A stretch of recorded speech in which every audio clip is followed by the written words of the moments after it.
I'm fearless. Exaggerated, that's what you assume. The story's over now, I must conclude.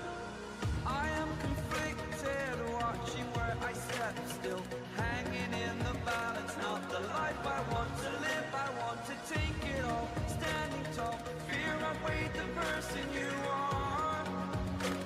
Oh, break out, I've got to see.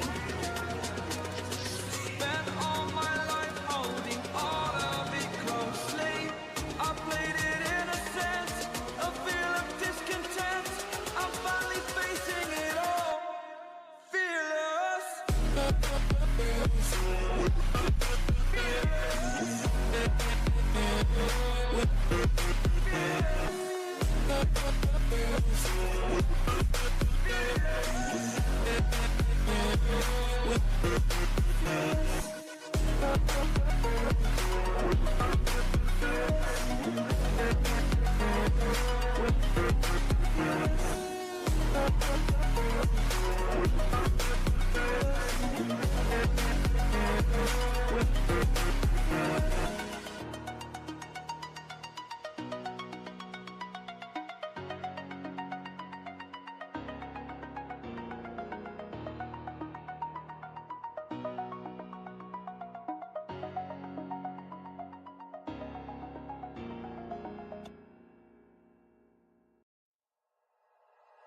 Like you, be strong to hold the powers of the sun.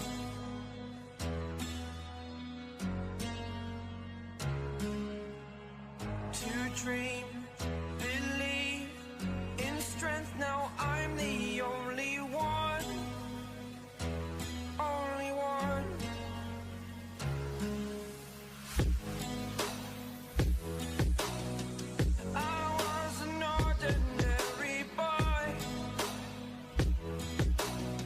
Until I broke the rules, my life destroyed. A life destroyed.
Xài tiếp mở kèo cho anh em. Xài tiếp bất kèo luôn à.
Over the edge, feel like I'm floating through the air.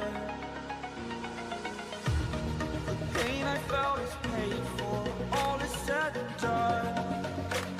Oh,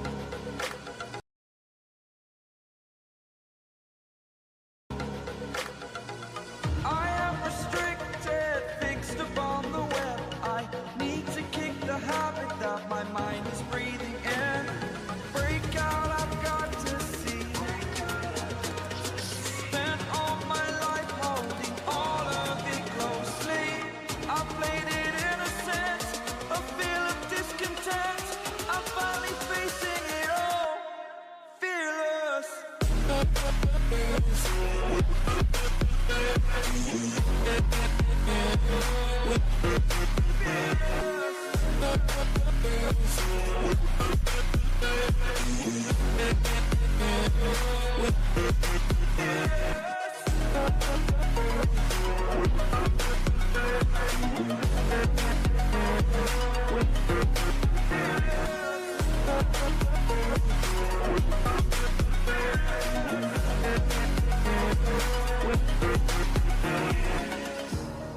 Burning the bridge that keeps us. I'm here and I'm feeling fearless. Exaggerated, that's what you assume. The story's over now, I must conclude. I am conflicted, watching where I step still, hanging in the balance. Not the life I want to live, I want to take it all. Standing tall, fear I weighed the person you are. Oh, break out, I've got to see. Spent all my life holding all of it closely. I played it in a sense, a feel of discontent. I'm finally facing it all, fearless.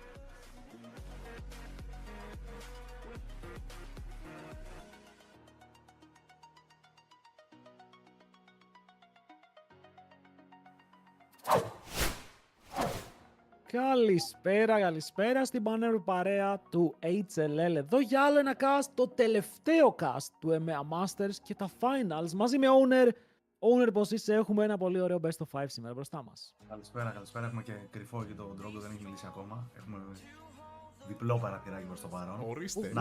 Θα είναι και ο Δρόγος μαζί μας. Σαμόνερα. Θα είμαι γιατί βαριέμαι να πατάω μόνο κουμπιά και έχουμε και να πούμε και διάφορα. Έχουμε, παιδιά, να πούμε πάρα πολλά γιατί τελικώς Japan Corp εναντίον Los Ratones, μία Los Ratones που είδαμε όλοι μαζί χθες, όλη η Ελλάδα είδε μαζί χθες να κερδίζει την Team Fantasma. Ναι, ήταν 3-0 το σκορ, θα θέλαμε σίγουρα ένα win. Αλλά ξέρεις κάτι, αν χάνουμε από κάποιον, να χάνουμε από την πιο δημοφιλή ομάδα του EMEA, Δρόγο. Η αλήθεια είναι ότι θέλαμε κάτι καλύτερο χθες. Όχι τόσο το defeat, το defeat δεν είναι το πρόβλημα εδώ πέρα. Αλλά είναι το κρίμα που δεν είδαμε να πιάνει η ομάδα την απόδοση που έπιασε στα προηγούμενα παιχνίδια που ήταν εξίσου δύσκολα. Δεν θα κάτσω να σχολιάσω τώρα αν ήταν πιο δύσκολα ή λιγότερο. Αλλά σίγουρα μπορούσαμε να δείξουμε ένα καλύτερο πρόσωπο. Ήταν όλο λίγο το concept έτσι πιο αγχωμένο, θα το πω. Όχι και οι παίχτες αλλά και τα picks που παίρνανε, δηλαδή το πώς κυνηγάγανε εκεί μετά τον Baus που τους έκανε τα περίεργα και δεν παίρναν πράγματα, ας πούμε, σε άλλο σημείο. Οπότε δυστυχώς δεν είδαμε την απόδοση που θα ήταν τηλεοπτικό τουλάχιστον. Είχαμε ετοιμαστεί για 5 παιχνίδια να βγάζουμε φαντάσματα, να γίνεται χαμός, ρε παιδί μου. Το είχαμε πιστέψει κι εμείς. Αλλά δεν έγινε, δυστυχώς. Δυστυχώς για το θέαμα πιο πολύ, to be honest. Γιατί δεν νομίζω ότι έχουμε παράπονα από εκεί που φτάσαμε. Το HLL, το πρώτο του split, φέρνει τη Fantasma. Η Fantasma κάνει τα δύνατα δυνατά, πάει top 4, δεν έχει ξαναγίνει αυτό και ελπίζουμε τώρα στα επόμενα ημέρα κιόλας, γιατί τα επόμενα ημέρα θα έχουν και παραπάνω ομάδες, να το κάνουν και 2 ομάδες. Όχι μόνο η μία που στείλαμε τώρα, αλλά άλλα λόγια αυτά. Προηγούμενο game, σήμερα έχουμε τελικό 2 πολύ δυνατές ομάδες. Για όσους δεν ήταν και το game ανάμεσα σε Japan Corp και KCB, τους πήγανε λίγο πολύ ευθεία. 3-1 το score και το ένα game που πήρε η KCB ήταν πάνω στα χέρια του jungler τους, όπου έπαιξε πάρα πολύ δυνατό game με Nidalee, αλλά overall σαν ομάδα φαίνονται παντοδύναμη και είναι κάπως το αντίθετο και καλά. Είναι τα φαβορί όντως τώρα οι Γάλλοι. Απ' την άλλη, οι Los Ratones έρχονται εκεί πέρα με τα περίεργα τα δικά τους και ελπίζω να δούμε και σήμερα τουλάχιστον derby. Για να μην δούμε πάλι κανένα 3-0 εκεί από τους Γάλλους. Λοιπόν, να πω εγώ εδώ ότι οι Γάλλοι αγωνίζονται με τον Ένατρον στη θέση του coach, τον συνονόματο. το είχα πολύ καιρό να δω που βρίσκεται, γιατί εδώ και πάρα πολλά χρόνια κάνει coaching στο εξωτερικό ένατρον και να που χωρίς να το ψάξω ιδιαίτερα ήρθα από μόνος του μπροστά μου με μια ομάδα η οποία έρχεται από τη δεύτερη θέση της Γαλλίας, αλλά στην πραγματικότητα μέσα στο EMEA Masters ίσως απέδειξε ότι είναι η νούμερο 1 ομάδα της Γαλλίας αυτή τη στιγμή με τις αλλαγές που αναγκαστικά υπέστη η ομάδα του Βολτή. Την είχαμε στον όμιλο, ήθελα να το πω και αυτό. Παιδιά, δηλαδή 2 defeats κάναμε στο EMEA Masters από τις 2 ομάδες που είναι στο τελικό. Δηλαδή πάντα τέτοια, δεν έχω κάτι άλλο να πω, πάντα τέτοια. Και μακάρι με αυτή την εμπειρία, ας πούμε, που που πήρε, ας πούμε, η Φάντασμα από το τουρνουά αυτό, να έρθει και στο επόμενο που θα είναι πιο μεγάλο με περισσότερες ομάδες και να κάνει ένα εξίσου σεβαστό run, και όχι μόνο αυτή αλλά και όποια τερματίσει δεύτερη. Θα είναι πολύ juicy πλέον και η δεύτερη θέση. Και δεν ξέρω αν βλέποντας οι ομάδες στην πορεία που έκανε η Φάντασμα έχουν αρχίσει και αυτοί να φαντασιώνονται μια αντίστοιχη πορεία στο EMEA Masters. Ονειρικό ακούγεται πραγματικά όλο αυτό και θα θέλαμε να ζήσουμε κάτι τέτοιο. Ενώ, Owner, εσύ για αρχή, τι πιστεύεις για όλο αυτό με το run που έχουμε δει ότι χάσαμε από τις 2 κορυφαίες ομάδες, και μετά θέλω να μου πεις και πιο πολύ για το draft που πιστεύεις ότι θα ακολουθήσει σήμερα η γαλλική ομάδα εναντίον της Los Ratones, γιατί είναι λίγο ενδιαφέρον αυτό το point από χθες. Και εγώ χθες ουσιαστικά είπα ότι η Φάντασμα όντως ήταν πολύ καλό το run, παρόλο που, εντάξει, θα πω την αλήθεια, παρόλο που ήταν όντως λίγο τυχερή, θα το πω. Δηλαδή λες και οι αντίπαλες ομάδες κάπως ήταν λίγο πιο... μας υποτίμησαν λίγο, όπως και να έχει, εν τέλει τα καταφέρανε και με καλές ομάδες, με budget τα οποία ήταν πολύ περισσότερα κιόλας από τους Team Φάντασμα, με μεγάλη διαφορά. Που όντως αυτό, ρε παιδί μου, δείχνει ότι αν όντως το πάρουν σοβαρά, δεν είναι αίτητες αυτές οι ομάδες που είναι σε αυτά τα league, οπότε πιστεύω ότι είναι ευκαιρία τώρα και οι υπόλοιπες ομάδες, ας το πούμε, από την Ελλάδα που θα μπορούσαν. Τώρα στέλνουμε 2, σωστά, στην επόμενη φορά. Το επόμενο 2, ναι. Ναι. Άρα σου λέει τώρα, δίνει και ένα εξτρά κίνητρο σε κάποια άλλη ομάδα η οποία ήταν εκεί στο top 4 για μας τουλάχιστον, να πάει και αυτή πιο σοβαρά, τουλάχιστον να μπει στο EMEA Masters. Αυτό συμφέρει τις ομάδες για πολλούς λόγους, για όποιον δεν γνωρίζει. Δηλαδή, αν κάποιος παίχτης, επειδή υπάρχουν κάποια συμβόλαια, πάρθει από κάποια άλλη ομάδα, αυτό σημαίνει ότι η ομάδα θα βγάλει λεφτά, οπότε θα έχει μεγαλύτερο budget για τα επόμενα split, να νικάει και να παίρνει ακόμα καλύτερους παίχτες, ας το πούμε. Δεν ξέρω τώρα πώς θα το χρησιμοποιήσει κάθε ομάδα το budget αυτό. Αλλά ναι, τώρα για το match που λες με Los Ratones, η αλήθεια είναι, εντάξει, και εγώ νομίζω ότι η Γάλλη είναι το φαβορί, αλλά θα ήθελα όντως να κερδίσουν οι Los Ratones, έτσι, για το τζέρτζελο. Θα πω, νομίζω ότι μιας και είναι το content team, άμα τυχόν καταφέρει όντως και κερδίσει, είναι καλό, μη σου πω τώρα, να γίνονται και άλλα τέτοια, και άλλα content teams, και να γίνεται τέτοιο τζέρτζελο παντού που βοηθάει τους πάντες αυτό τώρα, και τους viewer και αυτούς που παίζουν, και παραπάνω λεφτά έρχονται κιόλας σε όλο το κουρμπέτι. Γενικά έχουν δημιουργηθεί και άλλα content teams. Στη Γερμανία υπήρχε ένα, στο region του Los Ratones υπήρχαν 3 μαζί με τους Los Ratones. Τώρα εμείς στα χέρια μας βλέπω έχουμε και ένα draft το οποίο πρέπει να περάσουμε γρήγορα για να απαντηθούν πολλές ερωτήσεις γύρω από το τι μπορεί να γίνει, και βλέπουμε τον Ναζίρ και τον Μάουκ είναι στα bans για να δούμε αν μανάρουνε τον Μπάους ή όχι. Μανάρουνε Άιβερν, οκ, ενδιαφέρον. Άρα δεν μπανάρουν τόσο πολύ τον boss. Μάλλον το πλήνερο ο Κορεάτης δεν πολύ φοβάται. Ναι, ο Howling νομίζω είναι από τα μεγαλύτερα θηρία αυτή τη στιγμή στο top lane. Γενικά οι Κορεάτες που έχουν οι Γάλλοι είναι και οι δύο παντοδύναμοι. Okay? Δεν ξέρω κατά πόσο φοβούνται τους αντιπάλους. Δηλαδή εδώ μπορεί να λες τον Howling Bows και να λέει ο Howling what? Just give me Jace man, I will carry the game. Γιατί όντως δεν μπανάρουνε ούτε Gragas, δεν μπανάρουνε ούτε Sion, αλλά για να δούμε ποιο είναι το δικό τους σχέδιο για να παίξουν αυτό το παιχνίδι εναντίον του, όπου από την άλλη Los Ratones πηγαίνουν με πολύ σταθερά drafts. Δηλαδή, εδώ αν πάρανε και ένα Rumble, ρε παιδί μου, που λέμε, ή έναν top lane, δεν μου φαίνονταν περίεργο. Το κάνουν από την αρχή του EMEA Masters. Ντρούκος, τι πιστεύεις για το ποιος, ας πούμε, τώρα εδώ είναι το φαβόρι, έτσι, από απορία? Λοιπόν, έφτιαχνα λίγο τον ήχο γιατί νόμιζα ότι σ' άκουγα λίγο χαμηλά. Να επιβεβαιώσω και το chat αν είναι καλύτερα τώρα owner. Κοίτα, θέλω να νικήσουν οι IJC για να αποδειχτεί ότι είναι η καλύτερη ομάδα που υπήρχε στο EMEA Masters, και αυτόματα το 2-1 που κάναμε μαζί τους να δείξει ότι όχι απλά δεν ήταν fluke η απόδοση των Φάντασμα με τα δύο STR teams, ας πούμε, που παίξανε με τα 3, αλλά ήταν consistent και απλά δυστυχώς για λόγους δεν απέδωσαν μόνο στους συμμετελικούς τους ή τέλος πάντων δεν τους βγήκε το παιχνίδι, έτσι.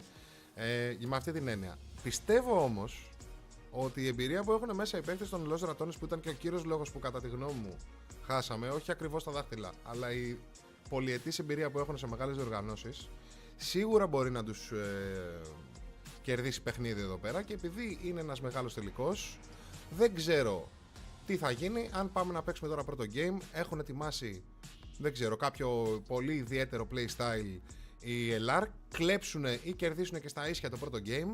Δεν ξέρω πώς θα αντιδράσουν μετά οι Γάλλοι, που βέβαια δεν έχουν δείξει να φοβούνται. Εγώ 3-1 το έδωσα στο chat υπέρ των Γάλλων, αλλά επειδή είναι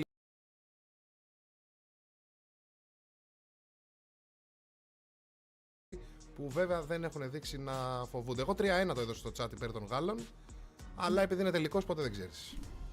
Θα ψιλοσυμφωνήσω με το 3-1, αλλά για να δούμε τι μπορούν να κάνουν οι Los Ratones. Για τώρα έχουν αφήσει open τον Rumble, κάτι που δεν κάνανε εναντίον μας χθες. Τον Rumble τον είχαν στο banlist και εννοεί το Howling το λοκάρι, ο Baus παίζει το counterpick του εναντίον του Rumble που είναι ο Γκάλιο, το έχουμε δει αρκετές φορές, και μετά παίρνουν και το Jin.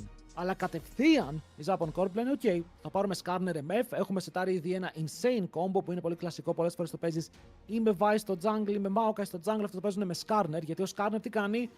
Πουλτάρει τους πάντες, τους φέρνει πάνω στα ulti σου και πεθαίνουν από αυτά.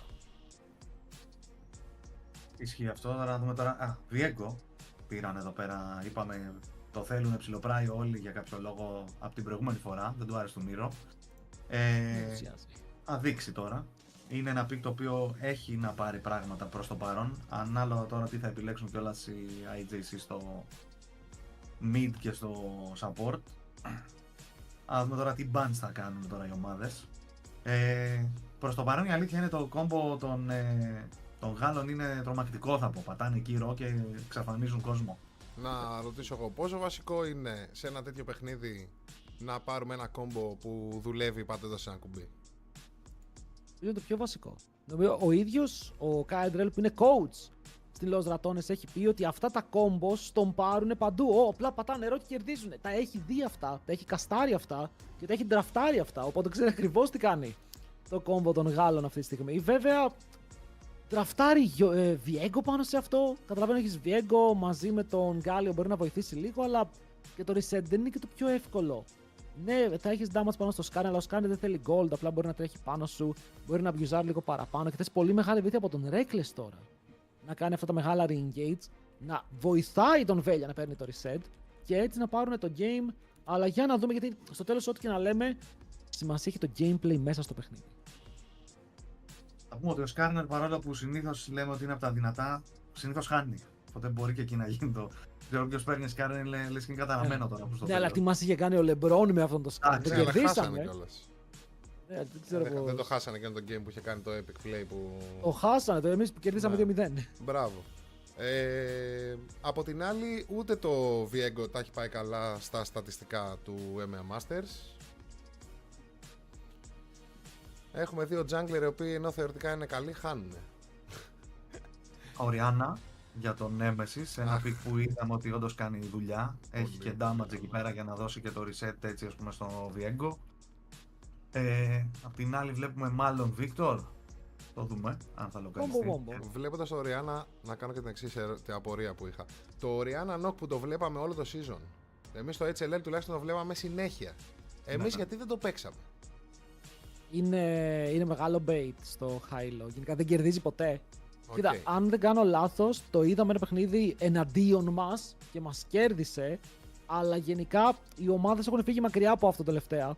Για κάποιο λόγο δεν μπορούσαν να πάρουν αυτό το combo και να κερδίσουν με αυτό το combo. Οπότε και εμείς μπορεί να μην ήμασταν τόσο σίγουροι. Το Orianna έχει πέσει και αυτό λίγο παραπάνω. Βλέπουμε ότι ο Crowny τώρα το φέρνει, αλλά δεν το βλέπουμε όσο το βλέπαμε πριν. Και πρέπει να περάσουν λίγο τα games, να πάμε σε Game 3 για να εμφανιστούν αυτές οι επιλογές. Όπως και ο Nock. Δεν είναι πια top tier jungler. Ο Nock είναι πολύ πιο κάτω από τους υπόλοιπους AD. Ωραίο το MF γενικά. Ωραίο το MF με Rumble.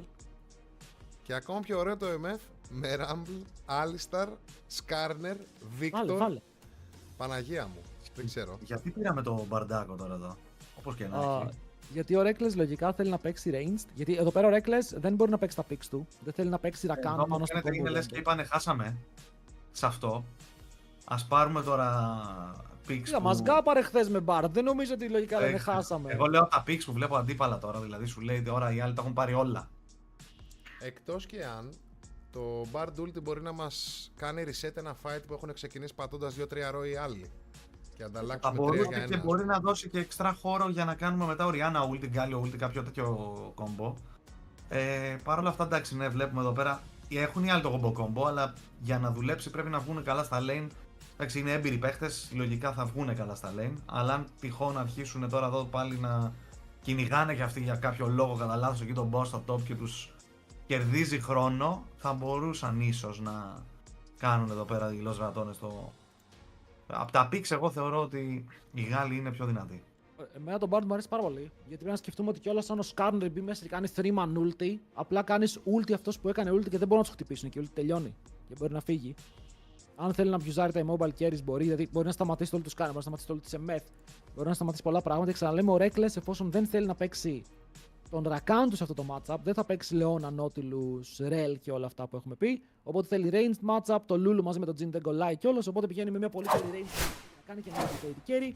Ενώ ταυτόχρονα είμαστε έτοιμοι να περάσουμε στο πρώτο παιχνίδι της ημέρας. Los Ratones Upon Corp, τελικός του EMEA Masters Best of 5. Πάμε να δούμε ποιος θα πάρει τον τίτλο. Ένα prediction εδώ να δώσω, να πούμε εδώ για το chat που ζητάνε, άμα μπορεί να ανοίξει κάποιον. Και περνάμε μες στο game. Ναι.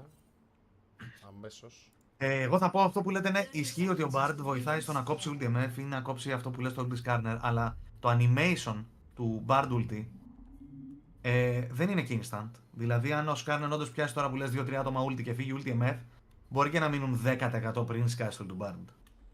Λέω. Ο Reckless χθες έπαιξε πολύ καλό Bard πάντως. Είχε και το highlight στο top lane που έσωσε τον Nemesis εναντίον μας.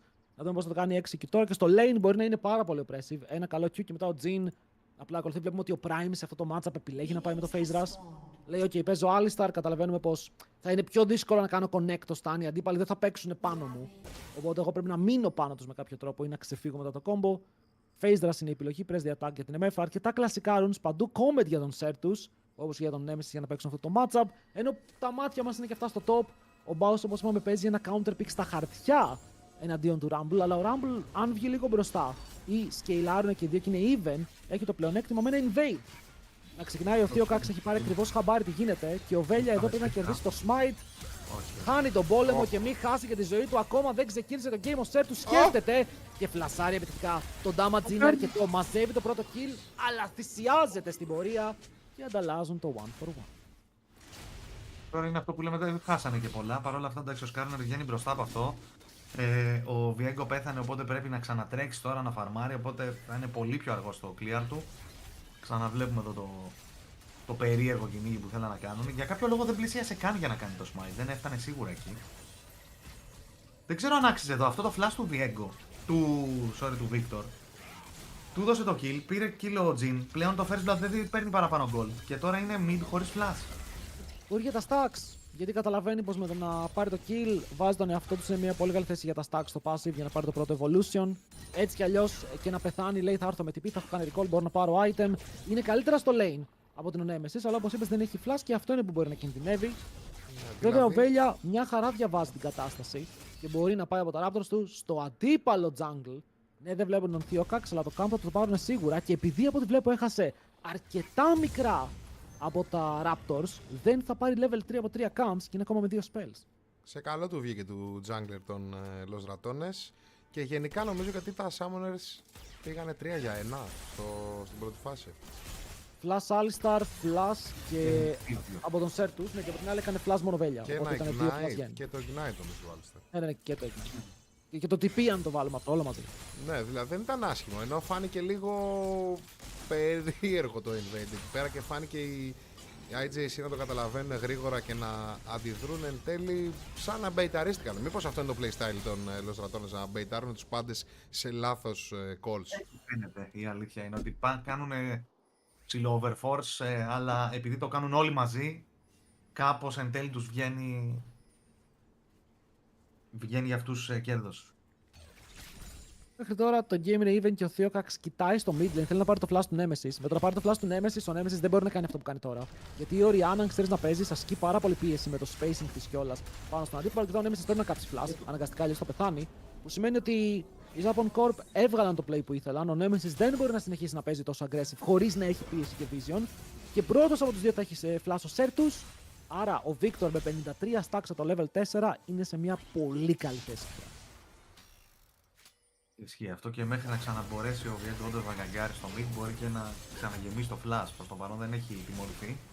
Ίσα ίσα τιμώρησαν την Orianna. Παρ' όλα αυτά το bot lane εδώ των Λοζατώνες πάει αρκετά καλά. Ναι, χτυπάει πάρα πολύ. Ο Crown παρότι πήρε first blood δεν έκανε ποτέ reset. Οπότε έμεινε στο lane και με το bar gym που είπαμε, το poke, το setup που μπορεί να κάνει ο ένας πάνω στον άλλον, έχουν πουσάρει πάρα πολύ. Ένα wave μπροστά πρακτικά μέσω των CS και μαζί με το kill αυτό συνδυάζεται σε 400 gold lead για έναν Τζίνο που θέλει το πρώτο του recall να είναι lethality από τη μία, BF sword από την άλλη. Έχουμε δει και τα δύο να λειτουργούν. Πάλι ο boss να πω ότι έτσι, ό,τι και να παίξει το πάει full damage. Δεν υπάρχει πιθανότητα να παίξει ας πούμε tank έτσι. Ο Baus λογικά Ναι. θα πάει Cosmic Drive σε full AP. Οκ. Αλλά για να δούμε. Σου λέει ναι, θα με κυνηγά, να βγάλω και κάποιο ένα one shot. Είναι το κόλπο. Ο Baus δεν ξέρει να παίζει tank. Ο Baus το μόνο pick που παίζει tank, αν δεν κάνω λάθος, είναι μερικές φορές στο Sign. Okay, τα υπόλοιπα picks του απλά λέει ό,τι και να είναι θα το πάω damage. Γι' αυτό δεν τον έχουμε δει να παίζει Ornn, δεν τον έχουμε δει να παίζει Cassante. Απλά παίζει ό,τι μπορεί να βγάλει περίεργο build. Πηγαίνει back Symbiotic Souls Classic αντικειμενικά για τον Baus, όπου εκμεταλλεύεται πάρα πολύ το tempo, τα resets, θέλει να έχει πιο γρήγορα recalls για να εμφανίζεται στο lane. Ενώ ο Rumble παίζει Conqueror και όπως είπαμε, ο Rumble αυτή τη στιγμή τι κάνει. Λέει παιδιά, αυτός πήγανε counter pick και εγώ απλά θα βγάλω Leander's Riftmaker και όταν βγάλω αυτά τα δύο items θα κάνω 1v9. Αυτός είναι ο σκοπός του και έτσι θέλουν να παίξουν μέχρι να πάνε σε κάποια μεγάλα team fights. Που θα δούμε πότε θα Πάλι το mid να κάνουν κάποιο κυνήγι πάνω στον Nemesis. Παρ' όλα αυτά έρχεται ο Reckless και ο Velge εκεί πέρα για να διώξει ουσιαστικά αυτό το. Ίσως και dive να θέλανε να κάνουν στην Orianna η οποία δεν είχε το flash της και δεν έχει ακόμα level 6. Και ξεκινάνε δράκο εδώ πέρα οι Λοζρατώνες. Απ' την άλλη ο Skarner παίρνει τα Voids. Κλασικό trade. Κάποιες ομάδες παίζουν πιο πολύ προς τα κάτω. Ανάλογα πώς θα βγει και το παιχνίδι δηλαδή. Νομίζω το Prio το έχει ο Δράκος. Έχουμε δει ότι πηγαίνει καλύτερα σαν objective μέχρι το τέλος του παιχνιδιού. Βέβαια εντάξει, άμα πάρεις τους δύο πρώτους Δράκους που συνήθως αυτοί που θα πάρουν τον πρώτο συνήθως παίρνουν το δεύτερο. Δεν πάρεις grabs, αρχίσεις χάνεις το παιχνίδι. Τα grabs θα βοηθήσουν πάρα πολύ στα push, ας πούμε, στα side lane για να γυρίσεις. Είναι ένα trade ας πούμε, που κάνουν οι ομάδες συνήθως, το ένα και το άλλο. Μ' αρέσει πάρα πολύ που βλέπω κάποιους από τους junglers στο εμένα να κάνουν αυτό που κάνει ο jungler των Los Ratones τώρα. Με κάθε ευκαιρία γνωρίζοντας που είναι ο αντίπαλος θα μπει, θα του πάρει το camp, δεν το σκέφτεται καθόλου. Ισχύει, είχε και το Ήταν ένα Prio μικρό και αυτό. mistake από τον Theocax, γιατί εφόσον πηγαίνεις Voids, δεν μπορείς μετά να πεις ότι θα πάω να υπερασπιστώ και το bot side jungle μου, γιατί έχεις δώσει info σε top, ο αντίπαλος μπορεί ελεύθερα να μπει μέσα στο jungle, οπότε το καλύτερο που μπορούσε να κάνει ήταν να πάει ευθεία, να πάρει λίγο παραπάνω vision μέσα στο αντίπαλο jungle, μπορεί ακόμα να πιέσει και το top lane, γιατί το bot του δεν ήταν σε θέση να φάει dive, από ό,τι βλέπουμε οι Lost Dragons πήγανε back, αλλά τουλάχιστον είναι εκεί που πρέπει να είναι για να πάρει τα δύο camps του και να πάρει level 6, γιατί βλέπουμε ότι η διαφορά ανάμεσα στους δύο jungles στο XP είναι πια μισό level. Βλέπουμε εδώ τον boss που έβγαλε μπότες οι οποίες είναι περίεργες θα πω. Του λέει τώρα θα αρχίσω τώρα εγώ να τρέχω εκεί γύρω-γύρω σε όλο το χάρτη, να τους τρελάνω. Είδε εκεί να παίρνει speed και πιο γρήγορο recall ουσιαστικά. Κάνει και ulti εδώ πέρα ο Rumble να κάνει clear το wave. Θέλει να κάνει reset ουσιαστικά. Δεν έχει και το TP του. Και το wave, το cannon θα πέσει. Λογικά θα έχει τη μάσκα μόλις πάει back. Θέλω να δω αν προσπαθήσει να παίξει κάποιο 1v1. Και εδώ βλέπουμε το value από τις μπότες του Baus, όπου παρότι έκανε ο Rumble πρώτο στο recall, ο Baus πηγαίνει κατευθείαν back, δηλαδή του πήρε πραγματικά μισό χρόνο. Αν ήθελε να περπατήσει, μπορούσε να περπατήσει. Αλλά για να κάνει teleport, τελικά κάποιο είναι το play εδώ πέρα. Και μπορεί να προσπαθήσουν να κάνουν contest ή κάποιο περίεργο move στο top. Γιατί βλέπουμε ότι ο Crown μόλις δει το combo δεν κάθισε να φάει καν damage. Φλάσαρε μακριά, θέλει το HP του να μείνει ψηλά, ώστε να μην φάει κάποιο dive αν έρθει ο Skarner. Νομίζω ότι θέλει να πάει πίσω από το tower τώρα. Τον έχει πιάσει τρέλα αυτή η κλασική του Baus από ό,τι φαίνεται, αλλά μάλλον είδε το Skarner εκεί πέρα. Και σου λέει άστο τώρα καλύτερα.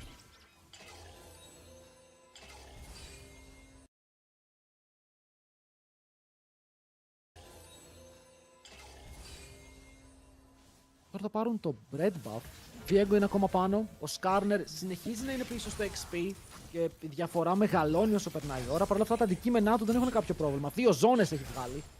Okay, οπότε HP υπάρχει πάνω του. Δεν θα νιώθει πάρα πολύ damage.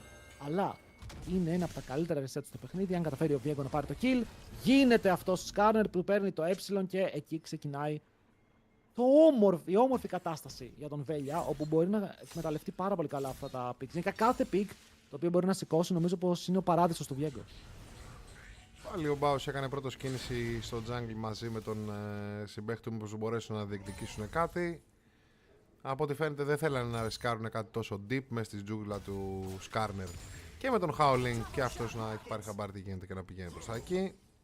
Ο Victor δεν ξέρω πόσο μπορεί να βοηθήσει ακόμα σε ένα τέτοιο skirmish, αλλά το ίδιο ισχύει για την Orianna, δηλαδή passive πράγματα στο mid, δεν περιμένω να δω κάτι τρελό και βλέποντας και τον Alistar να κάνει διάφορες κινήσεις και να ψάχνει πράγματα, αφήνει και την MF μόνη της, οπότε και τον bot δεν έχει βγει μπροστά βέβαια ξαφνικά στο farm, εκεί που ήταν όντως στο bot lane των Los Ratones μπροστά στα CS. Εντάξει, υπάρχουν αρκετά creeps ακόμα εδώ πέρα για τον Jhin. Παρ' όλα αυτά έχει ένα lead στις 10 CS. Δεν ξέρω αν κάνω λάθος, αλλά νομίζω ότι έφυγε για αρκετή ώρα ο Alistar και δεν υπήρξε καθόλου πίεση από Reckless και Crowny. Ίσως εκεί να κατάφερε να κάνει το catch-up ο Hans. Είναι και μπροστά της στο XP. Τι γίνεται, έχει αλλάξει κάποιος τον Baus, παιδιά, μπορούμε να σιγουρέψουμε ότι παίζει αυτός. Έχει magic resist και HP μες στο build του. Θα πάει κανονικό build στον... Εντάξει, αυτός είναι. Ευχαριστώ πάρα πολύ τον cameraman που με πηγαίνει κατευθείαν στον Baus που κάνει proxy. Αλλά πού είναι τα AP items, λογικά σοβαρεύεται, είναι τελικός. Και καταλαβαίνει πως, ξέρεις κάτι, αν θέλω να κερδίσω, πρέπει να παίξω λίγο τα σωστά τα builds. Αλλά είναι και το μοναδικό tank της ομάδας, έτσι. Δηλαδή αυτή τη στιγμή ο Bard δεν τακάρει, ο Viego και αυτός πρέπει να μπει πιο μετά στο fight, να πάρει τα reset. Δεν μπορεί να πεις ότι μωρέ θα μπει πρώτος για να κάνει ulti ας πούμε ο Γκάλιο. Αυτό είναι σπάνιο τώρα σενάριο. Αν τυχόν πιαστεί ίσως από κάποιον Skarner ή Alistar. Οπότε ναι, τσίμπησε μαράκι να μπορεί να βγάλει το lane πιο εύκολα versus τον Rumble. Τον βοηθάει και για τον damage του Victor. Και νομίζω ότι ουσιαστικά δίνει και damage αυτό το item, έτσι. Δηλαδή βγάζεις αυτό το MR item το οποίο τα σε βαράνε τρώνε και damage. Οπότε μπορεί να το σκεφτεί κάπως να πάει αυτό και μετά full AP. Κοίτα, το κλασικό build είναι ότι βγάζεις το Matrix Resist Sunfire και μετά πηγαίνεις και εσύ για λίγο AP, ανάλογα βέβαια το build. Θέλεις το Rift Maker και σύμφωνα με τον gold που έχεις, το πόσο μπροστά είσαι, μπορείς να τσεκάρεις τα επόμενα αντικείμενα. Το Rift Maker κιόλας λειτουργεί ότι όσο παραπάνω base HP έχεις, το κάνεις AP. Οπότε μπορείς να πάρεις και λίγο AP από εκεί. Τα base damage του Γκάλιο είναι πολύ καλά. Βλέπουμε ότι χωρίς να έχει χτίσει κάποιο damage item αυτή τη στιγμή, κερδίζει τα trades με τον Howling, αλλά είπαμε ότι ο Howling δεν θέλει να παίξει trades ακόμα. Καταλαβαίνει τη θέση του και θέλει να σκελάρει για τα fights όπως και ο Victor. Άρα, από τη μία, ναι, το game είναι even, okay, dead even. 1-1 το score, ίδια gold και δύο ομάδες. Από την άλλη, δεν συμφέρει αυτό λίγο παραπάνω το combo των Japan Corpo που έχει τα picks που λειτουργούν καλύτερα σε αυτό το σενάριο. Σίγουρα, είπαμε στα fights είναι πιο δυνατοί. Έχουν πάρα πολλά tools για να κάνουν zone ουσιαστικά τους αντιπάλους τους και πολύ CC, όλα ο Alistar μπορεί να κάνει engage. Δηλαδή, αυτή τη στιγμή αυτό που λείπει από την ομάδα των Los Ratones δεν έχουν καθαρό pick που μπορεί να κάνει engage. Πρέπει να κάνουν κάτι περίεργο, να πάρουν κάποιο kill κατά λάθος, ας το πούμε έτσι.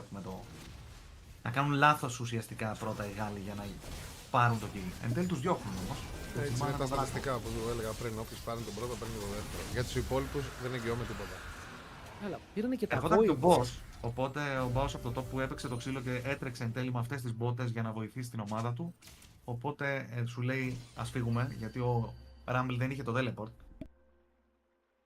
Ο Rumble πίεσε στο top, πάντως κάνει flash και ο Prime, δεν καταφέρει να σκοτώσει, έχει πάρει ένα μόλις void. Από τα δεύτερα ο Θείο Κάξ και πηγαίνει να πάρει τα υπόλοιπα δύο να έχουν την εξάδα, που σημαίνει τώρα όμως με την εξάδα που έχουν, αν μπορέσουν να πάρουν ένα kill σε οποιοδήποτε lane, και επειδή φτάνουμε στο 14, αυτό το tower θα χαθεί. Και είναι και το πρώτο tower, είναι λίγο extra goal για την ομάδα, που μόλις ρίξει το tower μπορεί να πάει back, να πιάσει τα spikes και να παίξει τον επόμενο δράκο. Άρα εδώ θα ήθελα να δω να αφήνει τον Rumble στην τύχη του και να πάει ο Skarner να απειλήσει λίγο στο bot. Παρ' όλα αυτά, ενώ το λέω Βέλια εμφανίζεται το top lane, οπότε αναγκαστικά ο Skarner απαντάει, θέλει να καλύψει. Αλλά δες, το pathing είναι τέλειο. 3 counts στο top από Skarner, recall και παίζεις bot lane για το υπόλοιπο του παιχνιδιού. Αυτό βέβαια από ό,τι βλέπουμε τα 3 camps αυτά έχει να κάνει και ο Viego. Λίγο πιο αργά βγαίνουν βέβαια. Οπότε και αυτός θα είναι προς το bot lane. Η MF βλέπουμε βέβαια όντως να αρχίζει να ξεφεύγει για κάποιο λόγο. Στα 20 κυπάκια σχεδόν τώρα πάνω. Ulti. Λάσα από τον Σέρτους για απάντηση. Να και εδώ λίγο η δύναμη του Μπάρντο που κάθε φορά που βλέπεις το immobile carry να περπατάει λίγο πιο μπροστά από το wave, πατάς ένα φρένο και του λες ότι αν δεν φλασάρει είναι τέλειο. Πολύ μεγάλη κίνηση από το support. Έχουν γκρουπάρει IJC στο ποτάμι. Μένουν μόνο τους AD carry. Και η MF δεν νομίζω ότι έχει κάποιο πρόβλημα απέναντι στο Jhin όταν μιλάμε για ένα καθαρό 1v1. Prime. Ο Βέλια έχει θέμα. Αλλά δεν πετυχαίνει το Q ο Prime. Ο Βέλια μπορεί να ουλτάρει μακριά αν χρειαστεί. Έχει τη φάπα. Φλασάρει για τώρα. Κρατάει το ulti, θέλει να παίξει το trade. Αλλά δύσκολα το κερδίζει. Ο Baus πρέπει και αυτός να φλασάρει μακριά. Οπότε παίρνουν 2 flash στην τιμή του 1 για τώρα. Γιατί μόνο ο Howling θα χρησιμοποιήσει το δικό του. Αλλά εδώ αν ο Prime πετύχει αυτό το knock-up μπορεί να ήταν τελείως διαφορετική κατάσταση. Ούτε το stun από το hit πέτυχε σωστά ο Alistar. Έκανε W και μετά απλά έτρεχε ευθεία. Οπότε δεν ξέρω αν βρήκε τον Baus με το stun. Παρ' όλα αυτά ο Βέλια έτρεξε μακριά. Αυτό είναι το πιο σημαντικό. Έχω την αίσθηση ότι δεν έκανε κανένα stun ο Alistar. Και επίσης έχω την αίσθηση ότι αυτά τα παθαίνουν μόνο όταν παίζουν ενάντια στους λοζρατώνες οι ομάδες. Αυτή είναι η αίσθηση. Εγώ θα πω ότι πάτησε, νομίζω, δεν είμαι σίγουρος αν ξαναδείξει το replay, ότι ο Viego πάτησε W και έγινε ουσιαστικά, έφαγε αυτό το mini stun πάνω στο W του Alistar και δεν πρόλαβε ουσιαστικά να κάνει το Q του. Είναι Raids. Θα έχουμε κάποιο 4v4 μήπως εδώ πέρα το οποίο πάει να ανοίξει. Στίο Κάξ, ακόμα δεν έχει ulti, παρόλο που ο Βέλια δεν έχει flash. Περιμένει στο Prime. Το combo είναι καλό και μετά ο Βέλια θέλει να φύγει μακριά με το ulti του πια πάνω από τον τοίχο. Θα το καταφέρει για αρχή. Παρόλο αυτά ο Σκάρνερ δεν έχει πει τελευταία κουβέντα. Φλασάρει μέσα, πετάει πέτρες. Ο Βέλια είναι πάρα πολύ low σε HP, αλλά ο Handsome Day δεν βλέπει για να βαρέσει. Και η ulti του Reckless σταματάει 3 άτομα ακριβώς μακριά από το tower να μην μπορέσουν να σκοτώσουν τον Crowny. Τυχεροί στην ατυχία τους οι λοζρατώνες όπου μπορεί να χάνουν το fight, αλλά δεν χάνουν κανένα άτομο. Πασιφιστής ο βλέπουν εδώ μπλε. Δεν θα σας σκοτώσω και δεν θα με σκοτώσετε. Ευχαριστώ. Τους σαλεύουν λίγο θα πω εγώ τους αντιπάλους. Αυτό είναι το κόλπο, δουλεύει από ό,τι φαίνεται. Φεύγουν όλα με κάτι 1 HP, μία δεν βγαίνει το stun για λίγο. Κυνήγια, πέφτουν ούλτες μπάρτ μετά, reset. Χαμένα τα ρο από την ομάδα από τους Γάλλους. Και το trade είναι για το ρο του Reckless που νομίζω θα εντάξει, καλά θα δουλέψει. Δεν είναι τόσο κακό το... Καλό είναι το μπάρτ που έχει ενδιαφέρον. Και ο Sam διέκαψε και το flash. Η MF δεν έχει flash, πήγε να κάνει flash auto και να σκοτώσει τον Βέλια. Δεν τον έβλεπε μέσα στο start. Και τώρα να δούμε λίγο τον bot. Βλέπουμε ότι έχει πάει εκεί ο Βέλια, βάζει πίεση στον Victor που αγκαλιάζεται tier 2. Αλλά επειδή βλέπει τον Jhin να βρίσκεται στο mid, καταλαβαίνει πως θα πάνε να παίξουν εκεί. Δες τα steps που κάνει. Σημαίνει ότι έχει backup για να το κάνει αυτό. Ευτυχώς διώχνουν εδώ πέρα το Herald, γιατί το Herald μαζί με 6 void σημαίνει ίσως και 2 tower ευφία. Και θα τους βοηθούσε κιόλας στο να κάνουν κορδές στον τρίτο δράκο που θέλουν να παίξουν και οι δύο ομάδες. Σίγουρα δεν θέλουν να το αφήσουν αυτόν τον δράκο στους λοζρατώνες, μιας και είναι και mountain, είναι και soul μετά, point. Παρ' όλα αυτά, από ό,τι βλέπω, 30 δεύτερα και κάνουν με πιο αργά recall, οπότε θα πάνε λίγο αργοπορημένοι εκεί. Σε πόσο είπαμε είναι σε 20 δεύτερα. Ο Rumble TP έχει, ο Γκάλιο δεν έχει, οπότε ο Γκάλιο θέλει να πουσάρει το wave, να περπατήσει προς τα κάτω και να κάνει ulti μετά. Ο Victor, για να δούμε λίγο, 79 τα stacks, έχει πάρει κάποια evolution σίγουρα, ίδια αντικείμενα οι δύο mid laners, ίδιο gold. Βλέπετε ότι οι μόνες διαφορές στο gold είναι junglers και AD carries. Στο AD carry φαίνεται, γιατί ο Jhin έχει πάει για το crit cloak, αλλά μήπως το Nemesis θα πρέπει να φλασάρει. Τον πιάνουν με το knock-up, αλλά ο Reckless για άλλη μια φορά δημιουργεί χώρο και επιτρέπει στο mid του να κρατήσει το summoner για να παίξει το επόμενο fight. Για να δούμε όμως αν μπορεί να το χρησιμοποιήσει. Ο Rumble επισκέπτεται το bot lane. Τώρα και οι 10 παίκτες είναι μαζεμένοι για να παίξουν το fight. Όσο ο Prime κοιτάει με το κανονικό του flash για να βγάλει engage. Το portal έχει γίνει spawn από νωρίς. Το Shockwave είναι καλό. Δύο άτομα που πιάνουν τον Howling. Αυτό στρώνει το χαλί και μετά μπορεί να μπει σε overhit. Ο Σοβέλια φεύγει από το τείχο και ο Baus μπαίνει μέσα στο fight. Είναι μόνος του και ο Theocax μπορεί να ταγκάρει τις σφαίρες. Αλλά ο Δράκος είναι ακόμα alive. Έψαχνε την καλή τη σφαίρα τελευταία για να κάνει το slow. Να πούνε μαζί. Theocax πιάνεται. Δεν μπορεί να παίξει το fight. Αυτό μπορούσε να είναι reset για τον Βέλια. Αλλά το call είναι πάμε Δράκο. Όσο αυτό τον Baus. Ο Baus πιάνεται από τις σφαίρες και μετά θα πεθάνει. Ναι, αλλά έχουν πάρει το soul point και 3 δράκοι με την ομάδα των Los Ratones. Μάλιστα. Και χωρίς το ult του Bard. Θα πω πολύ ωραία το παίξαν εδώ πέρα. Δημιουργήσαν χώρο όντως και με το Orianna Ulti.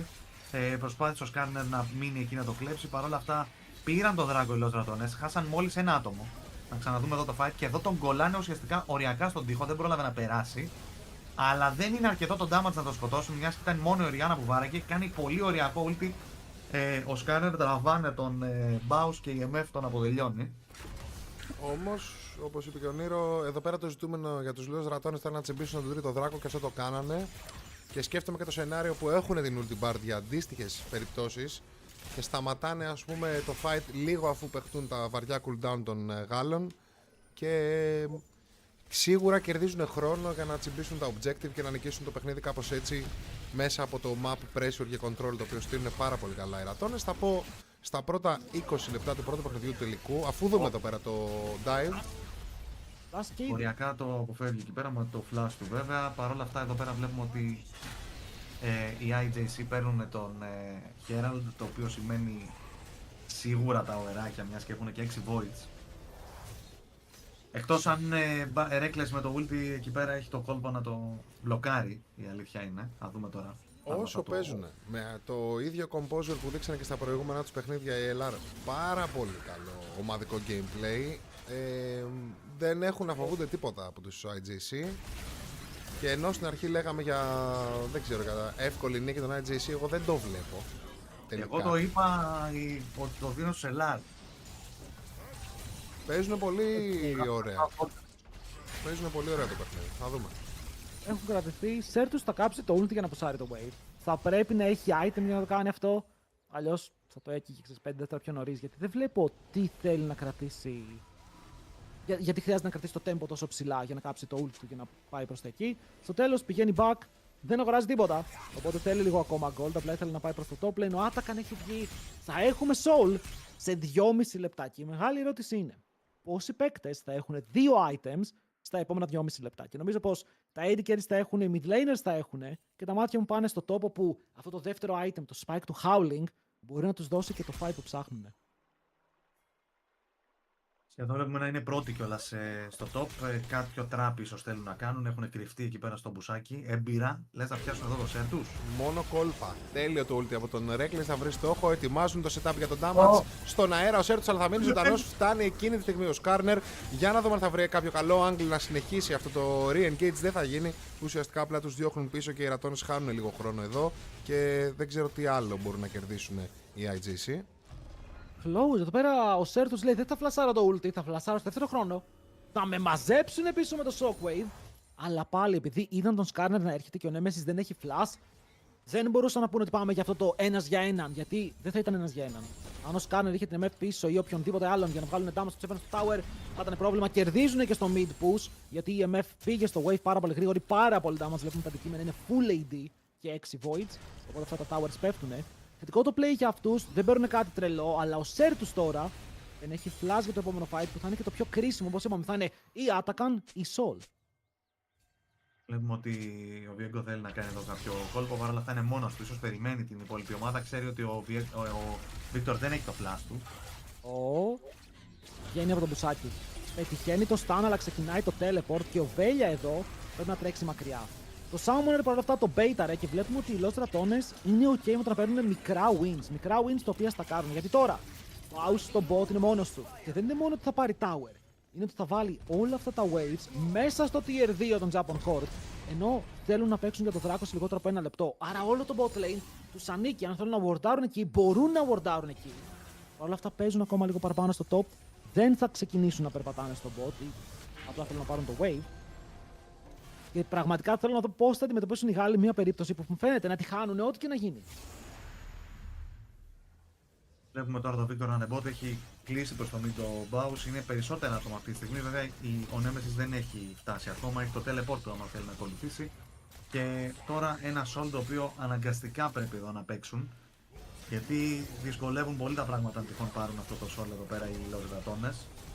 Θα είναι πολύ πιο tanky ας πούμε και ο Γκάλιο και το shield που δίνει σε όλη την ομάδα θα βοηθήσει πάρα πολύ για το AOE κιόλας που έχουν εδώ πέρα οι IJC. Πάρα πολύ ψύχρεμοι, οι Λοζρατώνες παίζουν με απόσταση, παίζουν μακριά από picks όπως το Σκάρνερ και το Alistar ξέρουν ότι αν φάνε ένα hard engage πολλά άτομα μαζί δεν θα κρατήσει το fight για πολλά δευτερόλεπτα. Το αποφεύγουν μαεστρικά μέχρι στιγμή στο παιχνίδι και χορεύουν γύρω από το δράκο προσπαθώντας να εξασφαλίσουν αυτό το soul χρησιμοποιώντας το range τους και τα πολύ καλά tools που έχουν για να κρατάνε μακριά, να κάνουν disengage και ουσιαστικά να μην κάνουν ένα πολύ μεγάλο commit που μπορεί να αποβεί μοιραίο. Παρ' όλα αυτά η IJC έχοντας το hard engage το ψάχνουν εδώ με τον Baus να είναι ήδη μισό HP. Θα μπει μέσα να τους πιάσει το taunt, θα το κάνουν εδώ πέρα. Είναι πολύ χαμηλά και ο Drake, αλλά πρέπει να πατήσουν τη σκανδάλη με τον damage από τον Jin να έρχεται μέσα από τον Dragon Pit που ίσως δεν τον βλέπουν καλά. Θα μπουν τώρα μέσα. Ο Jungler θα πάρει, ο Velya θα πάρει τον Drake και τρέχουν προς τα πίσω οι LR προσπαθώντας να μειώσουν όσο περισσότερο γίνονται τα casualties από αυτό το trade.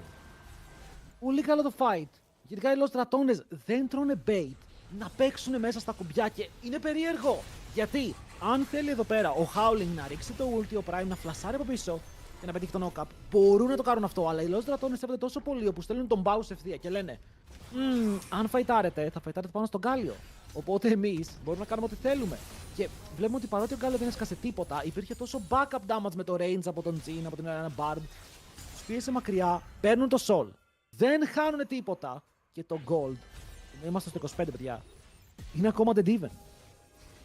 Είναι the diven με πολύ gold πάνω του να έχει ο Viego περισσότερο από όλους εκτός από την MF και τον Jin, που δεν έχει τόσο μεγάλη σημασία γιατί η MF, να πούμε ότι τα item που βγάζει είναι πάρα πολύ ακριβά. Οπότε ο Jin στο build του θα είναι και εκείνο στα 3 item μαζί με την MF. Και ας είναι ένα χιλιάρικο πίσω.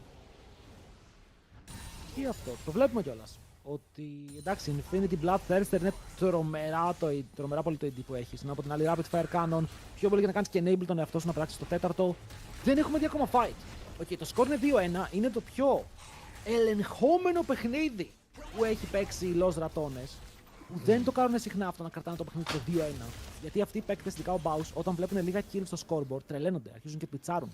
Να κάνω μια ερώτηση. Πιστεύετε φταίνε οι Javan Corp που δεν έχουν βρει το engage? Λίγο ναι. Γιατί στο χέρι τους είναι έτσι. Rumble Alistar παίζουν και Skarner. Το ότι οι άλλοι μπορούν να τους τόσο καλά και respect για το spray, αλλά δεν βλέπουμε αυτές τις full επιθετικές κινήσεις από τους Japan Corp. Δεν ξέρω, τώρα νομίζω ότι αν το βλέπαμε slow motion το προηγούμενο fight στο Δράκο. Δεν ξέρω αν είχαν φλάσει και τέτοια, αλλά θεωρώ ότι μπορούσε απλά να τρέξει ο Alistar ευθέρα και να τους πιάσει άμα ήθελε.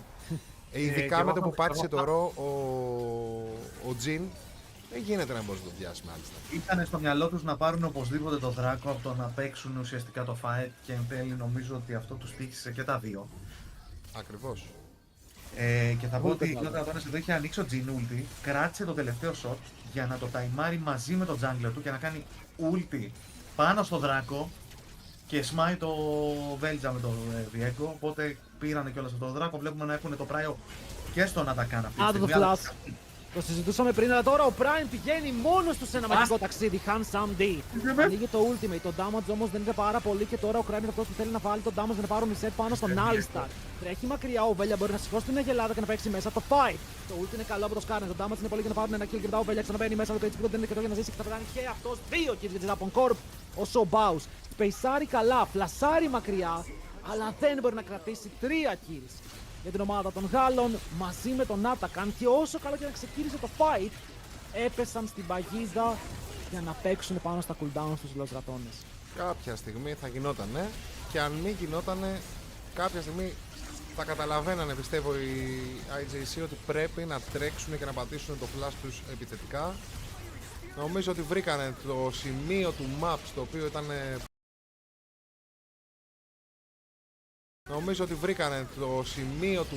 οποίο ήταν καλό να γίνει, σε ένα πολύ καλό σημείο του map, κλειστό σημείο του map. Τα πατήσαν όλα μαζί και είδαμε τι έγινε.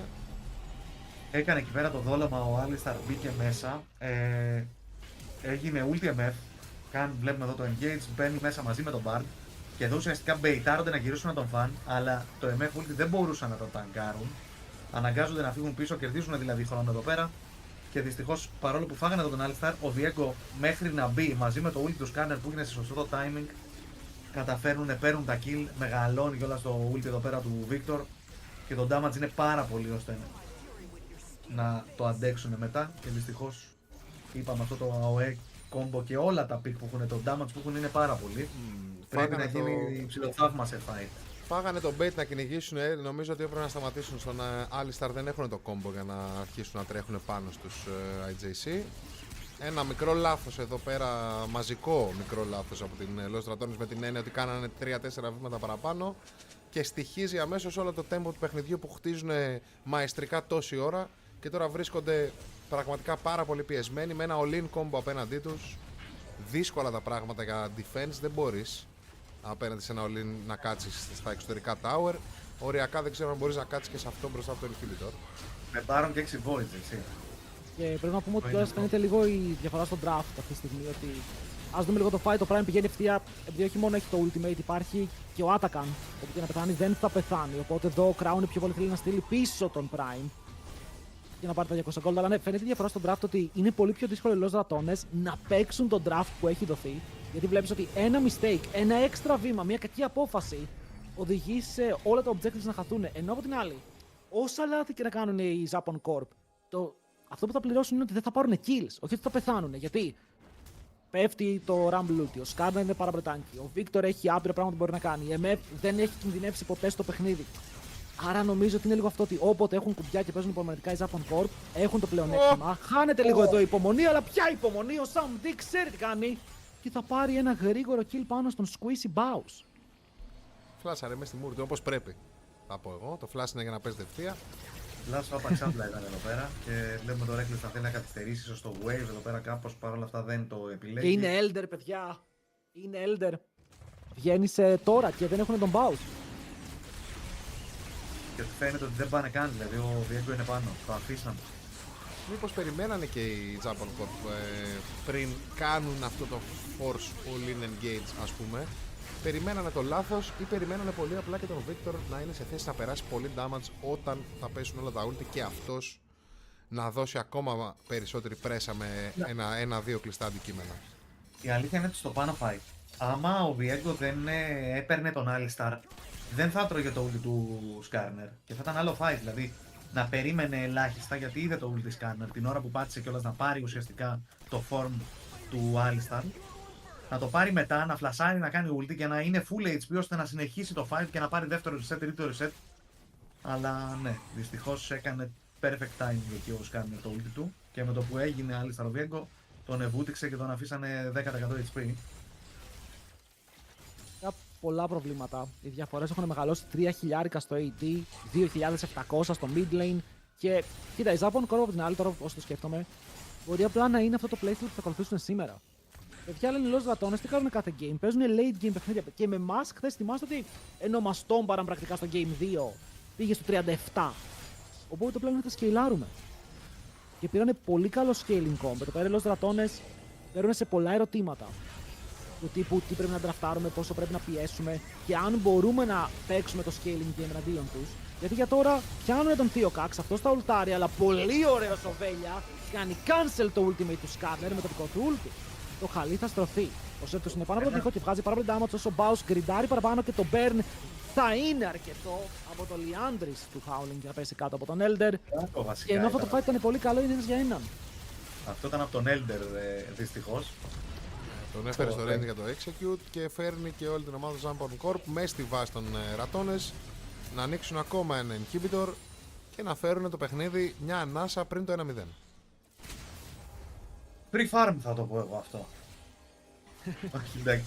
Έχουν όντως παραπάνω farm, αλλά βλέπουμε ότι έχουν και τα 6 voids για να μπορέσουν να πιέσουν και δεν φεύγουν καν πίσω. Μένουν mid, το wave βέβαια αργεί να έρθει, οπότε νομίζω ότι προς το παρόν αυτή η πίεση θα τελειώσει, πάνε back να ψωνίσουν τα extra item που κέρδισαν μετά από αυτά τα fight. Εγώ βλέπω και το build του Baus, νομίζω ότι ο Baus έχει παραμαγειρέψει με αυτό το build.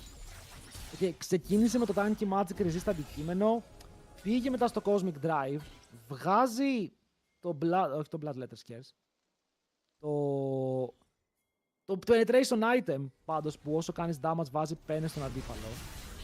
Είναι λίγο περίεργο build και μετά θα πάει για Shadow Flame, για Rocket Belt που συνήθιζε να πηγαίνει παλιά. Δηλαδή σε σχέση με το build του Rumble είναι πολύ πίσω ο Γκάλιο, μπορεί το Golden λέει 1500, νομίζω το value που βγάζουν τα picks είναι πάνω από 5.000 αυτή τη στιγμή. Με το πόσο ο Rumble μπορεί να προσφέρει. Και ενώ το λέμε, βλέπουμε ότι ο Baus φλασάρει μακριά, δεν έχει και flash τώρα για το επόμενο fight και το επόμενο fight θα είναι στο Baron. σε 20 δευτερόλεπτα, αλλά δεν υπάρχει και equalizer. Δεν ξέρω αν θέλω να το περιμένουν το Japan Core. Θα το δούμε. Πάντως σίγουρα εκεί θα παιχτεί το επόμενο fight. Το χρειάζονται νομίζω κιόλας για να λήξουν, παρόλο που υπάρχει αρκετό wave clear. Δεν είναι δηλαδή δύσκολο. Έχουμε Γκάλιο ο οποίος κόβει και αυτός πλέον. Αν δεν έχουν Baron, δύσκολα να πάνε στο mid tower και να το πάρουν σε ευθεία. Με μια Οριάννα κιόλας επίσης να κάνει clear το wave. Να τους διώχνουν, περιμένουν κιόλας να πουσάρει το bot, το top τους. Σιγά σιγά έχουν το prio, μιας και έχουν δύο lanes ανοιχτά. Ξεκινάνε με τη μία. Ξεκινάνε επειδή το equalizer είναι up σε 2 δευτερόλεπτα. Που σημαίνει ότι όσο ξέρουν περίπου που είναι ο Βέλια, μπορούν να τον σταματήσουν να τον μπει μέσα στο team. Εμφανίζεται αυτό και εδώ πέρα ένα equalizer μπορεί να κλείσει τους δρόμους. Το βλέπουμε κιόλας, έχει πολύ καλό στρώσιμο να παιχτεί. Αλλά με το positioning που κρατάνε οι Japan Corp θέλουν να κάνουν turn. Ανοίγει ultimate το prime και δέχεται αρκετό damage, αλλά σε C παραπάνω και δεν μπορεί να κουνηθεί. Οπότε τώρα ο Alistar χάνει το unbreakable και ένα λιγότερο cooldown, ένας πιο squeezy support μπροστά σου μπορεί να είναι η λύση για τους δύο δρακόνες. Εδώ να πω τώρα εγώ γιατί δεν μ' άρεσε ο Barret, παρόλο που έχει σώσει πολύ την κατάσταση. Αν εδώ υπήρχε ένα πικ όπως είναι η Rel για παράδειγμα, ή ο Alistar ή ένα τέτοιο πικ μπορεί να μπει μέσα, θα δίνανε το εύκολο engage στο να μπορεί να μπει και να κάνει ulti ο boss, να πάρουν reset με τον Diego. Παρ' όλα αυτά δεν υπάρχει κανένας να μπει. Σε ποιον θα έμπαινε όμως, γιατί ο Alistar αυτά τα μπλοκάρει, δηλαδή είναι σπεσιαλιτέ του. Να πας να κάνεις W με Rel να σε διώχνει μακριά. Εδώ πιάνουν τον Prime, όπως είπαμε δεν έχει ulti και είναι το εύκολο reset για να ανταλλάξουν τον Baron. Ο Σέρ τους τρέχει μακριά, πιάνει τα πρώτα σφαίρες. Πολύ low σε HP, ο Crown πετυχαίνει το τέταρτο και τώρα ο Βέλια τρέχει ευθεία να σκοτώσει κάποιον με το Σέρ τους να φλασάρει μακριά και θυσιάζουν τον Θείο Καξ για να κάνουν τα γρήγορα recall. Παρ' όλα αυτά ο Βέλια έχει βρει τον στόχο που θα πιάσει τον Σέρ τους. Το kill όμως θα το πάρει, περίμενε λίγο. Γιατί εδώ πέρα φαίνεται πάρα πολύ close. Εντάξει, ήρθε η ομάδα και η ομάδα θα καλύψει. Σέρ τους κάτω, 3 kills. Ανταλλαγή για Baron. Για να δούμε ποιον συμφέρει η κατάσταση. Τον βασανίσουν. Δεν θα σε σκοτώσουμε. Θα περιμένουμε. Γιατί έχει Elder σε 50. Σερβίρανε το κιλάκι στο Τζιν. Ότι ίσως εκεί θα μπορούσαν να αφήσουν έναν να τον αποτελειώσει, να τον καθυστερήσει απίστευτα πολύ. Όπως και να έχει, θα ξαναδούμε εδώ πέρα το fight που ο Alistar κάνει το λάθος να μπει λίγο πιο μπροστά, να δώσει ουσιαστικά αυτό το kill για να δώσει τον Baron στην ομάδα του. Αλλά είναι εκεί οι υπόλοιποι για να κυνηγήσουν. Γίνεται και το snipe το ωραίο που δεν τον μπλοκάρει βέβαια εδώ ο Skarner από τον Jin. Θα γίνει το κυνήγι, θα πάρουν 3 kills πίσω. Θα στερήσουν και από 3 kill τον Baron. Οριακά εκεί πρόλαβε το μεταξύ και ο Rumble να κάνει το reset. Αν έφυγε ο Rumble θα ήταν επικίνδυνο, αλλά απλά τώρα θέλω να δω. Μόλις πάμε στο live, πρέπει λόγω στρατώνες να σετάρουν Elder. Όχι, παρόλο που ο Elder βγαίνει τώρα, έχει 10 sec ο Victor να βγει και νομίζω ότι θα προλάβει οριακά. Το ξεκινάνε με τη μία. Το objective είναι ήδη στα 10k. Ο Victor δεν έχει κάνει ακόμα spawn και ο Theocax πρέπει να βγάλει λαγό από το καπέλο με ένα insane smite. Ο Crown κρατάει τέταρτο. Θα παίξουν κόμμα μαζί με το smite, μπαίνουν πάνω στον Βέλια για να πάρουν αυτό το kill. Ενώ ο Βέλια φεύγει από το ring και μετά το smite. Δεν έχουν smite μέσα, μπαίνει. Τον παίρνει μέσα στο Βέλια. Κερδίζει το smite με το δικό του flash και τώρα υπάρχει Elder στα χέρια των ρατώνες. Το fight φαίνεται καλό όσο Sam είναι low σε HP μετά ένα όλοι οι Γάλλοι πέφτουν κάτω και μόνο Howling όρθιος. Κατάφεραν να φλιπάρουν τον Elder, να πάρουν τον Elder και να πάρουν και το παιχνίδι από τη φαίνεται για να δούμε αν έχουν αυτό που χρειάζεται. Οι Lost Ratones με τον Βέλια προστάτη κερδίζουν αυτό εδώ πέρα το objective. Insane. Είναι 30 δεύτερα ο πρώτο και ο Alistar 20. Skarner μετά στα 26 αυτή τη στιγμή δεύτερα. Πες να λήγουν το game. Μετά στα 26 αυτή τη στιγμή δεύτερα. Πες να λήγουν το game. Jungle Deep. Εδώ ο Βέλια έκανε το play του αιώνα. Κατάφερε να ζήσει από το lock που τον κάνανε οι αντιπαλοί του και να ξαναμπεί για να κλέψει το δράκο. Και οι Ρατώνες όντως με 38 λεπτά παιχνιδιού που χάνανε 37 λεπτά από αυτά χρειάστηκαν ένα fight γύρω από τον Elder. Ένα κακό πλέον από τον Core και τιμωρούν, παίζουν τέλεια το combo. Και αυτό το smite του Βέλια νομίζω ότι θα είναι αυτό το smite που θα θυμούνται όλοι για το πρώτο παιχνίδι. Δεν είναι μόνο το smite, δυστυχώς μπήκε ο Skarner πάνω του για να μην του κάνει ult ο Skarner, τον τραβήξει, φλασάρει από τον τοίχο πίσω. Ξαναμπαίνει μετά μέσα με ουλτάρι, βασικά φλασάρει μέσα με smite, δηλαδή ήταν τώρα... Ήταν τηλεοπτικός.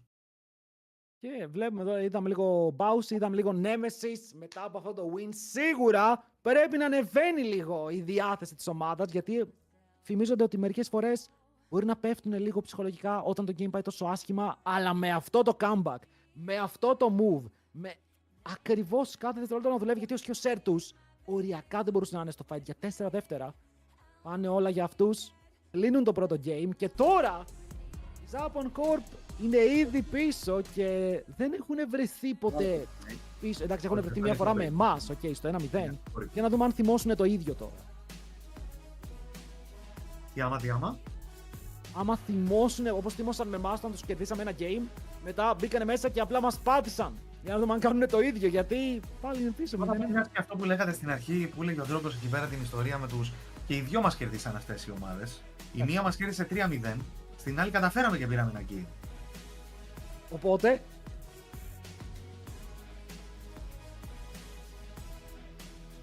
Δεν ακούγομαι. Το μόνο πράγμα που βλέπω εγώ εδώ πέρα να επαληθεύεται 100% είναι ότι είναι πανέμπειροι οι Los Ratones μέσα στο παιχνίδι, πολύ ψύχρεμοι και μόνο με την εμπειρία τους κερδίζουν τα παιχνίδια. Δηλαδή, άλλη ομάδα ανέλουζε το κόμπο και έμενε πίσω το συγκεκριμένο κόμπο που παίζανε. Δεν νομίζω, άλλη ομάδα από το EMEA Masters που είδαμε, δεν νομίζω να μπορούσε να κρατηθεί μέσα στο παιχνίδι και να το γυρίσει. Εδώ πέρα η ψυχραιμία ήταν τεράστια. Τεράστια ψυχραιμία οι Los Ratones και ξέρανε ότι το παιχνίδι κερδίζεται. Αυτό είναι το βασικό. Οι άλλοι τα είχαν πάρει τώρα όλα μαζί. Αυτό σημαίνει κιόλας τώρα ότι πάρα πολλά πίξ από αυτά τα οποία ήταν, βοηθάνε σε πολλά κόμπο, ότι έχουν αφαιρεθεί αυτή τη στιγμή. Και δεν νομίζω να ήταν και τα τέρμα main, δηλαδή πάμε τον Γκάλιο, δεν νομίζω να είναι το ατού, ας πούμε, του Baus.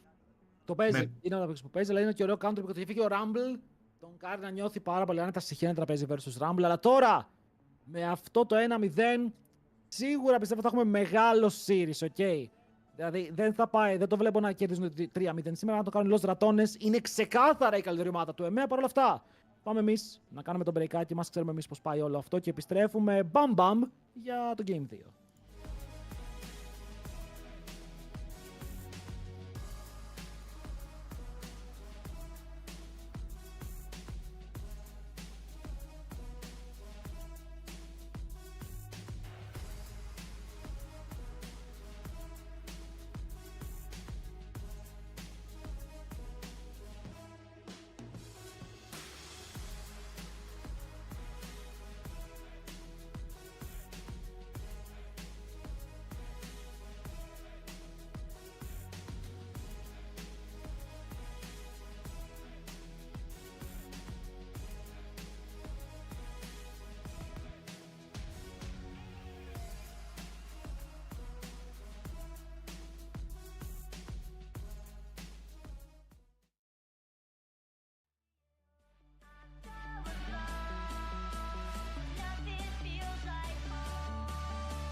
你最好是全网最尊重詹姆斯的如实指多的不说，你最好。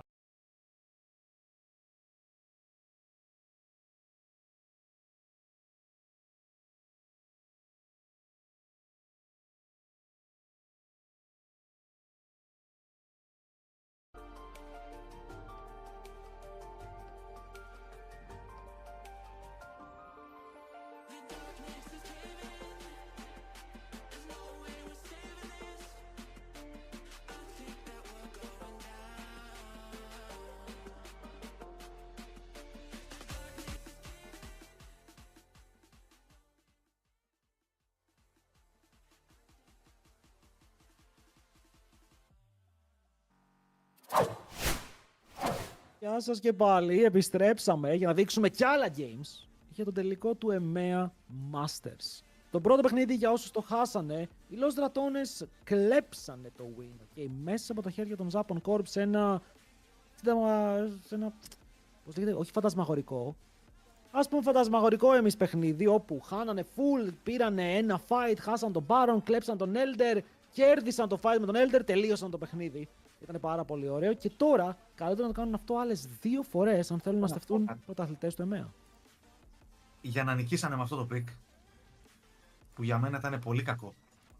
Δηλαδή, ο Γκάλιο τι χρειάζεται, κάποιον να μπει, να κάνει ulti ο Γκάλιο, να του δώσει το tankiness, να βγάλει το CC μετά.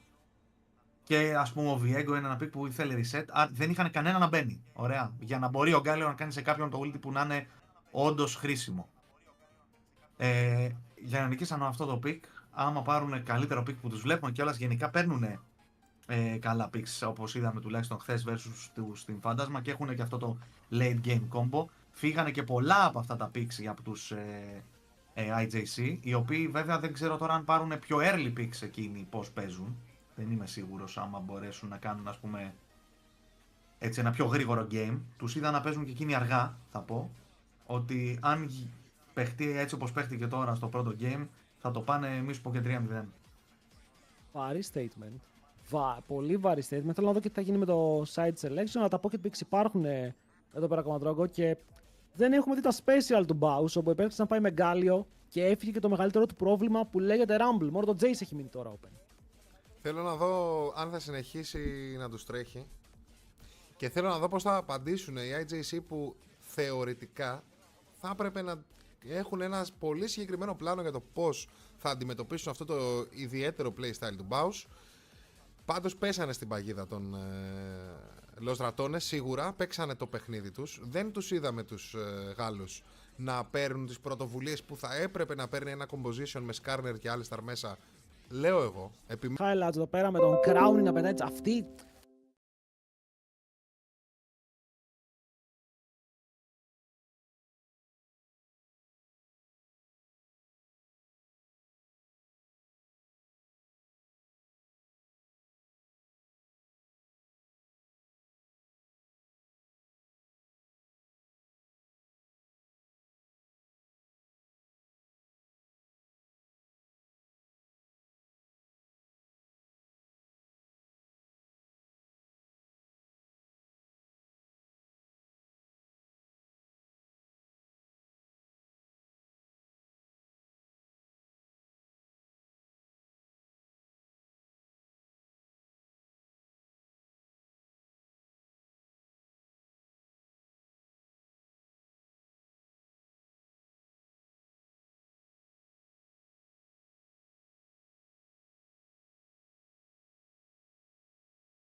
exaggerated, that's what you assume. The story's over now, I must conclude. I am conflicted, watching where I step still, hanging in the balance. Not the life I want to live, I want to take it all, standing tall. Fear I weighed the person you are. Oh, break out, I've got to see. Spent all my life holding all of it closely. I played it in a sense, a feel of discontent. I'm finally facing it all, fearless.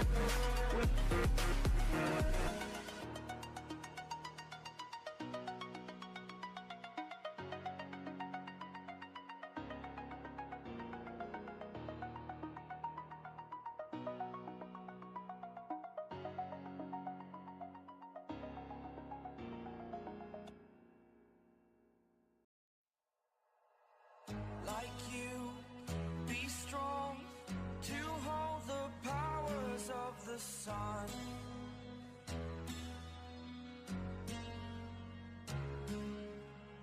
To dream, believe in strength. Now I'm the only one, only one.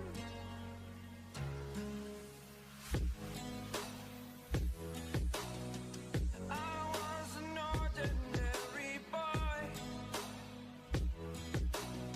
until I broke the rules. My life destroyed, life destroyed.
over the edge.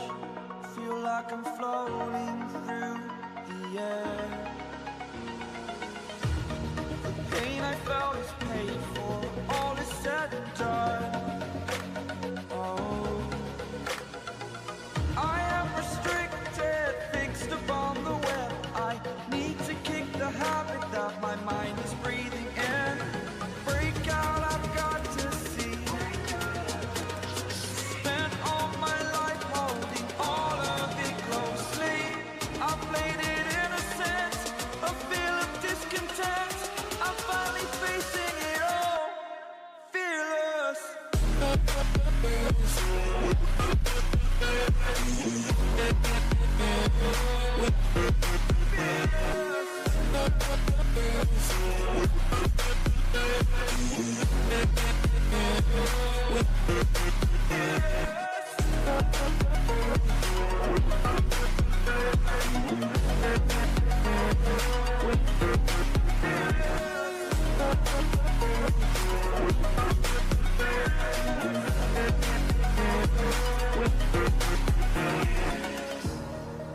Burning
Đôi, thời kinh hân, một nữ minh.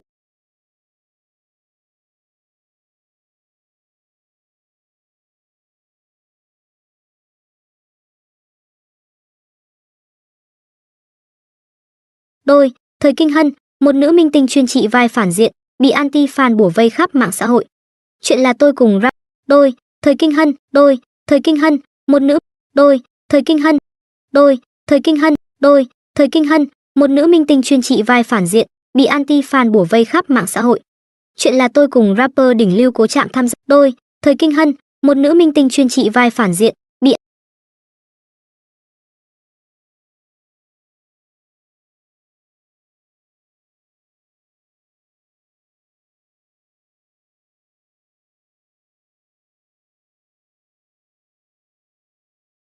Anti-fan bủa vây khắp mạng xã hội.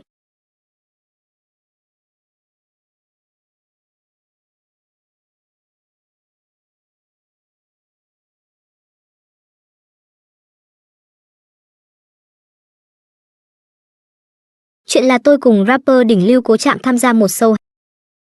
Chuyện là tôi cùng rapper đỉnh lưu Cố Trạm tham gia một show.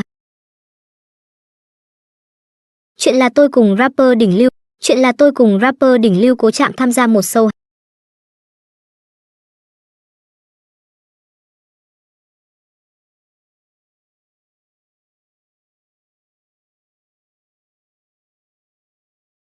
Chuyện là tôi cùng rapper đỉnh lưu Cố Trạm tham gia một show.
Chuyện là tôi cùng rapper đỉnh lưu Cố Trạm tham gia một show.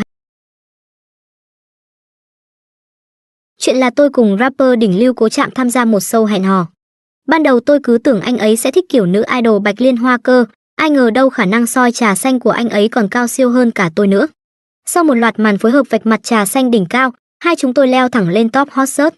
Cư dân mạng bắt đầu tích cực chèo thuyền cho chúng tôi. Anh chàng nóng tính và cô nàng nóng tính, minh tinh xinh đẹp và rapper hoang dại, căng thẳng tột độ luôn.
It all comes down to this. The throne at the top of the mountain.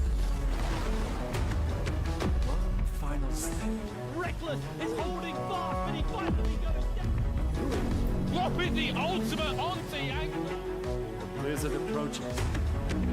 And Hurt is going to be killed by some random bloke from Hungary. MSI champion, welcome to the NLC. Forget the scars and focus on the task ahead.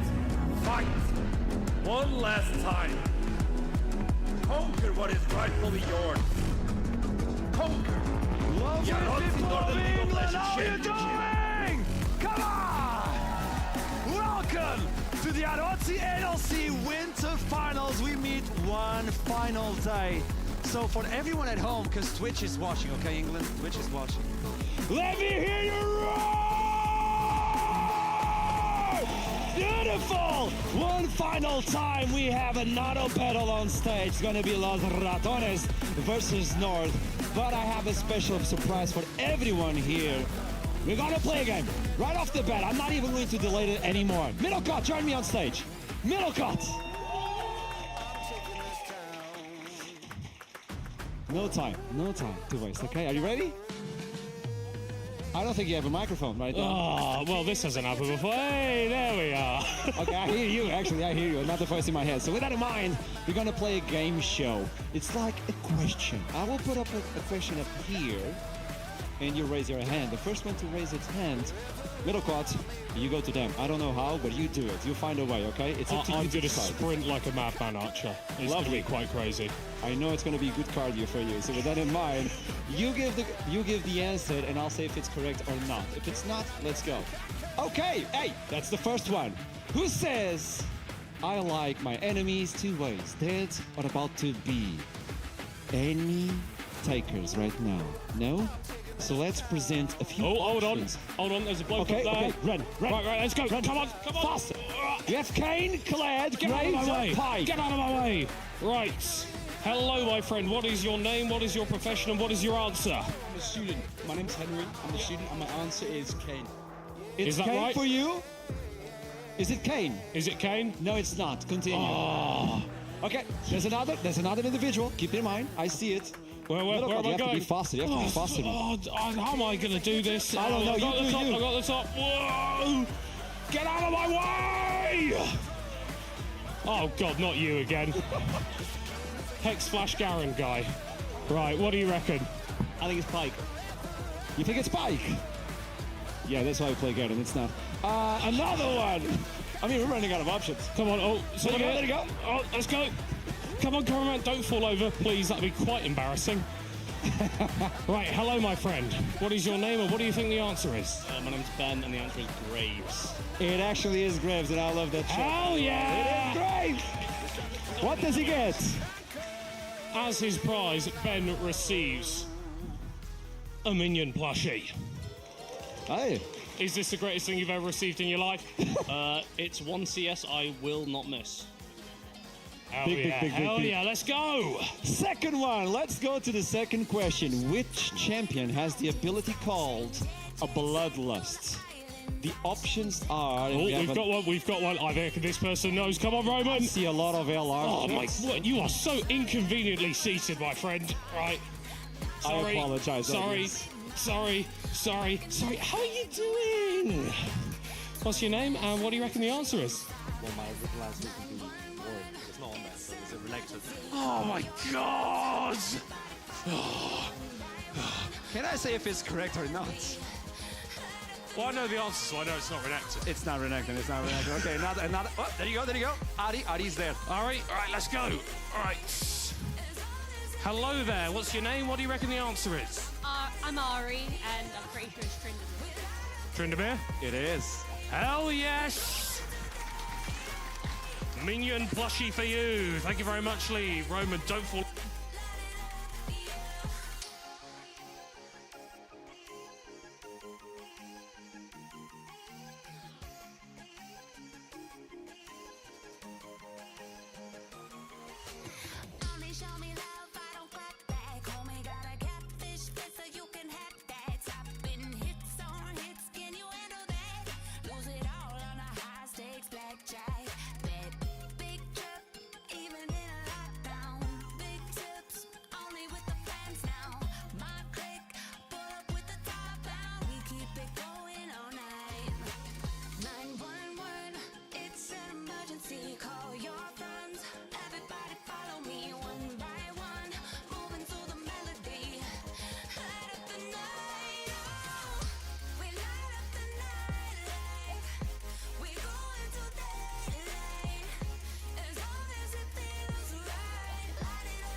beste Team der Prime League ist plötzlich Evi einfach E-Sports und der amtierende Champion Big verliert seine erste Series am gestrigen Tag. Damit herzlich willkommen zum 4. Spieltag hier im TK Prime League Spring Split 2025 mit Scarface und Basti. Schön, dass ihr mit am Start seid und auch wieder eingeschaltet habt. Es bleibt weiter spannend, wie ihr hört und seht, und damit auch herzlich willkommen an euch alle. Schön, dass ihr da seid. Mein Name ist Masterplay. Ich darf euch durch die Show führen und auch an meiner Seite wieder Scarface und Basti begrüßen. Sie sind zurück.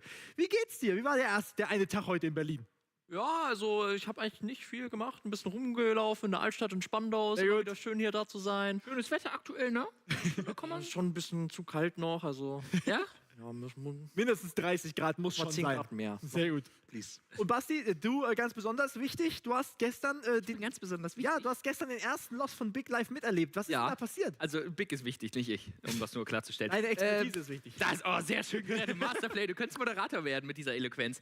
Also Big hat erstes Game gegen Austin Force sehr gut ausgesehen, haben dann irgendwie 0-2 verloren, also 1-2, weil sie haben ja erst gewonnen, erstes Game gestormt, dann zweimal verloren.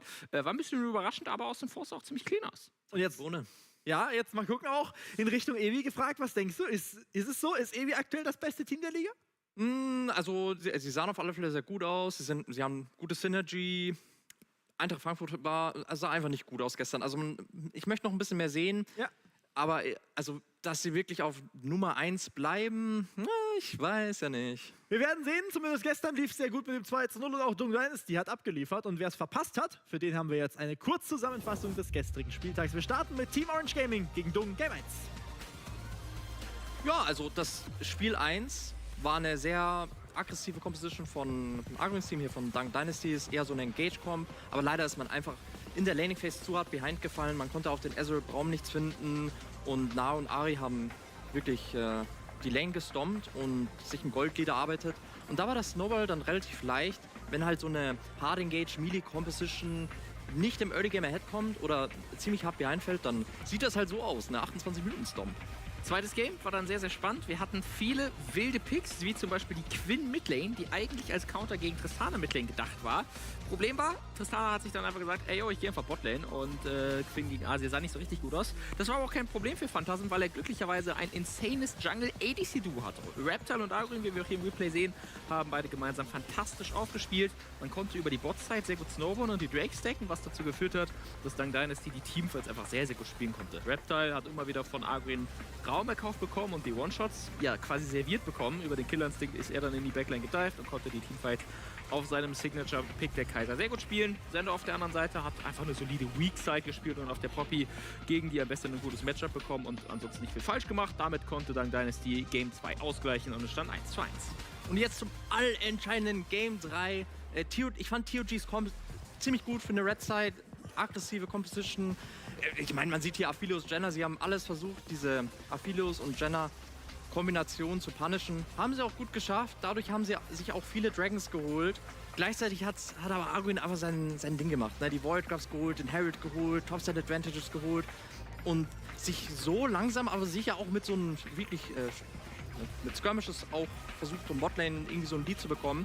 Und irgendwann ging es dann um die Objectives. Ich meine, man sieht, Dung Dynasty ist immer noch behind, 1500 Gold, 3 Dragons und jetzt ist dieser Artican-Fight da und jetzt kriegt einfach Phantasm diese wunderschöne Kombination und die Scaling Champions, die kommen dann einfach rein, Cassio, Aphelios, Jenna und also hat man das schon mal gesehen mit Hextech, Soul, mit Artican Buff, das Game droppen? Also crazy. Das war wirklich crazy, dass gegen all das trotzdem noch dann Dynasty gewonnen hat. Evi war im Duell gegen Eintracht Frankfurt in der zweiten Series des gestrigen Tages ebenfalls Favorit. Das Early Game, das sah aber eigentlich ganz gut aus für Frankfurt, bis dieser Teamfight quasi das komplette Game für Evi einfach geturnt hat und sie dann auch relativ schnell, zumindest im ersten Game, den Finish einläuten konnten. Ja, und das zweite Game, das war der 50-Minuten-Banger. Also Frankfurt war über das Spiel hinweg die ganze Zeit ahead. Also eigentlich hat nur Relatives Victor sie noch im Spiel gehalten. Und man würde einfach denken so, okay, das Game geht doch sicherlich in das dritte Game. Aber nein, Evi holt einfach Drache nach Drache, Mountain Dragon. Frankfurt versucht 20 Minuten lang in der Gegnerbase irgendwie das Game zu beenden. Da wurde man einfach ein bisschen unruhig. Und and all those teams move on to playoffs. And regarding your placement, you'll get an attribute, a seeding, and those who don't get any win whatsoever will be on the lower bracket, which means they don't only have one shot, one opportunity. But for that in mind, you have an opportunity to join us for the live event. Yes, it was beautiful to watch it on Wednesday. Was eine krasse Series in Nottingham, but this time, I'm gonna say it, it's gonna be in Denmark! Experience the NLC finals like never, and this will allow you to just meet the teams, the players, the streamers as well at the end of May and beginning of June. Be the first in line for tickets through the pre-sign up now.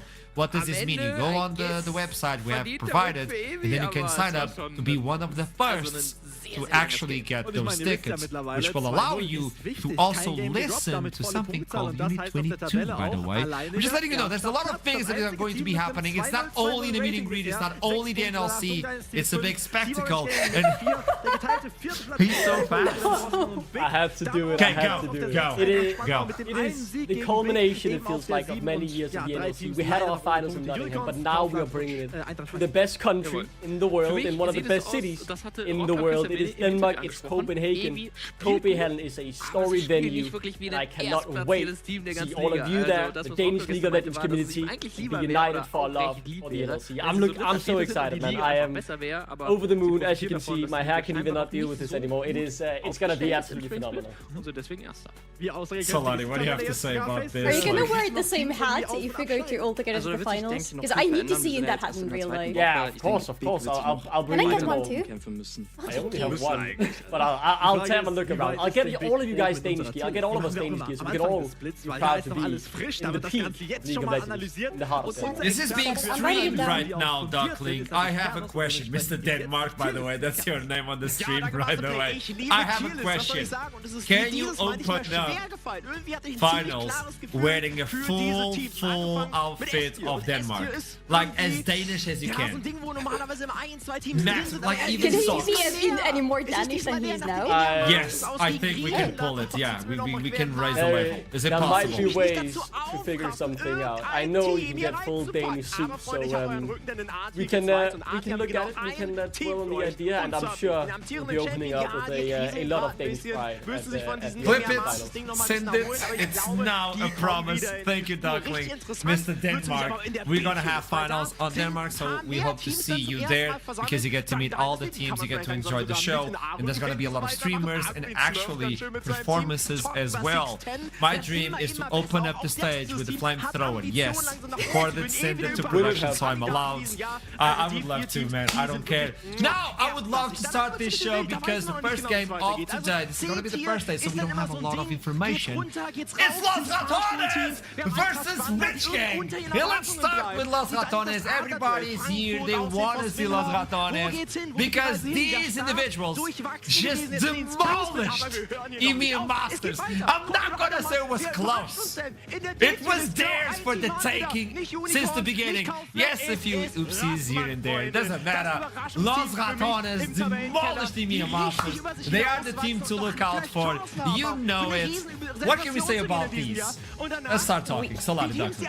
We can say so much about them, honestly, but the first thing we have to say is a huge congratulations to them because they have done things that haven't been done before in the history of NLC, and they continue to do so. The most amazing thing about this team at this moment is that they have set up the records, and they have more records to beat, and they're on the right path to do so. They finished the NLC first in the previous split. As we said, they went through EMEA Master story insanely well. We finally didn't have any LFL versus LFL finals as much as we love LFL. We love NLC more, okay? And we finally had the NLC finals. We had them win them. Now, what is the most interesting thing is that so far in the modern history of NLC, we haven't had a single team that took the crown 2 splits in a row. We've had teams trying to do so, but nobody has done it before. And Los Ratones can make yet another history if they do it this time. Yeah, there are more records to be broken. You're completely right, Solari. It has been a monstrous achievement for them, right? They've come in, they've swept everything up. The pride they have brought on themselves, the trophies they have added, and the pride they have brought on the NLC meeting. And definitely not be underestimated. But there is more yet to come, right? As you said, records still left to be broken. And just look at the star-studded roster. 31 years of T1 competitive experience between these guys. It is the mountain. They are the pinnacle of League of Legends in the ERL system, and if any team can compete with them, well, they can represent the NLC and make us proud of me at EMEA. I think you brought something extremely important, which is every single time we start talking about the NLC, it's the Northern League, and we always make that adaptation of, hey, you have to climb a mountain. And as soon as Los Ratones join and provided and showed us what they can be, well, they are the mountain. It's not a team that is climbing the mountain. They are a mountain right now, and any team who wants to go against them, well, it's gonna be rough. Velia was also the MVP of finals. I don't know if you got to see that. Baus is the boss. He totally took control of the interview, and he's gonna be a father. I'm just waiting for that. Like, he's achieving life at the speed run as well. This team is unstoppable, but also they only had one loss during the entire split. Only one game. We call it the Quinn incident, and we don't talk about it. It didn't happen, okay? All VODs have been deleted. We asked production that Quinn. Even on the recap of Los Ratones, on that incident, that game is missing. I'm just letting you know. It's actually missing from YouTube. So I just want to put it out there. Only one loss. And the thing is, of all the rosters, Los Ratones didn't change a single member because they're adamant of what they want to do, which is win it again, go to EMEA, conquer it again, and do a triple. They want to get they want to get all 3 EMEAs in 1 year. Yeah. Ridiculous. And they want to do it with the same roster, because I think this is pretty much the only team that hasn't changed a single thing in their roster. The one of like 2 teams, I think. I would need to check my stats, but in Group A, for example, we have so many teams that have completely reshaped what they are, who is playing for them. Los Ratones have an idea that they want to keep the same roster for the whole year, and so far they've been sticking to it, and it's been working for them amazingly. Yeah, so, you bring that up, tell me, Tuckling, because before I move on. Yeah, I just shortly wanted to add to that. There is, as you said, sorry, one more roster. Bulldog Gaming, we saw them at the LAN final. Yeah. They haven't changed anything either, but Los Ratones and Bulldog are the only 2 remaining. And for Los Ratones as well, right? They've been working since November together, so that means they've now worked almost half a year. And they are just, head and shoulders above anyone else. I know Bulldogs is going to show up to the party. We're not talking about them now, and I think Bulldogs is going to be a contender. But we'll talk about that later on in the future. For you folks at home, you know everything about Los Ratones. Let's be honest. You're watching this, and you know the Wikipedia, you know their address, you know everything about Los Ratones. Which means we need to talk about the other teams. You need to know who they're fighting against. I'm not going to be gentle. Rich Gang stepped in Winter Split. Completely dominated Group B and then fell short. But this is an entire new team. And if you look into these faces, you're gonna be like, who are you? And that's the question. We know a little bit, but we don't have sufficient information to talk about Rich Gang. So we need to see their first game. I don't think this is gonna be easy. I don't think this is gonna be close at all. We need to be honest, so that's why we're keeping expectations low, so when they show up, we are surprised by this team, Rich Gang. Now, it's really important to say they want to invest in this talent, in their young talent, but Solari, you brought something up when we were talking about this team, which is a top player that is really, really young, and sometimes that may be a concern, but Exopain is 17. And he completely destroys stages. So, just saying. Exopain is 17, but Conan, the top laner for Rich Gang, is only 16 years old. 16? And he got the Challenger last year, he was only 15, and his LP was absolutely insane. His rank was so high, and he's so young. And I feel like this is the pinnacle of what this team is going to be about, how we're going to be talking about them going into this split and hopefully into the next split as well. This is a developmental team. This is a team that has brought in very fresh talent, some like Conan having no professional experience, the others having a little bit, but mostly around Division 2. This is going to be the beginning of a road for them. This is a roster that wants to grow up together. And yes, they are unfortunately starting with a trial by fire by playing Los Ratones as their first ever game of the split and as this roster. But hey, if you want to start with the biggest challenge, and then hopefully everything else is going to be a bit easier for you. Yeah, it is. I completely agree, Star. It is such a change of pace of what we saw from Rich Gang last split, right? As you can see from the results, 5-6, that's not really anything out of this world. But as Asher, you said as well, they were dominant dominant in the group stage, absolutely unbeatable in Group B. When they came into playoffs, they didn't practice as much as the other teams. They had the star players, but they didn't have the dedication to really focus enough on the game, and that led to the other teams catching up. Now this time around, you have the talent, you have the dedication, you start from a lower point. Solari said they need the time and they need the patience, because I believe they can bloom into something special, but the first game of the split against Lost Tones, I'm not expecting them to perform miracles. That's the thing, they don't have that experience, they don't have that much in-game play, like scrims. It's gotta be hard pulling a new talent team and say, hey, let's get scrims. Who are you scrimming against? Scrim bubble is extremely important. Solari, you want to say anything? I just wanted to say that even though, yes, this is in Roast and this is really hard to start the split with Lost Tones for them, you gotta remember that Lost Tones just ended EMEA Masters. And since they won EMEA Masters, they had to play for such a long time that they had very limited time to do any scrims and any preparation for the split. So maybe that's something that Reach Gang have in their sleeves, hopefully just having a little bit more time to prep. You know what scares me the most about Los Ratones? On the interview with Bals, before we move on, production, these musics are just, I'm just enjoying this. I'm like, this is headbanger after headbanger. I'm just enjoying this. Thank you so much. No, Los Ratones, we finished. I asked Bals for a sentence he heard at the end of the game that he could bring into the conversation. It was instantly Crowny saying, hey, on that wave at 15 minutes, we could have slow pushed a little bit better. We need to work on it. You're winning EMEA Masters, and then already thinking, oh, they have to improve in scrim yet again. I know Reckless was like, boss, we just need 2 days off. But after we're done, we go again. Tell me that. It is very much that perfectionist mindset, right? That, yes, we just won the best tournament we can currently win in terms of the ecosystem we're playing in. But we did mess it up. The game wasn't perfect. They got a kill, guys. We could have played that fight better. We could have gotten this break 6 minutes in. Like all of these small little decisions that ended up not mattering at all. They 3-0'd in the finals. But they were still, you know, it wasn't quite perfect. So they still have another gear to them. And yeah, I really like that mindset. It just shows how far this roster can really get. One thing we need to highlight as well is there, by the way, just getting information that Champion Select is a little bit delayed. Don't worry, as soon as we can, we jump into the game. We just want to make sure that all players are fitted correctly. Yeah, come on, Duckling! I'm sorry, I'm working on it. I'll start the game, I'll start the game. One of the things is, it's the best of one.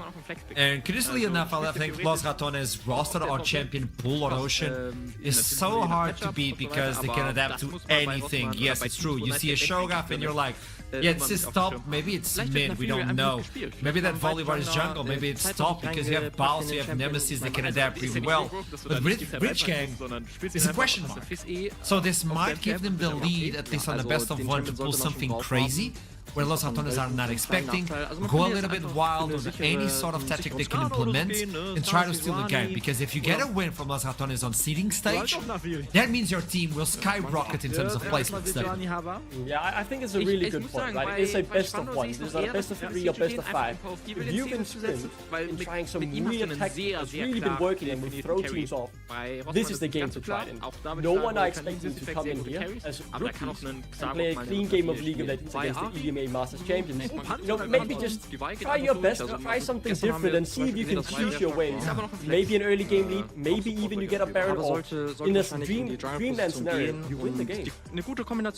There is one thing that we've been all waiting for during the previous split, and that is, when is somebody going to realize that playing around Baus and killing Baus non-stop is never going to win you game against Lost Ratones? And we haven't really seen anybody like having this click moment and completely leaving Baus to do his bouncy things in the top lane. Maybe Reach Gang. I'm just having my fingers crossed that Reach Gang is maybe going to be one of those teams that is going to let this crazy top laner do whatever he wants and focus on other things. Because there are things to focus on if you're playing against Lost Ratones. Like their early in the game, for example. Their determination to take as many directs as possible because that is their main focus in the game. There are ways to play around them. It's just, is Reach Gang going to be the team to figure how to do it? I mean, I think if you focus on Baus, it's a lose-lose because eventually he will scale and he will take down the sideline or join the team. He now rotates towards the team, so his little flow is gone. I think he's getting really scary as a pro player. But one of the things I'm excited about this game is Conan, 17 years or 16 years right now, 16 years, really high in solo queue. This means he likes to challenge the enemy. And if he brings something like really high in challenges, bounces by himself, maybe that's the cue, maybe that's the dream. Leaving the young kid who's challenger to just take down boss as a solo queue game. I mean, Duckling is like, what, 15 years for like 10 years in a row, I don't know. And he never got challenger. Is that a beard? Looks like eyeshadow to me. Looks like, yeah, I thought it was like low resolution or something that was giving low resolution that. beard, yeah. I'm still a few years behind on that. Compared to you, 144 webcam that got you that, I don't know, tell me. I will say this though.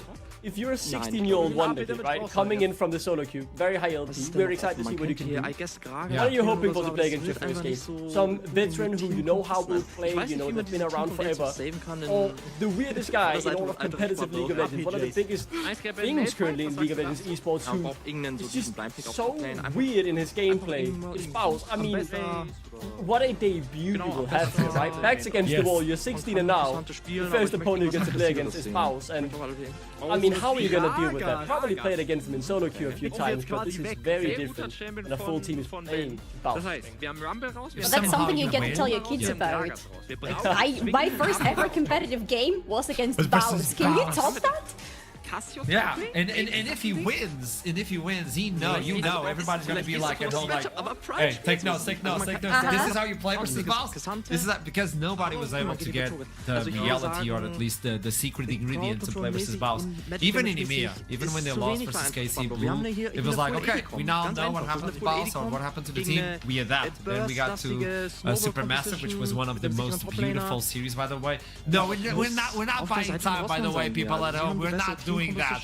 This is part of the pre-show, obviously. I'm just getting information that the game will start really soon, as soon as Duckling allows us. Yeah, don't worry, you know, my PC's lagging a bit. I forgot to update the client, so that's why we're a bit delayed. Yeah, I'm just getting in and there, getting ready to press the buttons, right? That's what us casters do. Duckling start game. Don't call me out, man.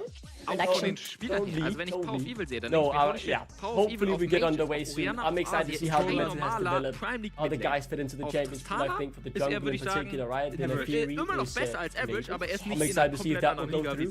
Win is absolutely disgusting at this point in time. Both in top and jungle, so there's a high priority flex pick that we could probably see someone like us maybe without. So a lot of options, some changes have happened, and I'm excited to see what that brings into the draft. And it's the best of one. Healers don't really matter, so all the strong champions are on the card. I really hope Rich can bring out the theory, because those Switzerlanders have screamed against her a couple of times. She always catches them by surprise with what she can do after this mini rework that Riot have pulled out just in the recent patch. She's insanely fun to watch, and I hope that Rich Gang are going to have their eyes on her. Or maybe on Ahri, for example, because there's apparently a new tanky air build, bruiser-ish build for Ahri flowing around, which is doing some crazy numbers. So there are a lot of fun things to look forward to in terms of champ select. So fun to watch 8B range champions bring Grasp of the Undying. Lovely. Also, I think Nafiri is a boss champion. I'm just saying, boss, come on. You know you're gonna pop off if you bring that champion. No, I'm just saying Nafiri top. I think he could pull it off. It's boss. He plays the supremacy. Like, he plays top, okay? Gwen though, jungle. Velia has been playing the Gwen, and he's extremely good with the Gwen, so keep that in mind. Now, I don't know if they are aware of what is about to happen, but I'm doing this in case they are not. Casters are already waiting. Oh, Casters, I'll see you soon because we're jumping into Champion Select. Apparently, let's go! First game! I started the game, guys. I remember to press play. Finally, thank you, Duckling. I did it. It's all me. Production okay, let me go. Red is removed as stated. Cyan as well. They don't want to play versus that on the top lane, which is actually a concern because if you focus on Baus, he's not going to run out. No, but it's actually Los Ratones taking out the Gwen now. Do they take out the Nafiri as well? Expect some something different from Rich Gang.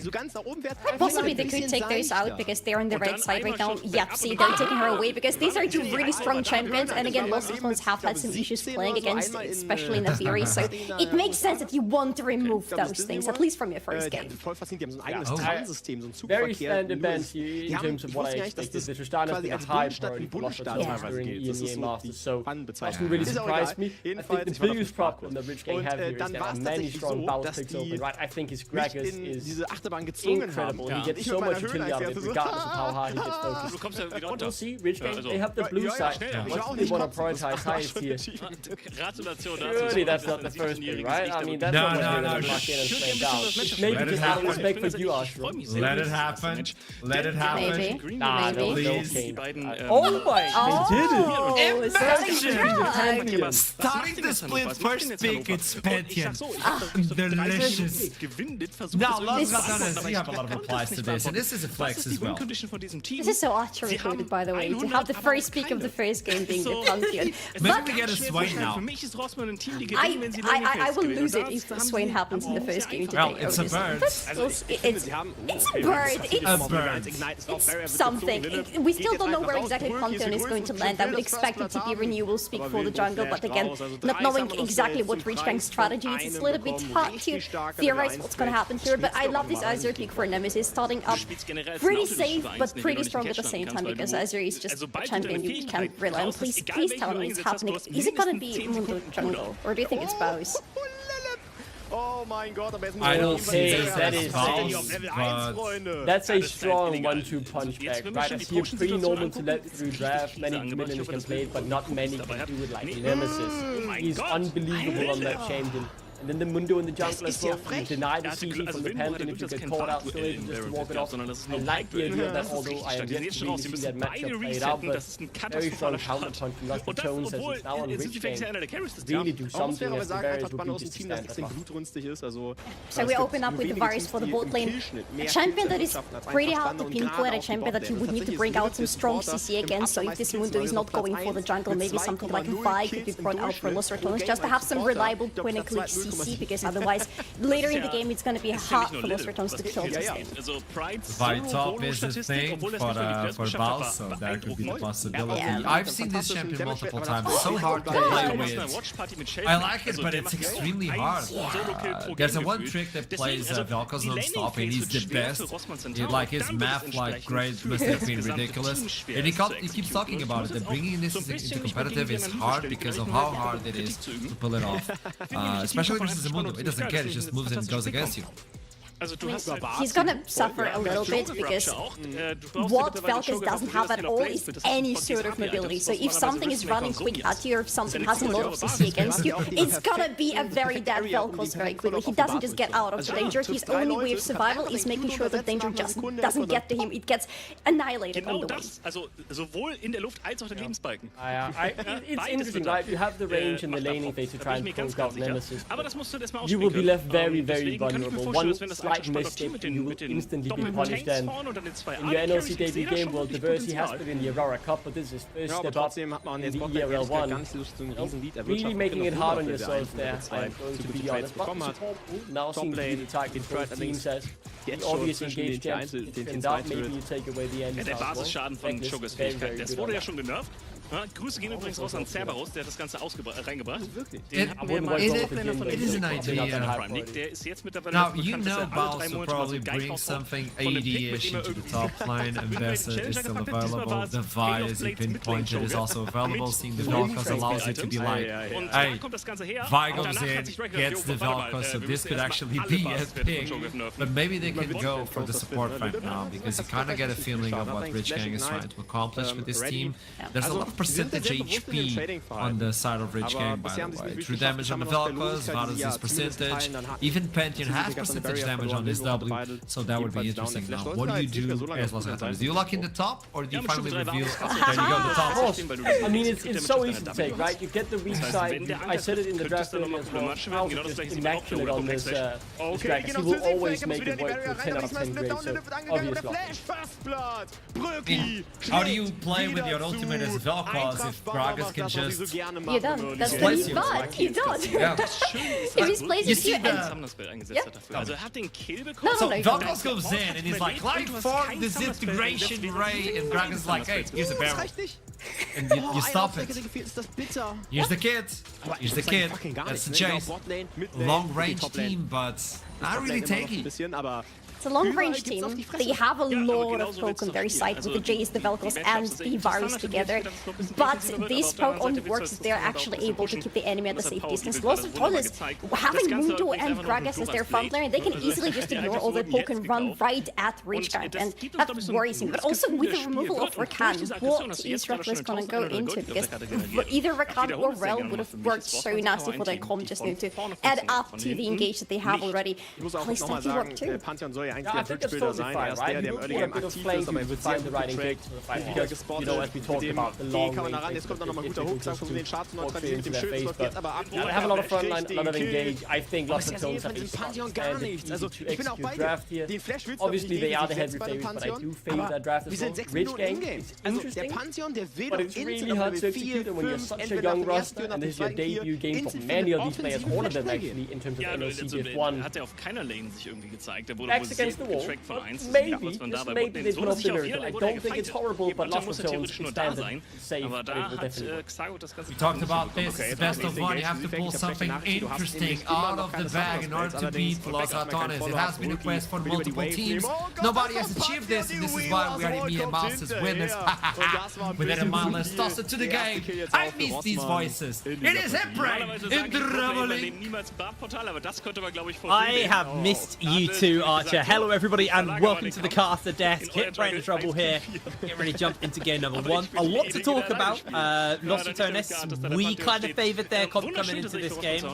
Trouble, I think you can highlight these issues a little bit more. You were quite vocal about some of what was going on in this chapter.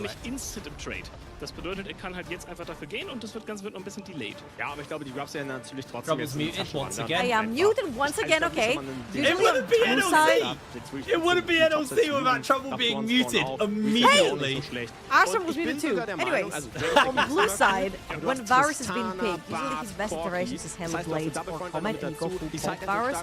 However, when you pick it on blue side, usually the right side will tend to go super tanky to force the Varus to go on hit build, which doesn't leave him as dominant in lane, and you can usually just win lane versus Varus to push down. However, right here, seeing how they're gonna go Vel'Koz, this is a great pick right there, and Jace for top lane, which it's a very safe range picking to Faust. I feel like this Varus, if he doesn't go poke, he's sort of gonna struggle to find his place in a full poke composition. However, 4 squishies into a full bomba Gragas in the top lane.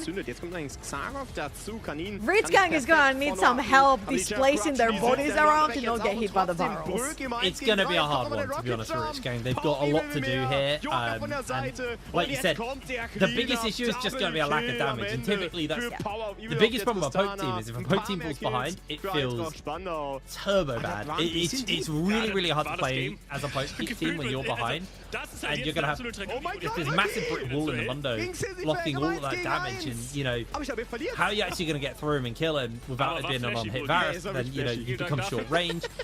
Yeah, it's going to be a tough one here for Ritzgang. You know, they're coming in off, you know, winter wasn't particularly great for them. They struggled, didn't really make it far into the playoffs of the season, and you know, they're starting off hard. There's no denying playing versus Los Atones is your first game back. It's always going to be a bit of a rough one.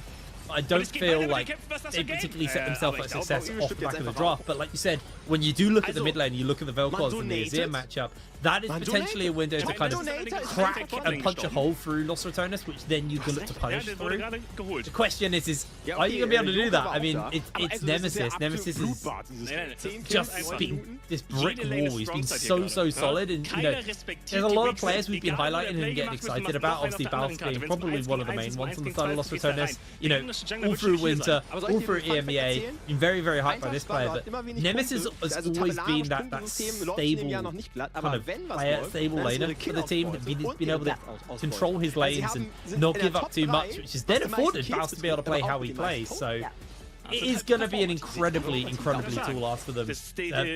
Honestly, Gap mid so hard on this matchup, but suddenly everything else kind of just falls out of place for Los Ratones. Okay, I feel like even if you Gap mid with the Velcos, which again, it's a great pick, it's got more range than the Azir, and traditionally it is picked to counter the Azir in terms of like the Azir cannot make inflation, you can push out of lane, you've got a lot of push, a lot of wave clear, so that's great. However, my biggest question is, Rich Gang started fantastically in 4-0 in Group B, ended up being the placebo group, because apparently the whole group just fell apart once playoffs started, and it was only Group A moving forward. But now they're sporting a whole new roster, full of rookies. And their first task is to bring down Los Ratones, which is one of like, the most difficult tasks you can ask for. These guys lost one game. One game the entire first split, and that was due to Kato's drafting. Okay, I'm not even gonna blame the players right there.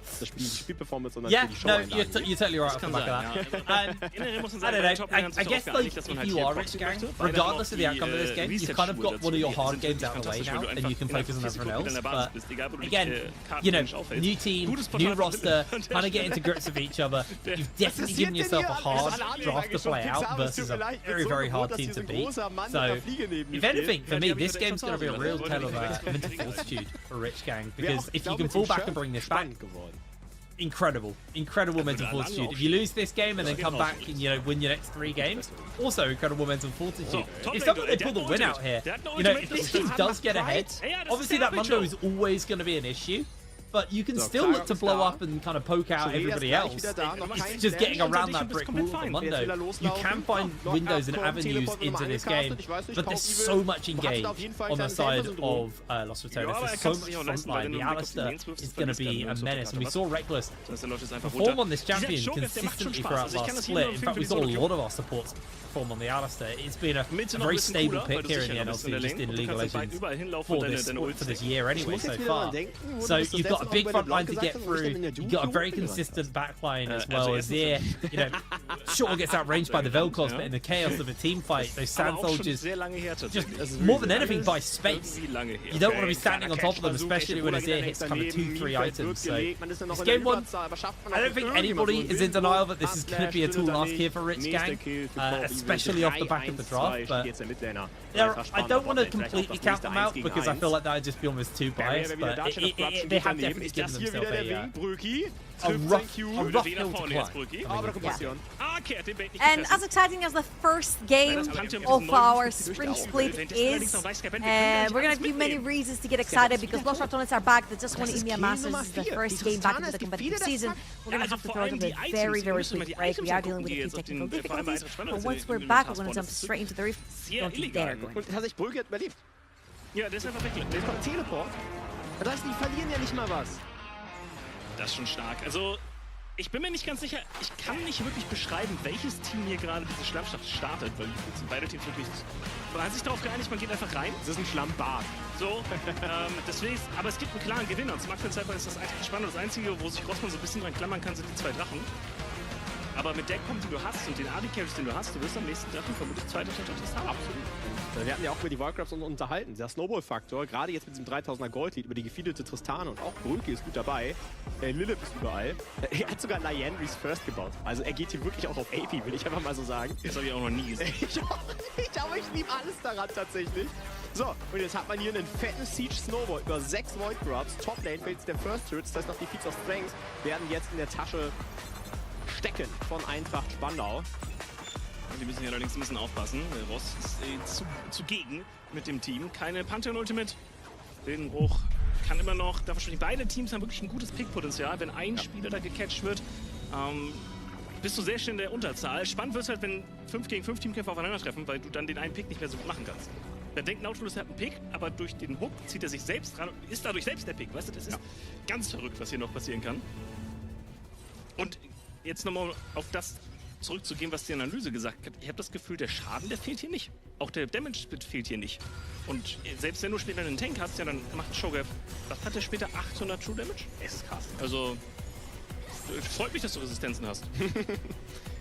Also ich finde es wirklich spannend, aber ich glaube, das ist genau auch die Idee dahinter, weil du hast natürlich mit diesem AP-Joker, von dem du vorhin gesprochen hast, den gewissen AP-Damage ja so oder so schon, aber schwierig. Wir haben jetzt gerade schon auf das Trading-Volumen auf der Top-Lane gesehen so. Und dadurch, dass jetzt auch schon das Leandris fertig ist bei Lilith, der ja die ganze Zeit auch schon reinpokt, immer wieder auch in den wichtigen Situationen mit dabei ist, wird das Damage-wise, glaube ich, vom Split überhaupt gar kein Thema sein. Selbst Joker mit Sejuani hat ja ein leichtes AP-Burst-Potential. Wenn er die Ult hittet, davor vielleicht mit der die Passive stackt und dann ist ja quasi ein kleiner Assassin. Ja, itemtechnisch, Shureas, Into.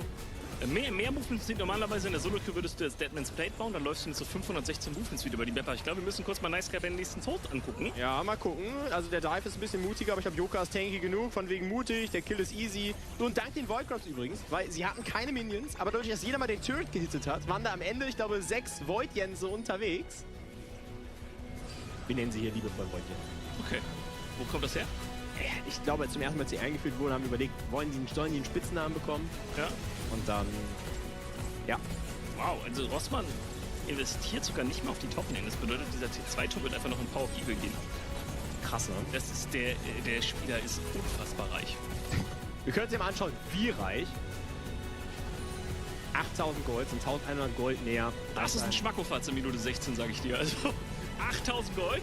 Da kannst du einiges von kaufen. Witzig ist nur, dass Kanin halt auch nicht arm ist. Kanin ist der zweitreichste Spieler in der Partie. Ja. Er hat trotzdem 1100 Gold weniger als Power of Evil. Ja. Auf Evil muss jetzt auch überlegen, wie er das Gold investieren möchte. Das ist noch nicht geresettet. Und ich sehe für Rossmann Tower keinen Weg, wie sie das gleich spielen können. Die Frontline ist einfach zu dick mit Joker, der ja die Early Game Kills bekommen hat. Das bedeutet, er hat jetzt schon 3000 Leben. Und Sejuani hat ja den großen Vorteil der eigenen Passive, wodurch sie auf den ersten Tag diese erhöhten Resistenzen hat. Das bedeutet, auch der Catch auf Sejuani ist unfassbar schwer zu spielen. Du hast natürlich Scaling und ich möchte hier Rossmann auch nicht verteufeln. Talia, wir haben vorhin in der Review von Dunk Dynasty gesehen, was so eine Talia im Late Game machen kann. Die hat gestern bei Austin Force Wilhelm fantastisch funktioniert und gestern halt auch bei Phantasm, der damit die Late Game Teamkämpfe übernommen hat. Der Champion skaliert massiv. Aber weißt du, was so spannend ist? Das haben wir, glaube ich, bisher wenig gesehen in dem Game. Das hast du aber gerade, als wir in das Game reingegangen sind, schön gesagt. Eigentlich haben sie ja noch eine Pick-Off. Und zwar eine High-Range-Pick-Off über Sejuani und Bart. Und du hast nur immobile Carries über Talia. Wenn wir die Reavers mal ein bisschen ausklammern, weil im Fight ist die nicht relevant so. Einen Pantheon und einen Varus. Ohne einen Cleanse. Also auf Sejuani dazu.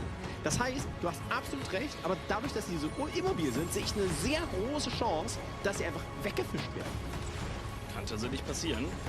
Auf der anderen Seite aber genauso, wenn so eine Nautilus Hook trifft, egal welches Ziel, die Mobilität bringt dir da auch nicht wirklich was, vor allem wenn der Knockup direkt hinterherkommt. Wenn diese C-Chain erstmal drauf ist, dann kommt das Fass, dann kommt der Pantheon, kommt die Talia. Also die Varus Ultimate alleine ist schon ein Engage-Tool für das, dass du ja nicht mal am Gegner dran sein musst. Der Follow-up darauf ist halt gut. Aber du musst halt diesen ersten Kill hinbekommen und ich sehe das halt problematisch, wenn das Sejuani und ein Shogun davor stehen, vor allem weil Pride es halt richtig liest, sich die Teamkampf von Rossmann Tower anguckt und sagt, ja, Magieresistenz ist wirklich nicht schlecht hier als Dead. Hello everybody, we are back. Apologies about the delays there. It wouldn't be NLC without some pauses, without some delays. Also, the absolute nightmare fuel that is going on behind Trouble. What is going on in that cabinet? You're talking about my Labubus? Nightmare fuel? Yeah. Nightmare fuel.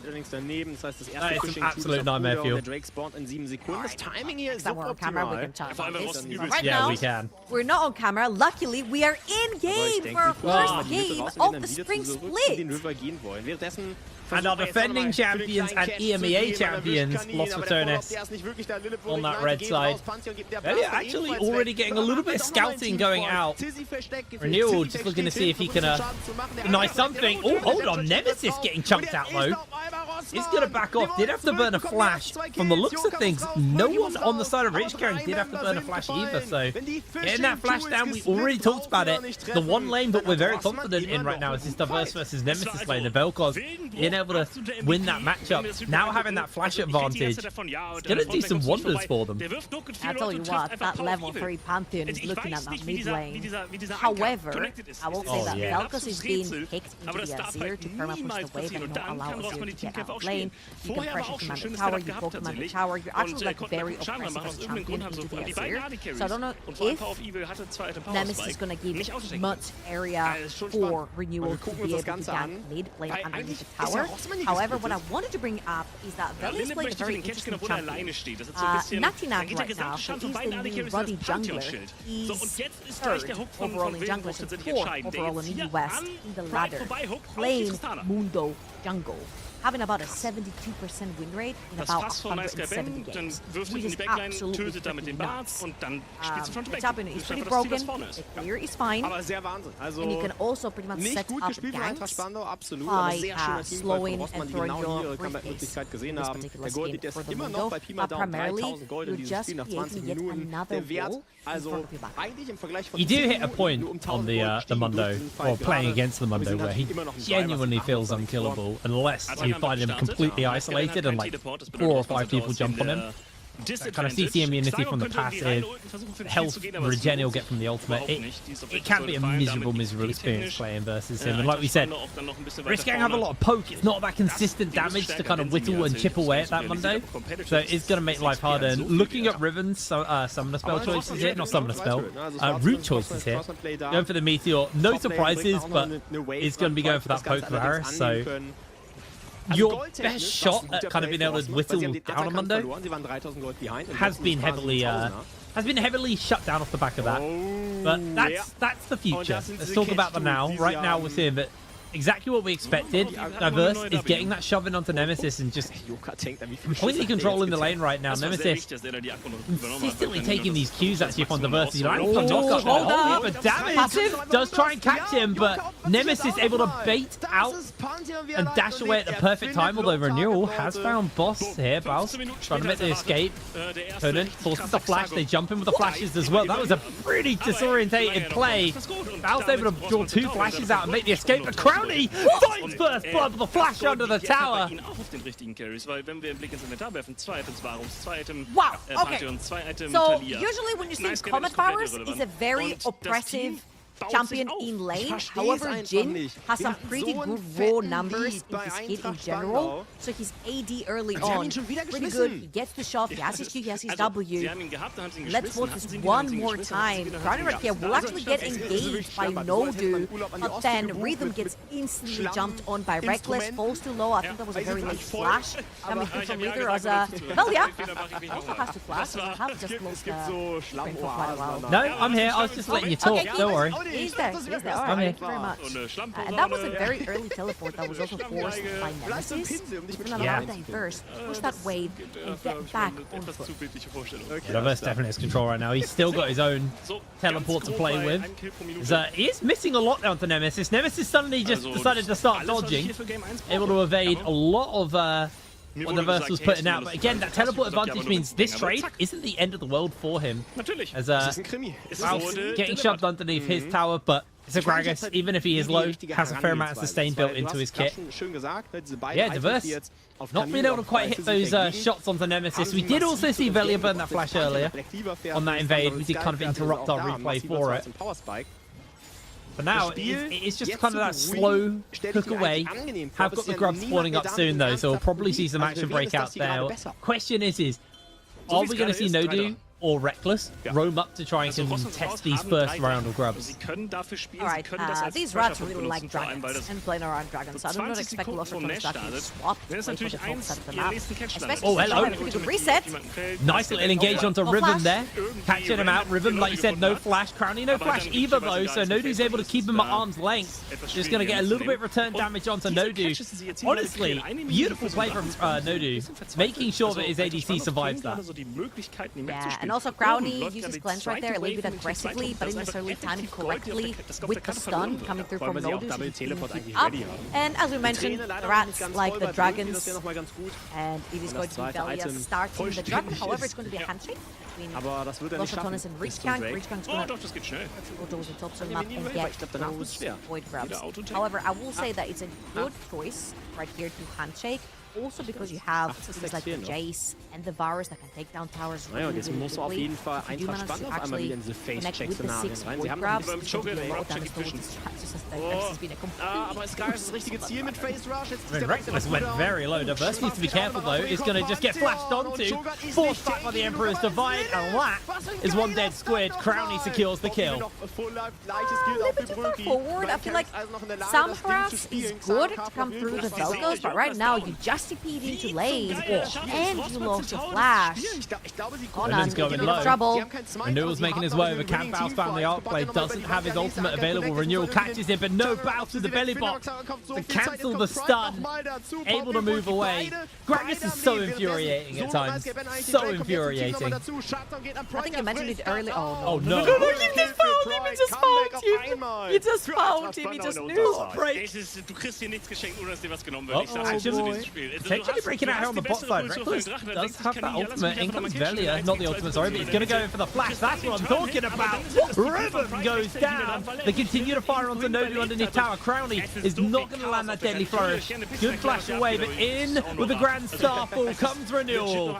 Makes that trade a 1-for-1. And I absolutely love the fact that Crowny has gone to Swifties. We kind of mentioned the fact that a couple of kills got away from them in the early game because they just couldn't reach. And now you've got so much movement speed onto this Jhin. That's also got fleet. So he's definitely going to be able to run you down together with Reckless. Obviously, Velia a little bit too overextended right there in this play. Will be punished by Renewal. This is getting a little bit scary territory for Richland. We mentioned how, you mentioned as well, how a Pokemon winning play can be a very dreadful thing to play. And right now, Crowny is hitting 3-0 very close to his first item, 1,000 gold up onto the Pope Varus. And right now, Los Ratones can pretty much just position this Jhin around the map and just use him as their own killing power. Pretty much take control of the different parts of the map. Now they don't need to do necessarily much, as we do have a pulse. Jeder weitere Drake bleibt aber wie gefährlich. Back to the nightmare field. Das Game What are they? Ja, wir haben wieder jetzt einen kleineren Lead für They're horrifying.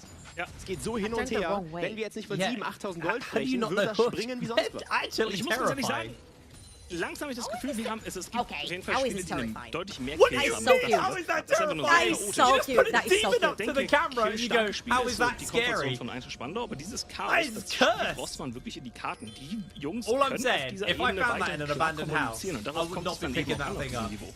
Okay, but he's very cute. gespottet, wichtig von Troy, der Blast von nämlich I agree to disagree. I agree to disagree on that. Er hatte gerade verloren, genau in diesem Fight, den wir Back gesehen into haben. the game, no? Der Nash natürlich langsam auf. Another kind of thing that I want to hit on is we talked about how the Poke team struggles and it falls apart, but we also have to talk about Diverse. He's getting caught out. Crowley coming in, the laser beam won't be enough. Crowley secures another kill, and this Vel'Koz is not getting ahead. Now Baus has found Conan, catches him with the belly box. Conan going a little bit low here, gets sped up. Baus is just waiting for the summoners to cycle back around. Can he get a belly bop in time? Good flash by Conan, able to break away.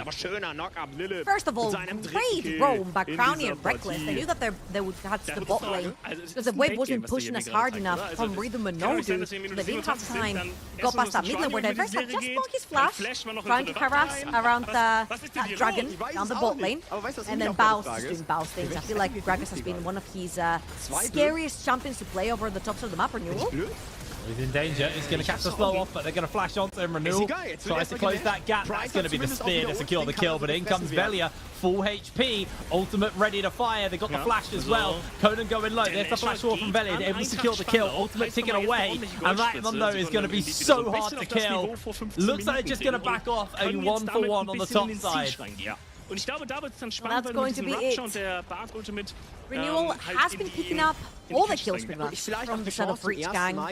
However, I'm getting a little bit worried right here because the Pantheon is like that one component on the side of Reach Gang that is going to pull off the later we go into the game. Yeah. Looking over to the other side, Velia has played some nutty Pantheon before. Has gotten a lot of sort of very sticky situations, particularly at Emia Masses with the Pantheons. But let's see if Renewal is actually going to be able to do the same. We have said over and over before, even though Velia did get Emia Masses MVP and he did get Winter Split MVP here in the NLC, we have said that because he's the new guy among all the veterans, if you will, in the Rostratones, that he might be most under pressure when it comes to like new opponents. And right here, Renewal seems to be having the upper hand, of course, in this particular iteration where you're playing a more aggro tanking champion AD versus a tank, more likely to get ahead, and it's only 100 gold. However, Renewal has the chance right here with his first item complete as well to try and influence the side lanes. The biggest problem I have with this Pantheon is he's doing a fantastic job now, but eventually this champion just nosedives in power, and that's the point where Velia is going to be a complete menace on this Mundo, so they have to gain something off these kills that they're getting, and so far that is a plate topside, a plate mid lane. They haven't really been able to get too much off the back of it, and you're already worried about falling behind with a jungler who kind of just stops being a champion almost later down the line. It's going to be a major problem. And Diverse was our window into this game. We talked about how this matchup could be the matchup which you would look to punch through the Los Ratones defense, but unfortunately, he is 0-2. He is struggling right now. Grand Starfall coming in onto Baus. Baus just trying to go for the old escape, and they just give it up.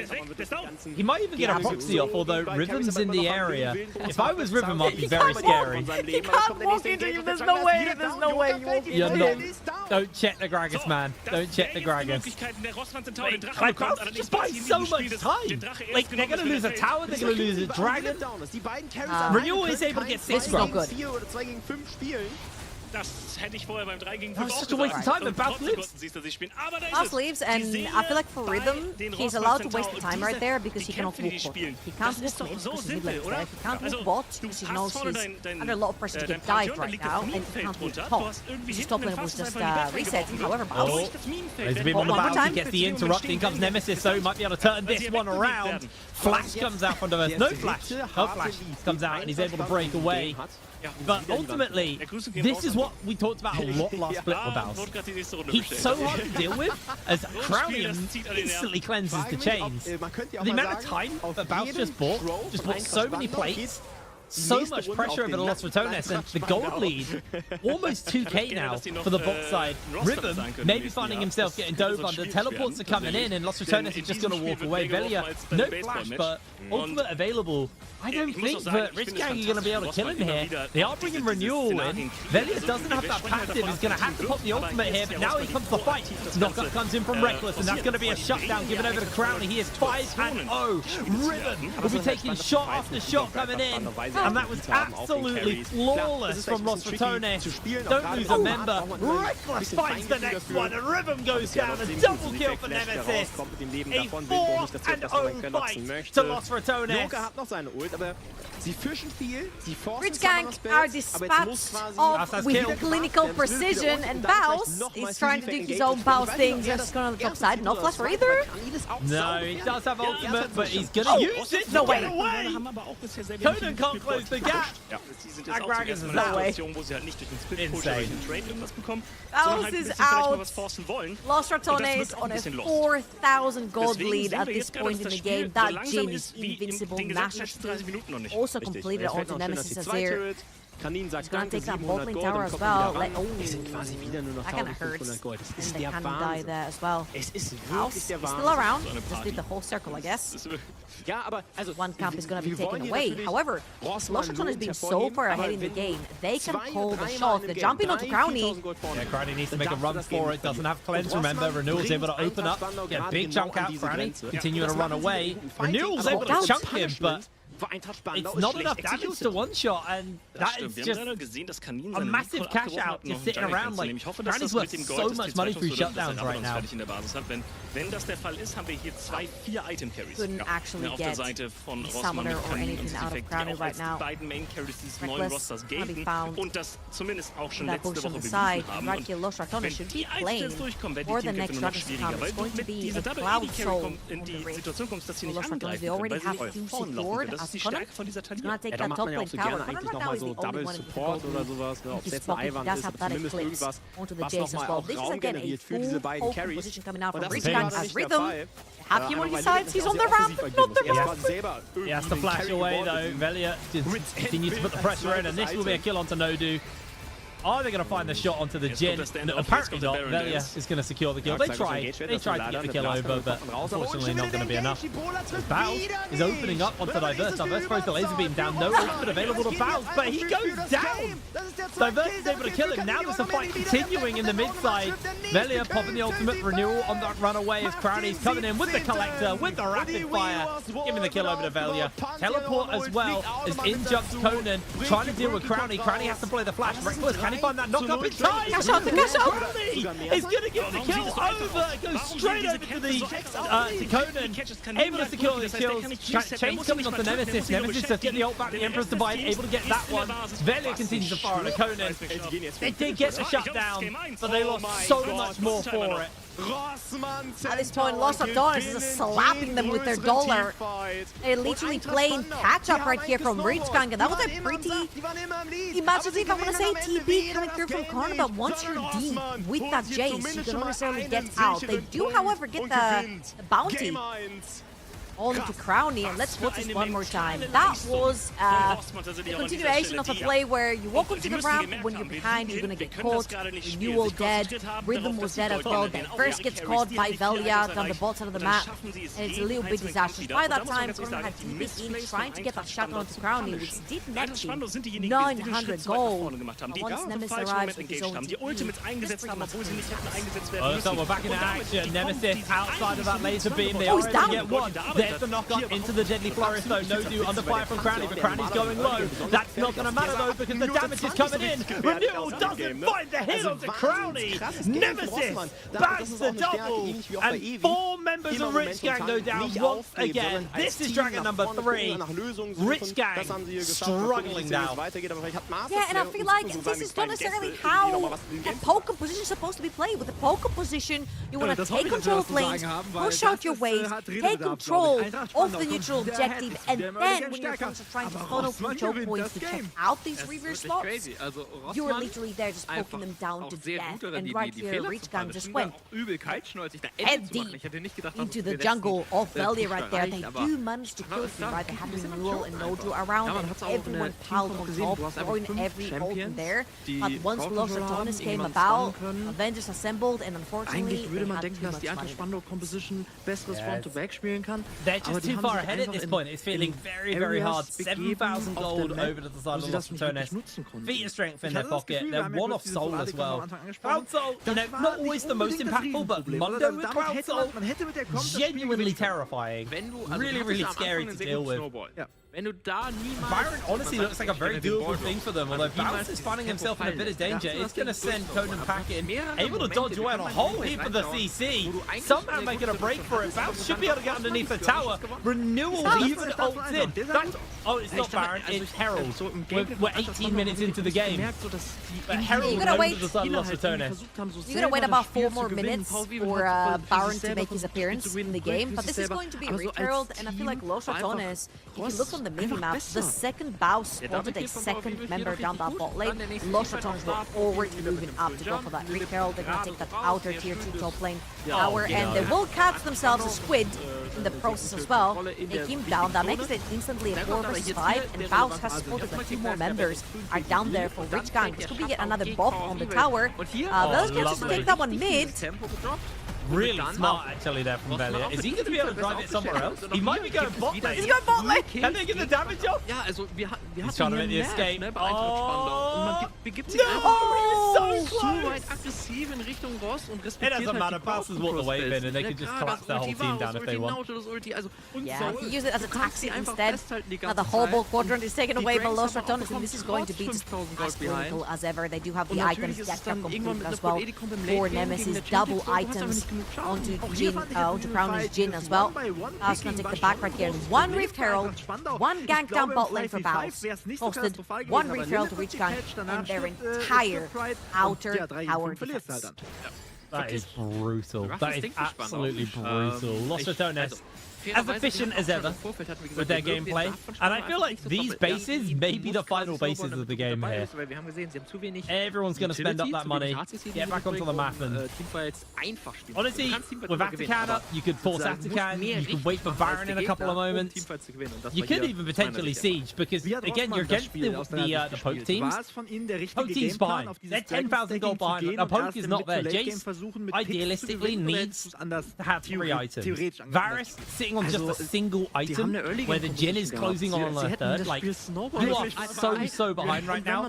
Your Poke is just not going to land. Velia is 2.5 items on this Mundo. He's got so much HP to cut through. I don't know if they're going to be able to do it. I feel though it's just a little bit difficult because there's a lot of wave clear due to the nature of like the Varus and the Vel'Koz. They've got like inherently a lot of good spells to clear out waves. So I feel like Lush are here specifically because it's Varus's Atakan. I think it's Varus's Atakan at least. That's what I saw on the map. It might have been a flowers map. Okay, so it's Ruinous Atakan then. Hey, it looked red on the minimap, so I was like, hey, that's perfect, because you can just take that and just throw yourself under the tower, take the tower up in the base, and you can transition that to a Baron. However, still, that Atakan is really strong, puts you up ahead. You see in XP as well, 2 level difference between the mid lane, 2 between the AD carries, 2 and Baus under attack. But once again. They're going to immediately catch him with the belly box, then him packing Renewal's trying to find the damage in. Baus is getting the Protobelt out, but here comes Reckless, knock up onto 3. Baus is in danger, but in comes Nemesis to try and save the day. They're going to slide in, secure the kill. Shuffle comes back in onto 2, but Crowley's making his way over. The Lifeball disintegration rate does nothing. The Zhonya's from Nemesis buys some time. He flashes over the wall, into Diverse's pocket, but Nemesis finally falls. Diverse catches in on the shutdown. Velia dealing with the tower, getting a kill onto Ribbon. Lost Returners look to turn it back around. Can they get a little bit more? Teleports coming through. There's the interrupt. There's the kill. Crowley 8 and 1. Velia finds Diverse, caught up by the knockup, but he is going to just continue that chase forward. I don't think Diverse is going to be able to survive this one, although he is dodging the briefcases very efficiently, and Velia is actually starting to go a little bit low. In comes Crowley. Diverse with a fancy feet, flashing away. Crowley secures his 9th. 10th, actually. That's going to be sold. That was really fun to watch, actually. The Mundo versus the Vel'Koz. It's like, who has the fancier feet? Who can dodge more skills to get away? Because once you dodge the kill from Mundo, there's not really much else that he has to stick on you. However, this whole iteration, the back and forth skirmishes, he's going to net Rich Gang, a few more grey screens, and Lush Returners are going to secure themselves these souls. It's going to be Cloud Soul. Not that they were fast enough to begin with, but now they're going to be faster on the map as well. And the Baron is going to be spawning in about 2 minutes and something time as well. Lush Returners, I feel like they're definitely going to be playing for around that Baron. It does help their siege for quite a bit as well, especially if you don't necessarily have like really great tools on your AD carry side of things to push down towers. You do have Nemesis with the Azir, who's a great tower taker. However, I feel like, again, due to the nature of the Vel'Koz and the Varus being able to push out waves, you definitely need that extra help from that Baron buff to take down the inhibitor towers. Yeah, absolutely. Having a look at the items, Infinity Edge now finished up onto Crowley. 2 items onto Nemesis. He's closing in on that Sonya's though, which was very impactful in the previous fight. Baron coming up soon though. I think that's where our attention is going to get turned as soon as that one spawns up. Because like you said, the wave clear is there. Rich Gang are able to deal with it on the Crowley's damage onto Diverse. Absolutely abysmal. So much health as well. No dude going to tank those shots, and he should be able to heal back up before the next wave crashes, though, so honestly, not much gain there for Lost Returners, although they are just going to collapse multiple members onto that top side. Baus just dealing with the bottom side, and the base will now finally be cracked open there from Lost Returners. 1 million to Baron, but so much HP. If they keep catching auto attacks like this from Crowley, I don't think there's much they can do. 2 towers are going to go down. 3rd tower from an inhibitor defense is gonna go down, and only the inhibitor standing. Baus pressuring bot, Nemesis pressuring top. I think Reach can get a bit dizzy, they don't know where to defend. Well, they were looking for Crowley, but he's able to put the distance out there with those Swifties. Now they're looking for the lockdown onto Renewal. Renewal losing half its HP, jumps into Crowley, immediate cleanse comes out, and Velia secures the kill. Reckless in the meanwhile, just being a menace on the backline. 4 members caught in his CC. Lifeball disintegration rate, interrupted by Baus, and this should just be the ace. Rich Gang go down. A triple kill over to Crowny. An absolutely flawless fight. Nobody falls. All of the inhibitors fall. Tower will be next up on the menu. Baus holds his life because he needs to jump onto the fountain, take a slurp, and that is it. 24 minutes on the clock. Lost Ratonis close it out cleanly. Wow. EMEA Masters Champions, NLC Winter Champions are not here to play. That was a very quick game. I feel like, again, when it comes to Lost Ratonis, every time we talk about them, we're like, they're just so good at playing around their own macro, using Baus, and that's exactly what they did here as well. However, I will say it over and over again, it's not just their ability to play around Baus when he chooses to win on the side lane, it's their ability to straight up strangle their opponents in lane. Like, Reckless and Crowny in this particular game were just invincible down bot lane. They were so clean down in that bot lane. Really just a superb performance from them. It's the only words I can really throw for that. Anyway, we're going to pass it over to the desk and break that game number 1 down to Archie. Das ist ihr ganz eigener Spielstil. Ist das wirklich so, Scarface? In Teams, wo man sich gut persönlich versteht, ist man immer automatisch besser? Nee, nicht unbedingt. Okay. Das kann auch unser Team sein. Das kommt auf den Coaching-Stuff an. Yeah. Do we need Outram at this point? I'm gonna buy we can you talk the about thing. it. This is not, it's the microphone. I'm gonna hit it. I'm gonna hit it. I think you need the microphone. You can summarize that game very easily. Lost Ratonis did not come to play, they came to dominate, and they did exactly that, right? I think Bridge Gang, despite showing signs of life, and I like that they were a bit proactive, not just falling flat, it's Lost Ratonis, guys. I mean, die halt stark aussehen. Yeah, you're just kind of yeah. I was, before the game started, I said that so many of us wanted to see teams that will start not playing around Baus. Unfortunately for us, it was exactly the opposite from Reach Gang in this game. So much attention towards Baus throughout the whole game, especially more towards late part of the games when it felt like a little bit of desperation moves, just trying to get at least something happening on the map. But just leave Baus alone, please. For any other team that is going to play Lost Ratonis next, just let him do his things. Ignore him, please. Maybe something will work out. It's the Baus's law. The Baus's law. He's gonna take it regardless. And even on the late game, when we're trying to do all those things like to take him down, it was okay. Let's start with the first replay. Oh, guess what? This epitomizes what not to do when you're behind against Lost Ratonis. Because the move always from any team we've seen is go for Baus. No. While these guys are dancing around Baus, you managed to survive here. I want to take your attention to the minimap. They're taking a Rift Herald, and after that, Baus is able to survive, and they take a tower with the Rift Herald. I mean, please just stop going after Baus, guys. It will not work, please. But before we continue, I have to say, Rich Gang were looking good at the beginning of the game. They had countless moments where they almost got the first blood. But that's the Vin Diesel quote of if it's a 1 meter or a 100 meter, doesn't matter. As long as you win, you win. And they got the first blood regardless. But there's some signs of life, at least in my opinion, for Rich Gang, which I think is going to be different versus a different team. I think this, for a different team, they would surely get the first blood. They would surely get some leads. They got the grubs as well. There's some sign of life. I want to celebrate that. For the other side though, they're still clean. I think Crowny and Reckless' performance on the bot lane was just disgustingly beautiful. Yeah, I want to actually disagree with you a little bit. It's not just that they're still clean, they have improved a lot. In previously already, we have celebrated a lot the synergy between Crowny and Reckless on the bot lane, both during the laning phase and later on in the team fight. It just continues to grow and be shaped into something more beautiful than before, because this team fight is an excellent example of that. Look at Reckless, look at how he moves around the team fight, just knowing exactly how to reposition himself so that his team gets a better understanding of who to focus on this fight. Crowny, always in the perfect position for his twin ultimates. Every time you see one on the screen, you know nobody's getting to him and he's getting the shots. And in some other fights, Baus is not here at all. He's doing his Baus with things on the top lane. But in other fights that we are seeing later in the game, Baus finding those flanking positions towards the enemy's backlane, just completely disrupting them. This team has already been good, but they have improved so much. dann wirken die Teamfights nie I'm getting playable für scared. das Team, was vielleicht Exactly by that. I think they're getting better day by day, and that's kind of scary. Because, yeah. You think they reach a plateau, but they keep improving. And, oh, why? Yeah, they are really, really good, right? Brick by brick, they are laying the golden goal potential in the ERLs. Need 2 more NLC splits and 2 more EMA Masters and then we're done. What no other team have managed to do in League of Legends esports and win everything they could in that Metagaming wird. Wir werden darauf achten jetzt erstmal. I mean, they are all just so well aligned. They know exactly what to do. They're not really pushing it too far anymore, which at the beginning was a bit of a problem, right? They got a bit too caught in the hype. Out was a bit too overeager in how many ways he could take. You don't see these mistakes anymore. And I thought the highlight we just saw as well. The target selection was on point.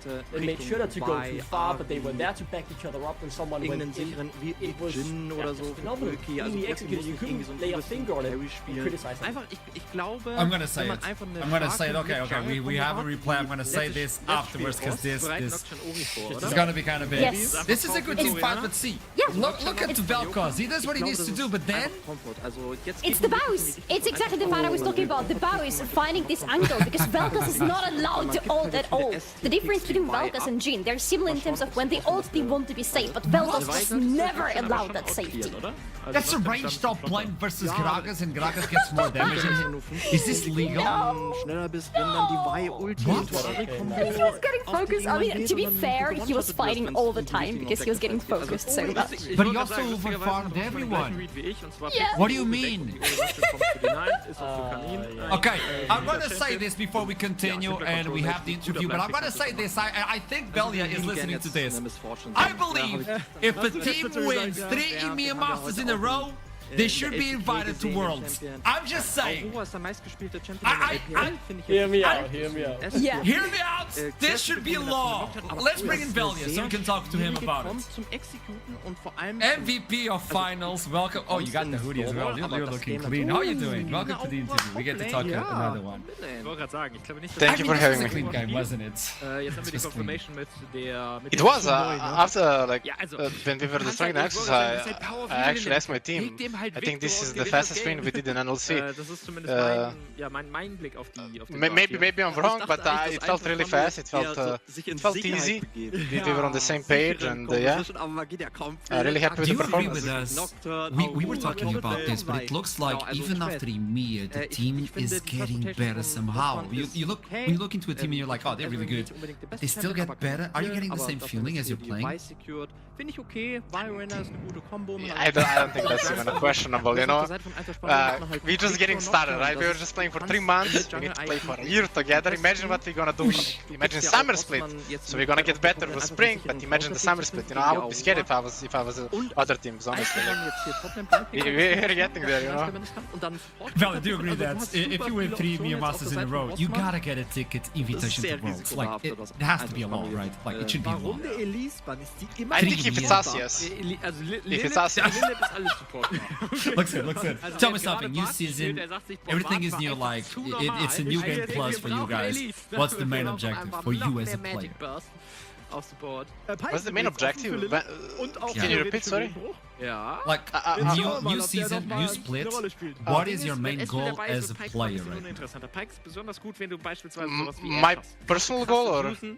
Yes, your personal as a player. To get better, you know, to get better, to become a main shot caller, so everyone can listen to me and trust me, and yeah, maybe to get out of Low Master, yeah. Okay. I have one final one. I was watching a few clips today, and I got one from Baus, when he was looking at KC and also G2 placements on solo queue. Everybody's in top 20. And he was like, you know what, Los Gatones have to do this as well. But then he watches Zone Elo, it was like, this might take a while.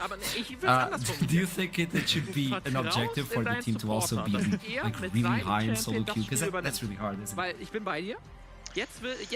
Well, I think it would be really nice, because, well, I was personally just high elo for the past 4 years, and I was like either teamless or in not the best teams. And now when I'm just 500 LP on 3 accounts, I think I'm just performing the best, and I'm just peaking when it comes to like game knowledge and my skills. So I just don't know what it is. It feels like if you try hard too much in solo queue, you just can't keep up with the good performances in competitive.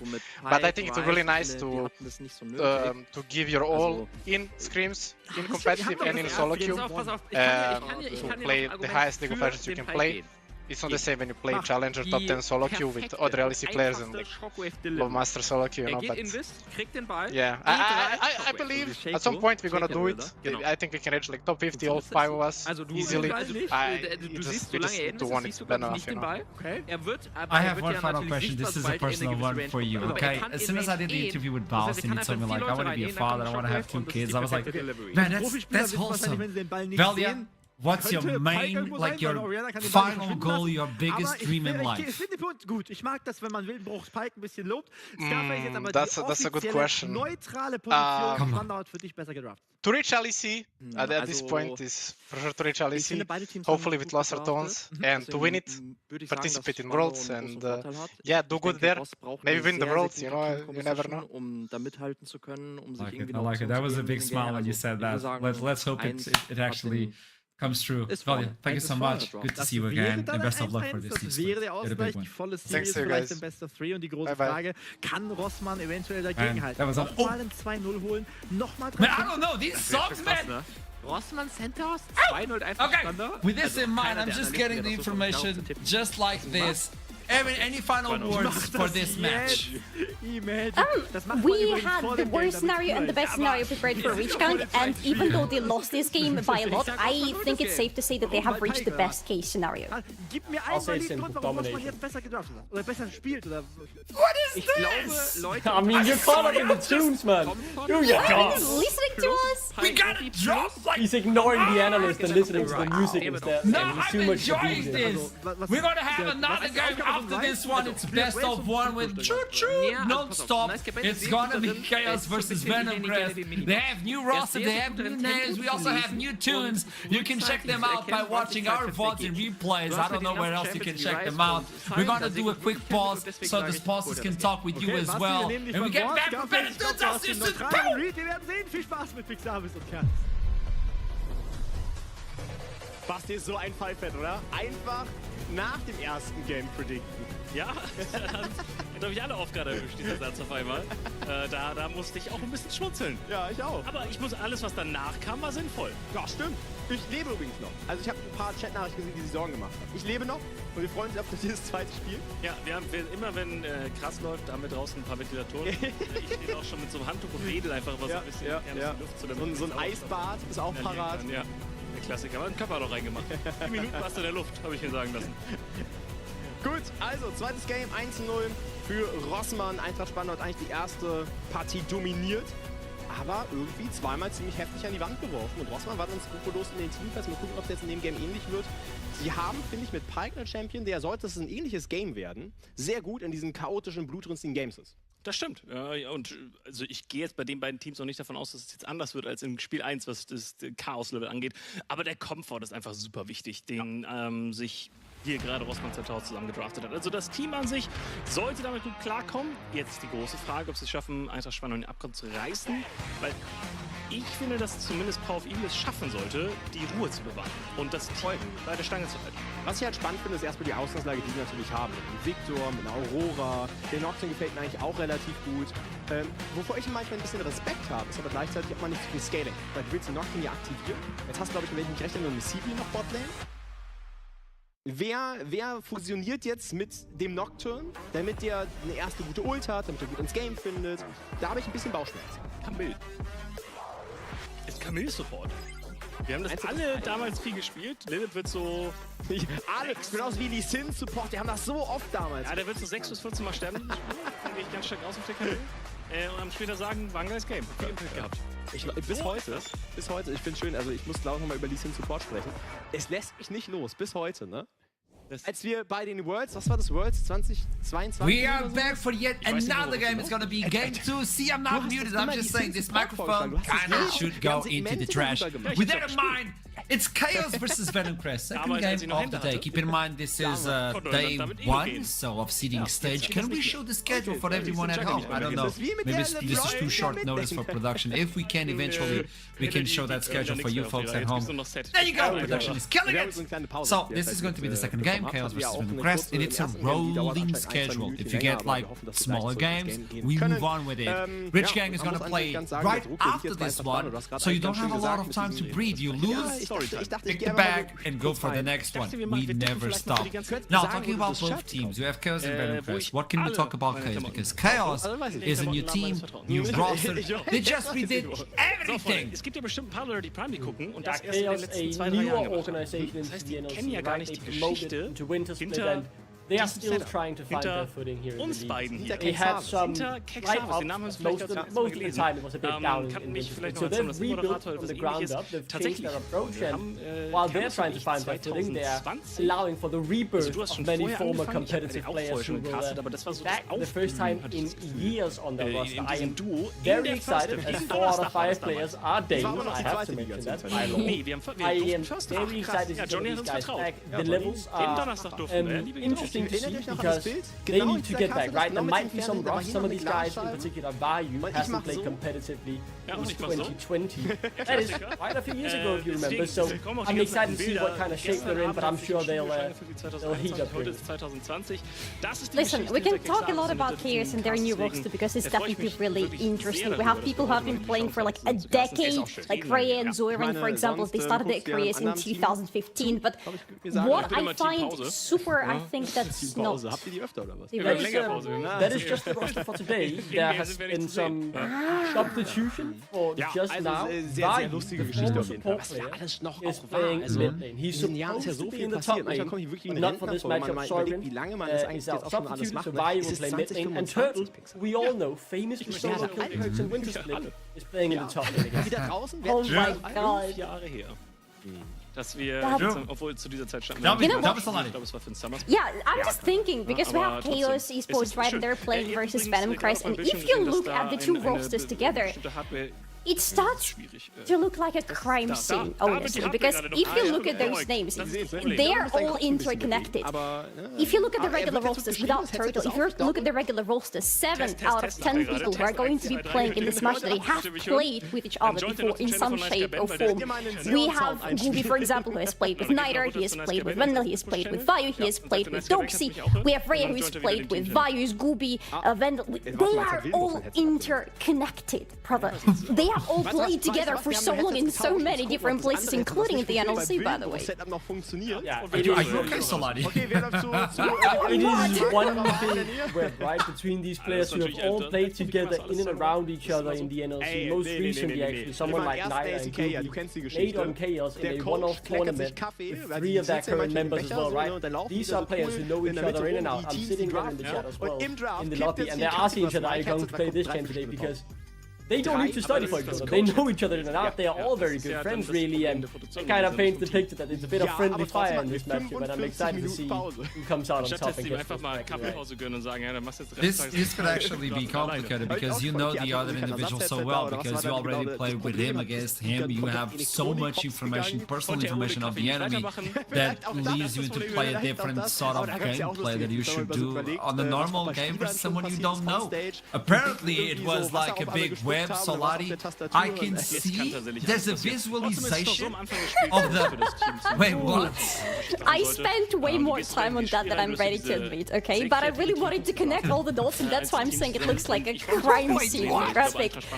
Look at that! 7 out of 10 people have played with each other, and that goes on and on. Yeah, it's Detective Solari on the job, right? All of these things have interacted with each other at different times. Some of them have played together on versions, some have played together on different teams, on different things, and one of the things that really interests me with this Venom is not the fact that it's 5 games, Wildenbruch ist ja eine Pike-Legende in der zweiten Liga schon öfter auch gespielt.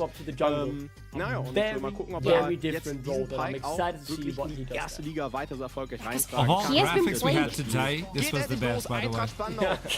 I'm just letting you know. Tell me something. Gubi is such an interesting case here, because we already have a little bit of changes in KOS, but most of them are coming from the substitutes for today. Gubi has role swap for good. He has been playing AD carry for so long, and his champion pool for AD carry is a very, very big one. But now he's going to be playing a completely different role, and that's why my attention personally, and I think yours should be on Gubi as well, because how well is he going to feel into this role? The champion roster, the champion pool is not going to be a problem for him, most likely. He plays a lot of different things. How is he going to feel with his rotations? How is he going to feel on the map? That's going to be a big question mark for Venom Crest and Gubi personally. And now Fady keeps getting kicked out as well. Okay, GP. So these are being targeted right now. Gwen is really strong. We talked about it previously. That's gonna hit the ban as well. The final one before we start seeing those picks from Chaos and talking about that. You were talking about this team. High expectations, they had that idea on the previous split of, hey, let's just go in, try to kill as many as we can. They couldn't get it. And now with this team, we should do something different. But Venom Crest is one to look out as well. Yeah, I think in my opinion, they should be contesting the top 4, maybe even qualifying to land. These are 5 very strong players with 5 very high scores. I know their level is all good. It is simply the fact can Gubi adapt to that current position as the AD carry. That's the big question mark. Also beide Jungler zum Beispiel auf die Jungle zurechtgekommen, trafen gerade in andere Richtungen. I'm surprised the Team War ban is against Venom Crest, as they played in the scrims most recently. Geht jetzt erst in die Midlane. But they chose that safe first pick with a lot of versatility in terms of where you want. His timeline is weird, I know, somebody. It's a different timeline. Yeah, I'm processing the Timo information. I'm just so happy that it's banned, okay? But what will Venom Crest go for? Because have we talked about the fact that we have Kobe, the ex-LEC player, on Venom Crest playing in this very game? The timeline is absolutely insane, but he's going to be the one playing Ashe in this one, starting off with her. Braum is still available if you want to go for those, those good combos that you just know that work on the bot lane. I am so excited to see Covenant in this game. I'm actually losing my mind right now. Nochmal diesen extra Schaden mehr dazu hast. Was ich mich halt auch gerade frage, ich bin total erstmal deiner Meinung, weil sie ja auch irgendwo ähnlich wie im ersten Game irgendwo so auch catchen wollen. Aber gleichzeitig haben sie auch der Schaden, so ein Front-to-Back-Fight über Victor, über Sivir. Aber dafür fehlt eigentlich die Frontline. Das heißt, Camille, Nocturne müssen eigentlich immer doch für einen Pick schauen. Dann bin ich mir aber nicht sicher, ob Sivir, Victor so der perfekte Match dafür sind. Ja, vor allem pickst du in Vi Rise rein, oder Orianna. Das ist super unangenehm, weil du musst da über den Ball drüber diven, um den Pick zu machen. Und wenn der Ball einfach liegen bleibt, hast du nie ein Follow-up. Das ist so das große Problem. Ich erkenne das. Ich sehe da auch die Probleme. Aber Probleme. Hier im Jungle wird Yoka jetzt erstmal ein bisschen unter. Ja, der muss flashen, oder? Muss er flashen? Muss er tatsächlich nicht. Und somit ein richtig fetter, guter Play für Yoka. Gewinnt hier einen Level 2 Camp. Das ist noch eine Level 1 Scuttle, das ist komplett irrelevant. Es tut so viel Jungler weh, das erste Level 2 Camp zu verlieren. Also sehr, sehr, sehr lecker.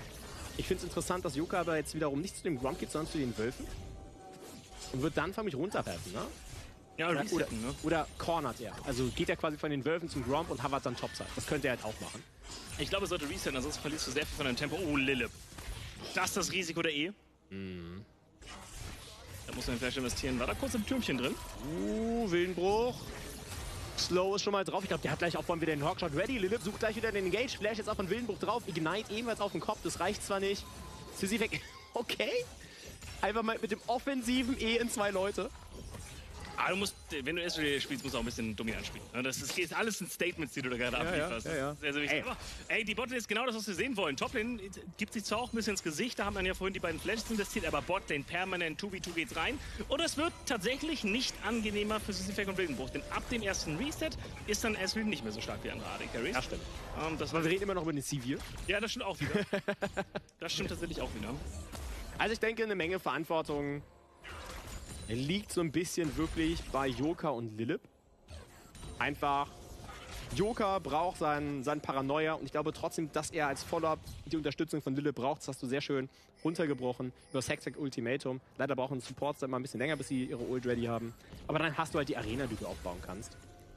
Und da kommt dann auch ein Ezreal nicht raus.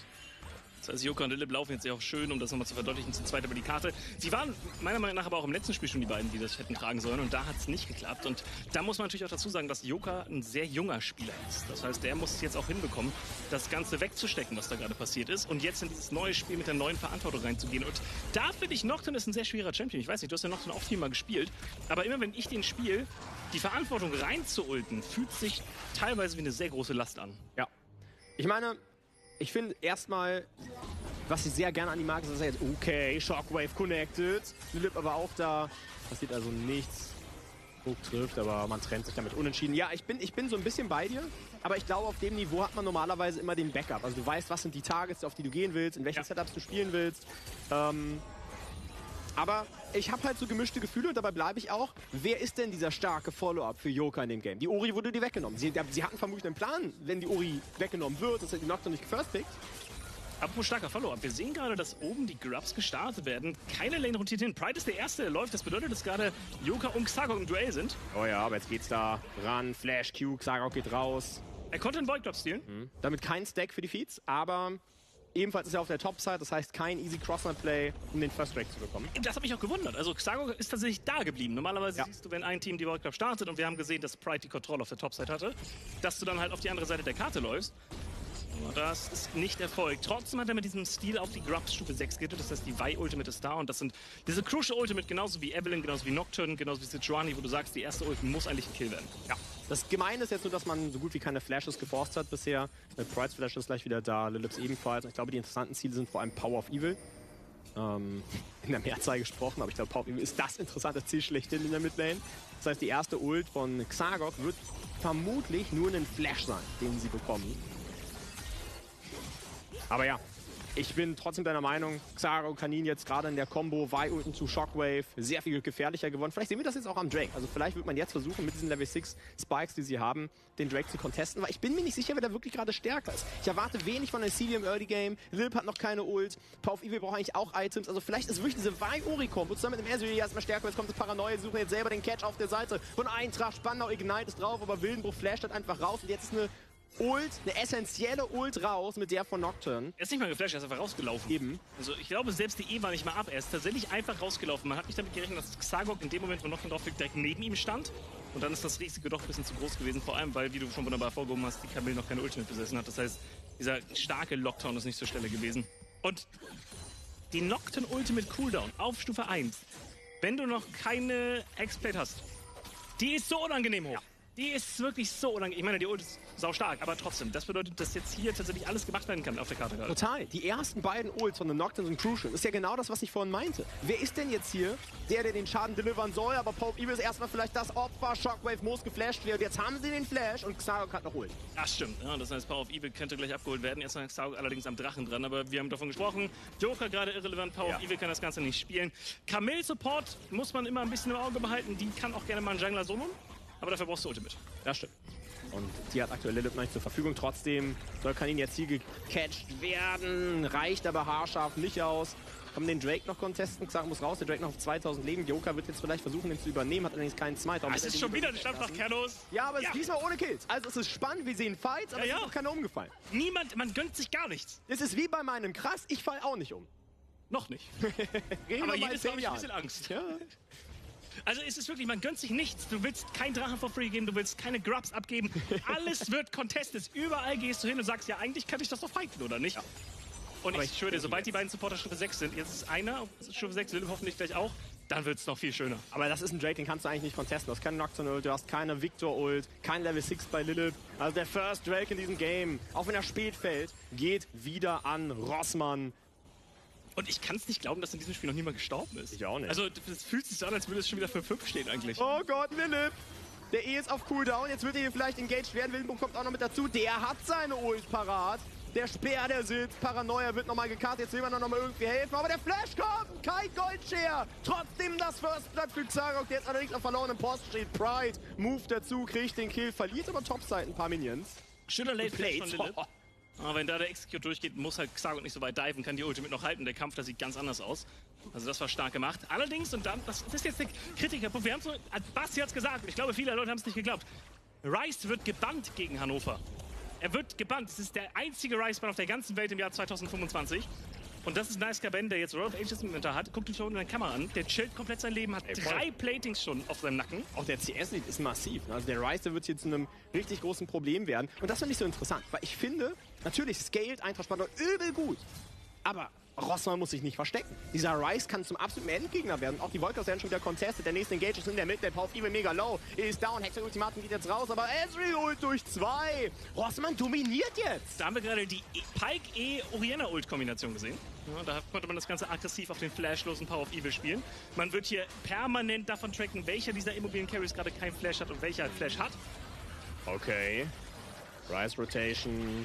Wird allerdings nicht genommen, Pride wird verjagt. Also mir gefällt das richtig gut. Es ist aber, fairerweise für mich, immer noch das erwartbare Bild gewesen. Es gibt für mich keine Antwort, wer im Early Game mit Joker auf Lockdown zusammen ist schon wieder, das ist die Void Cops, die gehen nicht einfach weg. Ja. Das ist schon wieder 3 Spieler von Eintracht Spandau, die da hingehen wollen. Ja, also wird es zumindest kein Stack werden. Ne? Sie contesten viel. Dennoch 1000 Gold liegt näher für Rossmann. Nach dem Smite müssen sie eigentlich ins... Joker hat kein Smite! Der kann keinen nehmen! Aber jetzt müssen sie auf Nice Ben so all in. Allerdings ist Lilith alleine gegen Nice Ben. Ignite kommt nochmal niemand, der ihm helfen kann. Der nächste fällt um von Eintracht Spandau. Das ist kein Teamplay hier gerade. Was sind das für Windows? Warum contestet das ist ohne Smite? Der Play muss das sein. Reinsteppen, raussmiten und wieder raus. Absolut verrückt, was hier gerade passiert. Wildenbruch ist jetzt auch wieder zur Stelle, nachdem er vorher noch gerecallt ist und man das Zeitfenster eigentlich nutzen wollte. Oh mein Gott. Ich bin sprachlos. Ich bin tatsächlich sprachlos. Das war gerade das Rückgrat, das gebrochen ist von Eintracht Spandau in diesem Best of 3. Aber ist es trotzdem, also Rossmann ist kein so cleanes, die werden das nicht clean runterspielen können. Das ist nicht das Rossmann, was ich kenne. Maybe. Das heißt, wir werden noch Comebacks sehen und von diesen Comebacks wird wieder Comebacks geben. Oh mein Gott, Wildenbruch auf Pike ist so ein Biest. Die Shockwave auf 2. Er überlebt das. Aber Wildenbruch stirbt, allerdings stirbt ebenfalls Power of Evil. Jetzt versucht Lilith nochmal Kaninen rauszuholen, es wird aber nicht ganz reichen. Also man trennt sich mit einem Unentschieden 1:1. Ich wusste, dass es genauso ein Game wird. Sobald als Pike und Camille Support eingeloggt wurden, wusste ich, Midlaner werden gar keinen Spaß haben. Jeder Flash, den du zündest, wird doppelt wehtun. Aber ich meine, das ist ja spannend, ist ja wirklich, dass beide sind diese Pike-Spieler. Ne? Also Wildenbruch wie Lilith sind überragende Pike-Performer. Beide haben das jetzt schon gezeigt. Für Wildenbruch ist es tatsächlich so dieser eine Signature-Champion, den man mit Wildenbruch auch wirklich verbindet. Lilith hat noch 1, 2 mehr, wie den Bart zum Beispiel in den letzten Game gesehen haben. Aber es ist Wahnsinn, wie beide diese kreative Ader haben, um auch auf anderen Champions diesen Playstyle durchzubekommen. Wie die Camille, von der du jetzt gesprochen hast, diese Antwort ist, gefällt mir richtig gut. Ich möchte aber wirklich festhalten, dass Rossmann für mich hier gerade das wirklich dominierende Team ist. Dass sie, finde ich, auch mehr Ruhe reinbringen als Eintracht Spandau im ersten Game. Es wird kontrollierter, wie sie diesen Lead ausbauen, finde ich zumindest. Und gerade sind sie auf einem guten Weg. Wir haben noch 10 Minuten keinen Kill und dann 7 Kills innerhalb von 4 Minuten. Also das Tempo wurde angezogen. Ja, eine gute Shockwave. Oder was war das? Das war einfach Wildenbruch. Ja. Okay. Einfach ein ganz normaler Hook gewesen. Und sie haben halt die ganze Zeit immer noch das Rückgrat mit Orianna Rice. Ja. Also die beiden Charaktere. Oh mein Gott! Doch. Und das geht an Wildenbruch, die Runde hier. Wahnsinn. Toplane geht man jetzt in den Catch. Nice Ben hat Ult, aber hat keinen Flash. Shutdown für Pride. Das kann ein Hoffnungsschimmer sein. Ja, okay. Vielleicht die Aurora. Die kann die Team... Ja. Aber dann hast du eine Aurora und im Gegnerteam sind Ezreal, Pike, Vi. Es ist schwer, da jetzt anfällige Ziele zu finden. Aber gut, ich lasse mich überraschen. Ich finde, Pride ist einer der besten Toplaner der Liga. Ja. Und auf so einem Champion wie Aurora kann er bestimmt Wunder wirken. Ey, seine Stats sind wirklich brutal. Ich habe es kurz bei Krass angeschnitten. Er hat mit den höchsten Damage Share der Liga von allen Toplanern sowieso. Er ist punktgleich mit Shelfmate auf Platz 1, was Solo-Kills betrifft. Ja. Also, er hat eine sehr wichtige Rolle, hat auch Damage Share, aber ist wirklich einen fantastischen. Und jetzt muss zurückgeschaut, dass er rauskommt. Schönes Space Shield, Ezreal Ult, die wird gesidesteppt.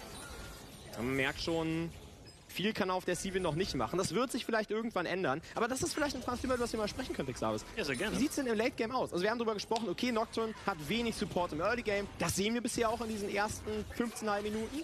Aber wird das Game irgendwann besser für Joker? Also beide Teams geben sich gar nichts im Late Game, finde ich. Okay. Ich finde, mit Ezreal, Orianna, Rice und Vi hast du so eine solide Lockdown-Kombination, die wahnsinnig gutes Scaling dabei hat und auch Tankiness mitbringt, allein durch den Orianna-Ball. Auf der anderen Seite hast du Victor Sivir. Ja. In Kombination mit einem Nocturne. Also wenn man jetzt rein auf die Stats guckt, glaube ich, dass Victor Sivir die Charaktere sind, die am härtesten in diesem Spiel skalieren sollten. Aber ich finde nicht, dass sie das Team haben, was das besonders fördert. Das heißt, wenn wir hier in die 40., 50. Minute gehen sollten, gewinnt das Team, was besser spielt. Voll. Guter Trade jetzt hier von Pride. Auf einem Item sieht das Ganze schon angenehmer für ihn auf der Aurora aus. Ja, und was spielt man jetzt? Also die 2 ersten Drakes, die gegen Rossmann. Rossmann hat damit auch übrigens die Feeds in diesem Spiel bekommen. Und jetzt müssen wir mal ein Auge drauf haben, was mit diesem Herald passiert. Der 3. Drake, der ist noch 4 Minuten weg. Wäre natürlich auch wieder was, was Rossmann hier spielen will. Davon können wir, denke ich, ausgehen.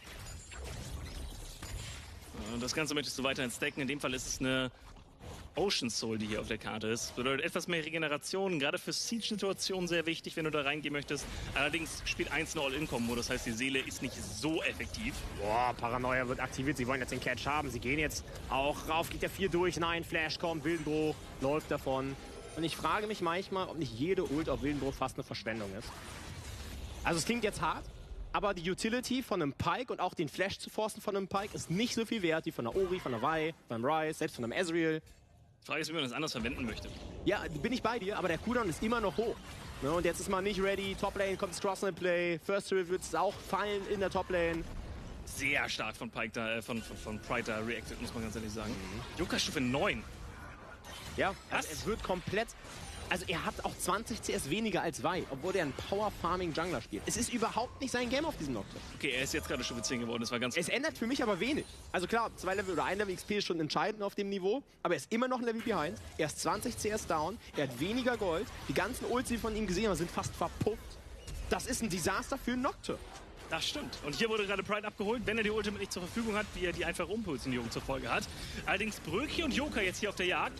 Stark hat die Kuh gerade eingesetzt. Bröki flasht sogar nach vorne, er will unbedingt helfen und das schafft er auch! Bröki, der Held für Joker in der Situation. Er kriegt sogar den Double Kill. Das ist so wichtig. Eintracht Spandau hat auf einmal hier vielleicht eine kleine Win-Condition. Ja, auf einmal spawnt da Bröki auf der Toplane, flasht in ein Gesicht rein. Und das, nachdem halt alle Ressourcen hier für diesen Kill aufgewandelt worden sind. Und man spielt den Pick und auch die Ryze Ultimate wurde hier verwendet. Und dann overchase man, geht man einfach ein bisschen rein. Joker geht hier für den 4, verstehe ich. Den Fehler, den Xao gemacht hat, ist jetzt hier die Q zu casten. Ja, wenn er da mit der Q einfach über die Wand rausgeht, ist das ganze Ding durch. Aber ich glaube, man hat überhaupt nicht auf dem Schirm, dass Brücke von der Seite darauf kommt. Dann die Ultimate, die von Nice Band eben gerade offensiv eingesetzt worden ist. Ansonsten hätte er hier easy rausulten können. Da macht sie ja auch nichts gegen. Und ein Double Kill für Brücke. Okay, Paranoia. Jetzt sehen wir nicht mal die Kombination von Camille Support und Nocturne Jungle. Das ist genau das, wie sie spielen wollen. Picks generieren über diesen High-Range Instant Engage von Lilip und Joker. Absolutes Kino. Einfach Game 1 wieder. Ja. Jetzt gibt es hier einen Schlagabtausch. Jetzt ist auch wieder offen. Ne? Also jetzt ist man goldtechnisch wieder rangekommen. Man steht jetzt auch langsam bei dem zweiten Item, wo sich dann, glaube ich, auch der Victor, die Sivir wohler fühlen, die Aurora. Und dann sehen wir vielleicht auch ein Spiel auf Augenhöhe. Aber ich will nur eine Sache vielleicht mal highlighten aus dem Play gerade von Bröki. Was für monströse Eier hat diese alte Herr eigentlich, mit Sivir Ult Flash auf 2 Targets rauszuballern. Ja, das stimmt. Und vor allem sind das auch nicht wenig starke Targets gewesen. Eben. Hat dann noch 1, 2 Rise Qs, glaube ich, im direkten Duell gesidesteppt und damit dann auch das Duell für sich entscheiden können, weil Nice Ben war halt zu dem Zeitpunkt auch schon 2 Stufen über ihm. Ja. Also sehr wichtiger Play von ihm und ich glaube, dass das auch ein schöner Boost jetzt ist. Die Rolle, die er in diesem Team einnimmt, kann ich mir vorstellen, ist tatsächlich gar nicht so eindeutig, dadurch, dass du Power of Evil ja als Veteran und Leader da mit drin hast. Richtig. Und das wird eine interessante Falle. Ja, man geht jetzt noch auf Lilip, schöne Q-Charge, er kriegt immer das Schild raus, bleibt am Leben, hat eine Menge Ressourcen gefressen, verbrennt anscheinend auch nicht ganz. Jetzt kommt die Unterstützung, Teleport ging raus, Pride steht die Arena auf, der Damage, der ist gut, allerdings Wildenbruch mittlerweile auch, der Remob trifft jetzt auch 2 und an, Paranoia wird gezogen, aber diven, das steht noch Turret, das ist zu viel, Joker wieder down, der Schaden reicht noch nicht aus, sie wollen zu viel. Ist so ein riesiges Investment, 4 gegen 3 sieht Bit of the opener, Kobe free firing away in the middle of it, and they have been able to isolate onto one. The bailout gets Scooby's life back to full, and now they're going to continue to chase onto Snyder. Snyder's going to go down, another reset onto Niter, and he secures a double kill for himself. Scooby will get the last 2 grubs, 5 stacks over to the side of Venom Crest, a absolutely tremendous turnaround. This went too far. Look at the bottom of the map. Rhea had already decided he's not partaking in the shenanigans over the void grabs. All Chaos had to do was to walk in, allow Shackle to smite one away, and then go back into whatever you were doing, back into your lanes, pushing the waves, in the jungle. They went a little bit too far. They even went as far as engaging into a fight where they knew they had the disadvantage in terms of numbers and bodies around play, and Venom Crest is instantly punished. Das ist es einfach nicht. I'll have a little look at that play again. And Gooby did mess up his flash here, and the ult was on nothing because it's a Scion, but still, really, really nicely played from Venomcrest. Yeah, that was an excellent play from Turtle right there to press R onto the ultimate from Gooby, but the bailout is going to be the bane of Shackle's existence, especially when you're playing reset champions. Having that one ability that will deny you the reset, which means you're done, which means that play doesn't follow up. Like, he looked initially good from Chaos, and he just got outnumbered. Yeah, stacked up too much too quick for them. Did gain a bunch of plates out of Raya though on the bottom side on that Corki. The problem is now you're playing into 5 grubs on the side of Venomcrest. Like, if this Tristana is left alone, a tower will evaporate to them. Shackle was able to avoid getting caught out by the Hawk shot. Niter now the on-tiles, Wild Arrows in his infantry. Starting to get quite strong. Is there going to be a contest here from the side of Chaos? Niter going to honey through up, make sure they have some health to work with. Got the knock-up from Gooby. It goes wide, and they are able to secure himself the dragon. Gooby puts up a really good steadfast presence. Taxi's out using the crab, and Venomcrest get that uncontested. Really, really nice from them. They even rotate Doxy into mid lane to make sure there's nothing to be gained over there. He will lose maybe a plate on the top side, but Turtle may struggle to be able to translate this into 2 plays. And this is what I call spectator mode. It's when you're expecting to maybe play around the objective, but you're really hovering, but you don't really have the setup, but you want to play it in the way. This Chaos already had the first one. I think they don't have person in lanes. It was only Turtle up on the top side. He was waiting out his teleport available. However, because there was no play to be found right there, he didn't end up initiating onto the teleport play. And I feel like Venomcrest kind of got away with Burger right there, walking in, taking that second Dragon first one for themselves, and then getting out now 1,000 gold in the lead for the Venomous Snake, 3-0 for Niter, and I feel like actually you can use that Tristana in side lane to start really contesting for the side lane the tier 1 towers. Right now though, right, able to open up onto the tower, the reset's a little bit awkwardly timed. Shackle's making his way over, Kobe not going to be able to catch him. They do actually get a bit of damage onto Raya just to force him away with that Valkyrie. And this is the power of this Cho'Gath. So fast on the map with those boots. Moves over, clears bot side, roams into mid lane to make sure play is as safe as possible for his bot side. And then Venomcrest kind of, they're starting to scratch their heads a little bit. Niter can't keep up with the wave clear coming in. I guess they're only real players to, again, try and throw one of those Ash Arrows out and see if they can catch on to Vayu, who here it comes, here it comes! Getting chased down to. Good flash comes out. The play is thwarted. They managed to get him, they didn't manage to get him on the first try, the second try, what did he, fool me once? Shame on you, fool me twice, shame on me. Vayu flashes the second one that doesn't get called by Venomcrest, and good catch right there as well. I feel like Kobe has been very active with his ultimates as well. He's been actually pressuring with the ultimates on cooldown on the Ashe, and I feel like this is the essence of this champion. Every single time the ultimate comes up, it's not necessarily a very long cooldown. If you look over to the right on the portrait, you see that pretty much half of it is already backed up. So pressuring whenever specifically there isn't even usual objective to take, that's pretty good because you can get a pick and actually get to pressure more towers, grab a little more diffusion into enemy territory, etc. However, right now, 25 seconds around for that recall to spawn on the top side of the map, and we have some really big item breakpoints, particularly everyone on Venomcrest, but plus the Solari being completed by Wendell right here, will dissuade a lot of the damage coming through from the yeah, it's a really nice little pick up there for Wendell. 2 players of the Wild Arrows as well on them, Kobe and Niter, still on the stack up map. I mean, Niter's had it for a while, because he got double kill. The biggest point for him is because of how fast Vayu is, I don't think he's been able to really get that many resets off. He's got a massive gold lead, but hasn't really been able to spend that money because every time he's presented with a window, he can't really find the reset because Vayu's going to get back onto the map so fast. Yeah, this is where it becomes like super annoying. Alright here, Gooby found Vayu again. Ash Arrow doesn't quite might make the connection. They do get the slow this time, and that should be enough for Knight to secure the kill. In the back, there it is. And actually, maybe first tower over to the side of Venom Crest, but will come at the cost of that Rift Herald. Yeah, they are actually pinging it on the bottom of the map. And again, Venom Crest, they're allowing the neutral objectives to go way over to Chaos. However, they're taking a little bit more control of the map. If you look towards the bottom of the map, there are two wards that went into the bot lane, the bot side vision. Inside the jungle, the tower is very crucial as well. If you look on the top side, top right of your screen, sorry, you see that the dragon is spawning up really soon. That tower down the bot lane is very precious because it creates fog of war in favor of Venom Crest. You already have two wards inside Chaos' jungle as well. So now Venom Crest can play from ahead, being able to have that vision, walk into the river first, pressure the waves, so that Wendell? Tiger? That might just go out all the window there as Wendell just face check, gets himself taken out. A fair amount of ults were committed, but that could just be the dragon given over off the back of Wendell getting caught. Yeah, I'm not sure what Wendell was doing on the top of the map. We talked about the retro, we talked about the dragon spawning in 20 seconds, and now Chaos might just take both. Yeah, they're going to look to absolutely chunk out that tower. Does go down the tower. Well, the tower stands, the Herald goes down. Doxy's still got teleport. Naito was able to put a fair amount of damage into Shackle, and Doxy will answer out of the tower here. If Venom Crest can get this, actually, whoever takes this dragon gets feat of strength. They're both on that last stack for it. This is their opportunity.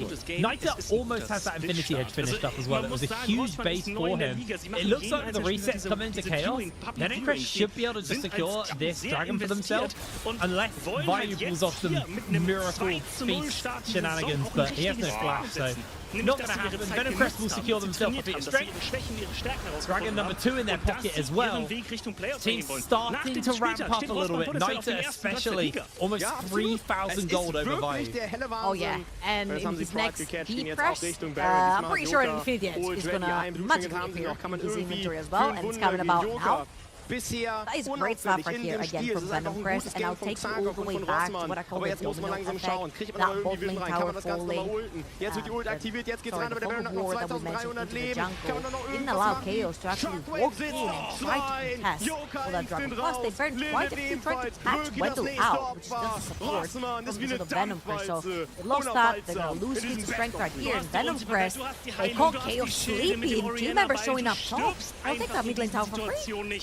Yeah, well, he's going to take a lot of the damage off of it. 5 grubs makes it really brutal. Naito back on the map with the Infinity Edge. Also got those upgraded boots now that we have the feat strength over the Venom Crest. Noxy's kind of been on a little bit of an island this game. Hasn't really been able to have too much impact, but was able to secure that tower for his team as well. And once this next tower goes down, this mid lane tower, Venom Crest will really open the map up for themselves and can start to play some more aggressive wards and kind of control the tempo a lot more efficiently when your mid tower's up and the enemy mid tower's down. Absolutely, I feel like mid towers. They're not talking about enough about how important they are specifically when you've got Stufe 15 und Arena kriegst 30 Rüstung und Magieresistenz mit dem Ball.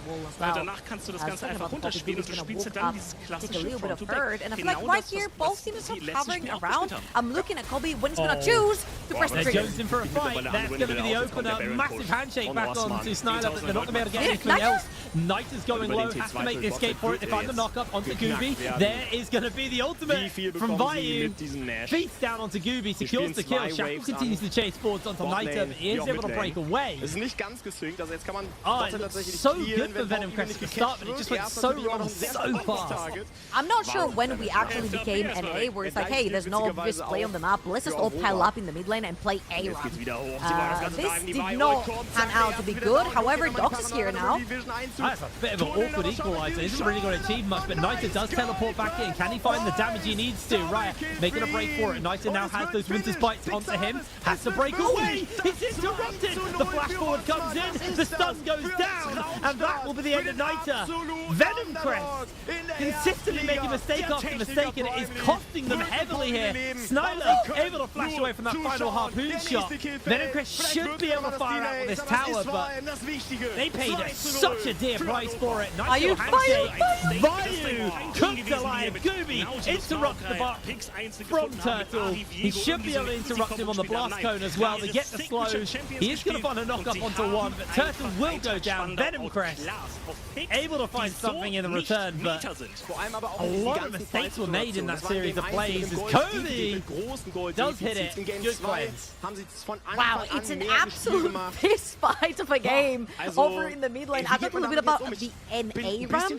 That's exactly what's happening right here. Both Chaos and Venom are like, hey, Ypern just said that both our towers are pretty low. Hey, Trouble just said that, hey, they give you a lot of advantages in terms of like game fog of war. Ja, für fast alle, bis auf Basti, der natürlich schon am heutigen Morgen gesagt hat, dass man 2-0 gewinnen wird. Aber trotzdem, ganz ehrlich, das war ein cleanes ended up Game. being Das war pretty even for both sides. However, I feel like Chaos, whenever they make a play, they tend to overextend the play to the point where you overextend your arm too much, someone's going to slap it down. That's exactly what Venom Crest do. They have pretty good follow-up with the Ash, with the handshake, with the Tristana, and all the jumps and the resets, to the point where if you overextend in your Chaos, Venom Crest is going to straight up run. Yeah, they've been consistently trying to do that. Looking for the cheeky handshake. Oh, Rocket from Raya actually able to steal the chickens. Items are starting to stack up a little bit here, but Chaos don't care about the stack. They don't care about the fight. They're just looking to now turn their attention towards Atakan. Has been spotted out though. They're going to have to back off. Kobe just got his ultimate back, and there's actually a world where Venom Crest may be able to find them and go for the kills. Gooby's got the flanks. The arrow comes in. It actually makes the connection. They find the knock-up. Shackle has to flash away. Vayu goes down. Shackle will survive, but Atakan probably going to be the prize. And now if you look very quickly on your mini-maps, Shackle is super low HP. That's 35 seconds from the Cho'Gath. No teleport to get back onto the map, which means that Venom Crest have the timer to actually pressure out their lanes and set up for the next dragon in 10 seconds. That would be so point if they manage to secure that one for themselves. But most importantly, I feel like Venom Crest have been playing a lot around the vision that they create through the pockets of vision that they take away from Chaos. And right here, using the advantage, remember the body advantage they have over Chaos, they're going to sneak away the third dragon for themselves. They're not going to pick up here for Venom Crest. It's getting ever so stronger. Every little play that Chaos seem to make, Venom Crest seem to make two little ones in response. It's slowly amounting to Venom Crest having a bit of a lead. The gold lead itself actually not that substantial, just 2,300 gold up. And honestly, all of that is actually currently on Naito. He's 2,600 gold up over Vayu. Gold's close, but it feels like control and tempo definitely in favor of Venom Crest. Yeah, because there's this no... Oh, hold on. Well, Wendell does have the ultimate. Can line it up. Gooby going low. They got that bailout available. And they did get a nice chunk onto Gooby, but ultimately nothing more really going to break out from that one. Shackle does chase forward once again, but it's hard with the volley. Constantly, consistently slowing you down. Chaos getting chunked out a little bit here. Kobe has got flash, so he'll be fine. That's exactly what I was talking about. They do not have tools to actually engage. They committed to the Brom super early on before they see R5 from the sort of Venom Crest. And not only do they choose a melee support, but a melee support without engage into a Renata Ashe. Now Kobe does have E, he does have R as well, and they're pulling the TP from Doxy. This is going to be another fist fight. It's going to be a big one as well. They have that ultimate available, sending two packing. Wendell doesn't even need to use the hostile takeover.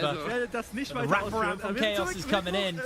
Vision control still there for Venom Crest. They are slowly losing that vision as that's going to be the equalizer. Cutting onto a couple of members. Knockup doesn't quite hit. They find the knockup. Gooby going a little bit low. Shackle waiting for an opportunity to jump back in. Gooby incredibly low there. Knockup into knockup comes in. Venom Crest find themselves on that trampoline. Raya jumps forward. Another knockup comes in from Turtle, but there hasn't been enough to secure a kill. Naita is just getting beaten up by Baron. And that is going to be the handshake. Turtle goes down. Venom Crest secures himself the one. Chaos, can they muscle their way forwards again? Oh, Vayu is gonna TP back. Remember the symbiotic souls and he has got the TP. Raya got to pressure that mid lane, and HP bars are not the healthiest in the sort of Venom Crest. This could be messy. Naita gets gets Vayu sent back. 3-man knockup did come in from Vayu, but ultimately they're not gonna be able to transition it, although now they're gonna flash forward, finding the lockdown, and Wendell secures the kill. Atakan will be resetting any second now though. As Venom Crest, they're wasting a lot of time on this one. It honestly looks like Riot's just going to go mid and try and take that tier 2. Man, that is so messy. Again, you see chaos. They want to fight, but they've got nothing to stick. The second you overextend, Venom Crest again will run you down. That is a ferocious Atakan on the side of Venom Crest. And with Baron up for grabs, this is the best Atakan flavor to have in terms of buffs, because you can actually throw your body in this fight and then get back up on the map after 10-15 seconds and go towards that Baron with that tempo play as well. And Venom Crest have all the tools. Kobe has that ultimate up. Doxy, same thing. They can actually use that pressure through the lanes, get that vision down, textbook play right here from Venom Crest, and then turn around towards that Baron, bait Chaos to come in. See how they use it. Right now, it's just to strip away some of the jungle camps. Scooby still with blue for his team. No. Shackles stole, I think Turtle stole it with a Q. Doesn't matter, it's only a blue buff. This is where you want to be saving your smite. This is what you want to be securing. Venom Crest happily starting up on to this Baron. They're able to absolutely whack through it with double ADCs. Snyler making his way forward. There's a good equalizer coming in from Doxy on the flank. Gooby gets the knockback and Snyler still getting burnt down. Now Doxy's the one in danger. He's going to get the bailout thrown onto him, and it's enough to save his life here a little bit more, but he has that revive. Turtle now in his zombie form, trying to put a little bit of additional damage down. Shackle opens up onto Gooby. Vayu gets the silence down, but Gooby continues to press forwards onto Shackle. Now Vayu slowed down by Kobe as he's trying to put a little bit more damage in, but these fights feel very drawn out with not a lot really happening. One kill onto Turtle, a reset onto Doxy. Venom Crest is just back on the map, and they're going to continue to pressure forward. Soul's up in 40 seconds. Looks like they want to spend their money though. Yeah, luckily for Chaos, 18 seconds only dead for Turtle, and does have the teleport back in. Venom Crest wanted to do a play onto the Baron. However, at first, Atakan didn't really net them much on the map. Gut so, weil wenn man Rossmann sagt, ich will jemanden grüßen haben, dann packen die immer so einen Einkaufsliste. Dragon spawns in 20 seconds, so Chaos should be very happy with the outcome of this fight. Specifically, when it comes to the fights being very drawn out, this is what happens when none of the two teams have necessarily much CC to stick down, to re-chase, to follow up on fights. So I feel like what Chaos is really betting on is Shackle getting a pretty good reset onto the Gooby or Wendell and then following up on that one. However, Chaos first ones in that river, they want to take that soul away from Venom Crest. Venom Crest do have pretty good tools if they want to re-enter the river with Ash E and also Rumble. Remember though, Niter did just blow his flash as he teleported in because Turtle channeled the Q up and had to avoid getting hit by that. So no flash onto Niter. He's just going to get pressure with the wave so far. Gooby sends two packing, isolates the team. Now Shackle's in danger. Equalizer laid down onto Chaos. It's going to chunk out Shackle and Riot. That should just be the Dragon over to the side of Venom Crest. Ocean Soul in their pocket. They don't have the revives anymore from Atakan, but they can still look to pressure onto Baron. The biggest problem that I think Venom Crest have been having is the double tanks in the Cho'Gath and the Scion is really drawing the fights out. It's getting Kobe and Niter a lot of time to kind of ramp up their total damage dealt, but they're not actually getting as many kills as maybe they would like to. Yeah, and the thing is, like, you're used to having like the Kraken Slayer type of builds on Ash, Blade of the Rigging. Oh, they found Kobe! He hasn't got flash. They are going to come in with the shields. They find the knock up onto him. It's going to be a bit of an interrupt though. The bailout is available. Hostile taking a throw down. Kobe's going to get some extra damage off in the meanwhile. Turtle will lose his life to Niter. Vayu going in very low there. Doxy no ultimate available as Gooby just going to make his way forward. They're able to find the one. Oh my word! Down goes Niter. A mistake coming out from him, and everybody's going to get caught. The equalizer in response from Doxy is absolutely beautiful. Venom Crest find their turnaround. Doxy secures the double. What a save of a play. Whoa, Niter just absolutely sent it into 4 members of Chaos right there, and Shackle was so close to getting reset after reset.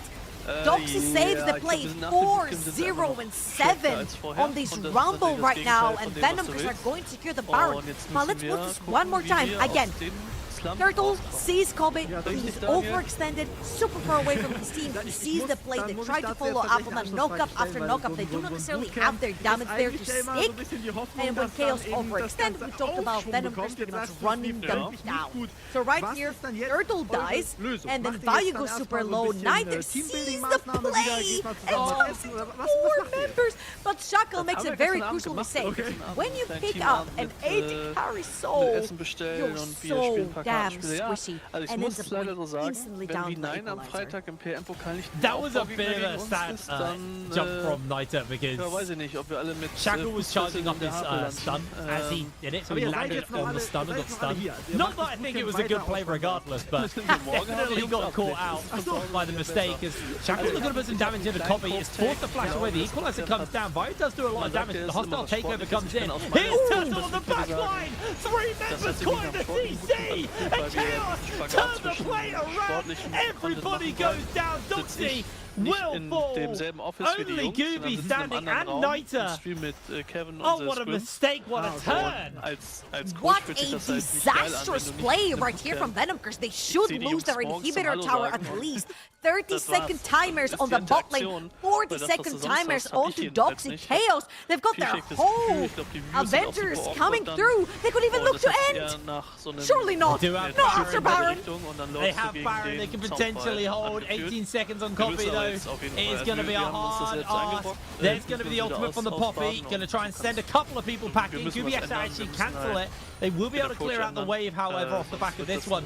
Venomcrest actually looks to try and wrestle forwards, but it came at a heavy price. Redemption comes out. That's going to be the flash from Gobi on to Raya, but he is able to break away. Gooby continuing to chase forwards. 90 comes in. He's going to immediately get caught by Turtle's ultimate, but this time, no follow-up damage, and Turtle is going low, knocked into the wall. Niter secures the kill. They handshake him back. They will see Vayu get the reset off. Can Venomcrest find anything off this? This has been an absolute fist fight of a game. Back and forth constantly. Venomcrest take the Baron, and then they absolute run it mid 4 versus 5. What a fantastic flank also by Turtle, but right here Venomcrest, they still do have that Baron. They have the Void Grubs in their inventory as well, and they're looking to pressure into the base. 2 members dead from Chaos Scylla, just about got up. Purchase his Knight's Vow. And Venomcrest, they have the tools. Kobe does have the R button ready. Let's give it the equalizer thrown down by Doxy. Not onto really much effect. They do get some damage onto Vayu though. Just chunking him half, but Venomcrest unable to translate it into anything else. They've got Elder in a minute. They're going to look to pressure onto this bot side tower. Just build up some wave pressure there and then turn towards that dragon. That is worst case scenario of what happened here from Venomcrest. You do manage to get a fantastic victory on that team fight. You grab the Baron, and the only thing you managed to secure for yourself a Turtle, another engage. Get a whole heap of damage on the Gooby. He was just on the trampoline, man. He couldn't play the game. That is heartbreaking. He will be up in time for Dragon, but like the odds of him getting to the pit in time, if Chaos start this on spawn, but they're continuing to chase forwards onto Kobe. Can they find him? Constantly getting slowed down by the Ash, but Kobe, he's going to have to flash something soon. Gets caught out for the second. There's going to be Turtle. Flash is coming out plenty. Venomcrest continue to retreat backwards. Oh my word. Venomcrest, this game has been so back and forth. What a fantastic game from Turtle so far. They asked him to sub in last minute. He was playing for Chaos in Winter Split. He didn't necessarily do great. And now subbing in here in a game where Chaos are constantly on the back foot. He's found a fantastic flank in that mid lane that stopped the Baron siege from Venomcrest. Constantly finding picks to double flash from Rumble and Ash in that chase. That is flashing through the wall himself. What an incredible game Turtle has been having on this Sion, and right here against Chaos. First ones in this river. Elder just about spawned, and Venomcrest are going to have to find a way to get in mid lane. Pushing through that wave straight into that river is their best bet. The last game was a very measured game from the side of Lost Returners, but this game has just been a bar fight. Constant action breaking out. They're looking to send one member back got themselves a man advantage. Vayu going quite low here. Hostile takeover still hasn't been used. There it is from Wendell. Vayu goes very low. Gooby gets caught by the Bearlock. Can they get him out in time? Yes! He's able to save his life. The Smite stays alive. Turtle goes down. Elder gonna get fired onto. Riot and Snyler. Can they find the steal? The zombie's taken away. Wendell is gonna get into danger here. They're gonna continue to chase Honor to Gooby. Bearlock will come through and it's just gonna waste the time of Chaos. The base has been opened up and Venom Crest have been able to find their opening, find their way into this game. 36 minutes on the clock. Venom Crest have bang. And Venom Crest quite literally bites back. I just want to remind everyone that Chaos was the team that took them out of the playoffs run over in winter by just completely destroying them 3-0. And I just want to take my hat off to Turtle, first and foremost, for a fantastic Zion game. I feel like the angles he was finding throughout the entire game were incredible. However, was this game the cleanest from both teams? Absolutely not. Was it entertaining? Absolutely yes, because there was fist fighting consistently. However, the lack of CC, the lack of engage on both sides just really showed when they literally kept ping-ponging back and forth and didn't necessarily capitalize on those fights. Chaos just, that game was their namesake. It was just pure chaos. It felt like anybody could have won at any moment.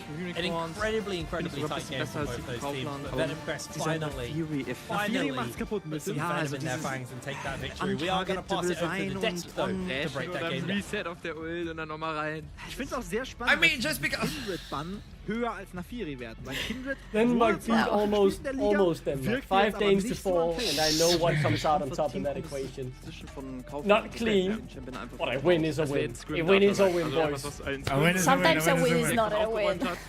It's not, because there was a lot of chaos, and I'm not even making the fun. I agree with Hipfred on this. It was so chaotic. This game was so chaotic, back and forth. But this also means like, okay, Venom Crest is looking like a good team if they can get their act together. But Chaos is relentless, and Turtle subbing in, just as Trouble highlighted, he was making a wonderful performance. So where should we start this? How do you believe the game went from beginning until everything started going bananas? Oh, where do you even start? Honestly, that's so hard to pinpoint at where to even start with breaking down this game, because it's so hard to look at it like in a retrospective. I think we can maybe start with Gooby, because he was a very big question mark for us before the game even started, with him role swapping from the AD carry to the jungle. It was the question of how is he going to fare in this completely new role with so much responsibility on his shoulders. And by the end of the game, he showed us some really interesting moves, but in the first half of the game, he was not having a fun time at all, being almost constantly on the vision, getting caught out, getting caught on the invades. It was not a good game for him as a first game as a jungler. I think this will be a composition that he's essentially the only frontline. And that once he got CC against so much CC on the other side, it was an inevitable death, right? The CC train was unstoppable, and I mean he had to fight tooth and nail for any chance of survival. It was rough for him. The drama split became too expensive, but they made it work, and I think, as Larry said, he definitely picked up the pace as the game progressed and started showing better and better sides. I don't think this was an easy game to play as an Ashe, by the way. Kobe did a wonderful job, the way he was sidestepping, and he was just controlling the fights. Even when he was caught by Cyan, he was able to stay alive and just do the yard walking, as Double Lift would say. I think that was a rough game to start off, and he did a wonderful job. I understand you're a fangirl of Salari. I kind of agree. Kobe was doing Kobe. I enjoyed it. Yeah. He was doing good. That hour on the mid lane, somewhere in the mid game, was just perfect. The way he was sidestepping, the way he was just finding his footing in the game, because it is a hard game to play in the team fights, to pilot those team fights as an AD carry. That's why we saw Nair dying from time to time, just because he jumps very unfortunately right into the enemies. Kobe did not make these mistakes. He knew much better where he's supposed to be at any given moment in the team fight, and that's probably something that just comes to you with experience. I very much agree on that. Larry, it is very much the fact that this is a chaotic team, a bit crazy sometimes, but Copy throughout this split will be the rock who, makes them a bit more solid, who has the right positioning, makes the right call of saying we do not fight, because what we are watching here is a bit of that chaos unfold, right? A messy fight in the beginning, Lighter recalling, TPing back in, a bit too deep in the beginning of the start as well. But look at Copy, able to get Shakal positioning, was carefully, perfectly executed from him, at the very least, throughout what was a very messy mid-game that at one point really swung into the favor of Venom, and then at one moment, we have the replay forward as well, 30 minutes into the game, we thought Turtle pulled the victory out of the bag. He was insane at that point, yes. Turtle, honestly, can I just say that this is a completely different Turtle from what we saw from him in the previous split, where he had, like, not the best games, let's put it this way, but I feel like him solo killing Burks on the top lane just shifted something in his brain, because today's Turtle was a completely different guy. Yeah. True, I agree 100%. Like, you told us solo boloing perks might have changed. It was this kind of event. I don't know if that's the idea. But at least he presented himself as a valuable player at the beginning of this one. I gotta say, Venom Crest was looking... I think this is the one where Kobe gets caught. Look at this. Sidestepping, this is not easy, and then you get caught and you believe it's like a chain of CC. But he somehow is capable of just kiting everything. Yeah, he makes it out. Good support from Venom, and it's pure kiting, honestly, which is not easy to do because you don't really have a lot of frontline or any frontline to rely on. Yeah, can we not?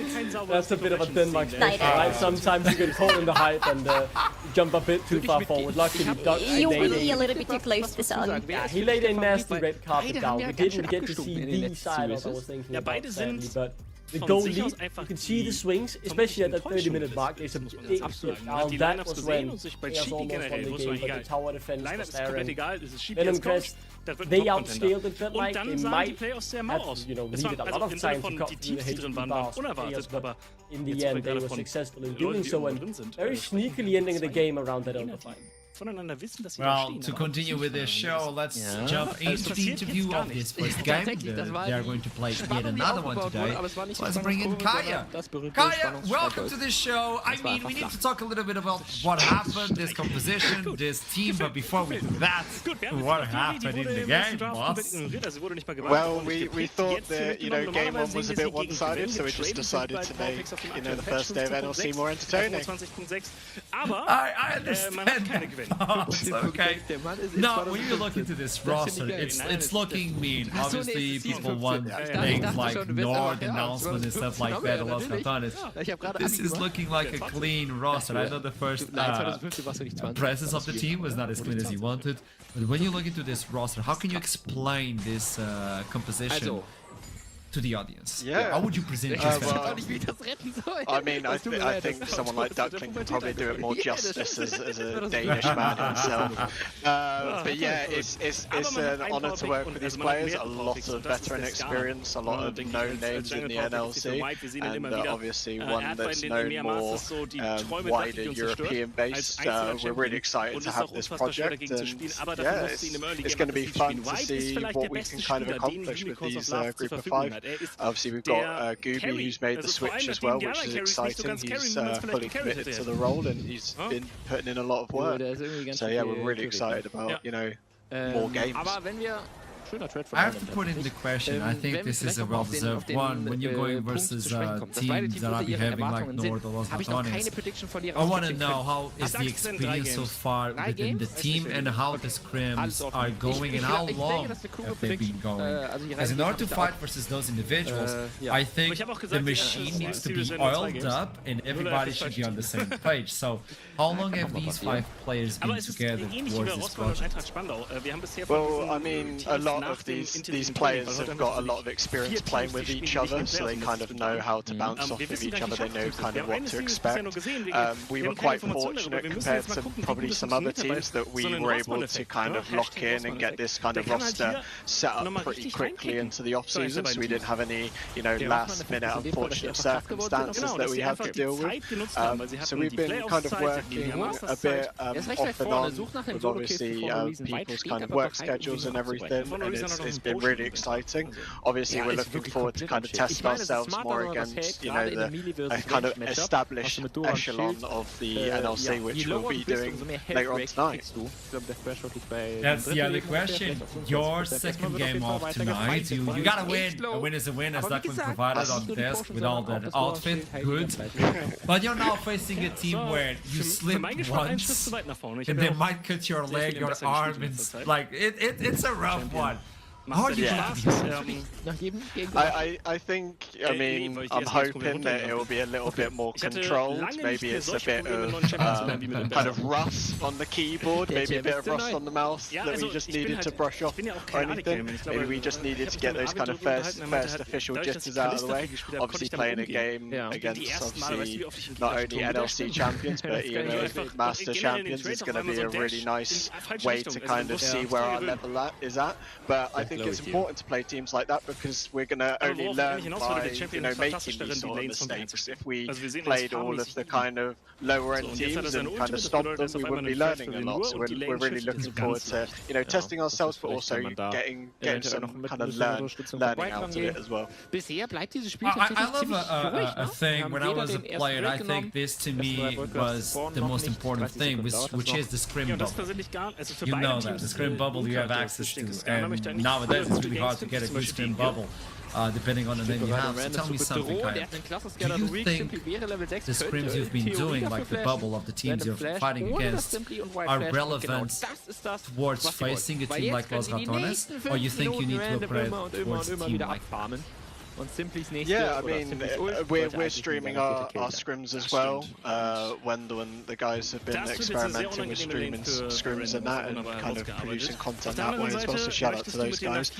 We've had a couple of scrims and stuff. Obviously, you can never kind of really match up against certain playstyles, and I think Los Ratones have a very unique playstyle in comparison to a lot of the kind of teams that we played against, which is obviously an exciting thing, but it's obviously a very brand new thing, so it's going to come up with its own challenges. But I've just got to kind of have faith in the team, faith in the staff that we've got, that we've done our background kind of knowledge and kind of background checks on it, and we've got a game plan ready to give them their first loss of the split. Oh, we talk. Thank you so much for this interview. Hope to see you again. Best of luck with this project. It's looking clean, it's looking good. Best of luck for the next game. No worries, thank you very much. I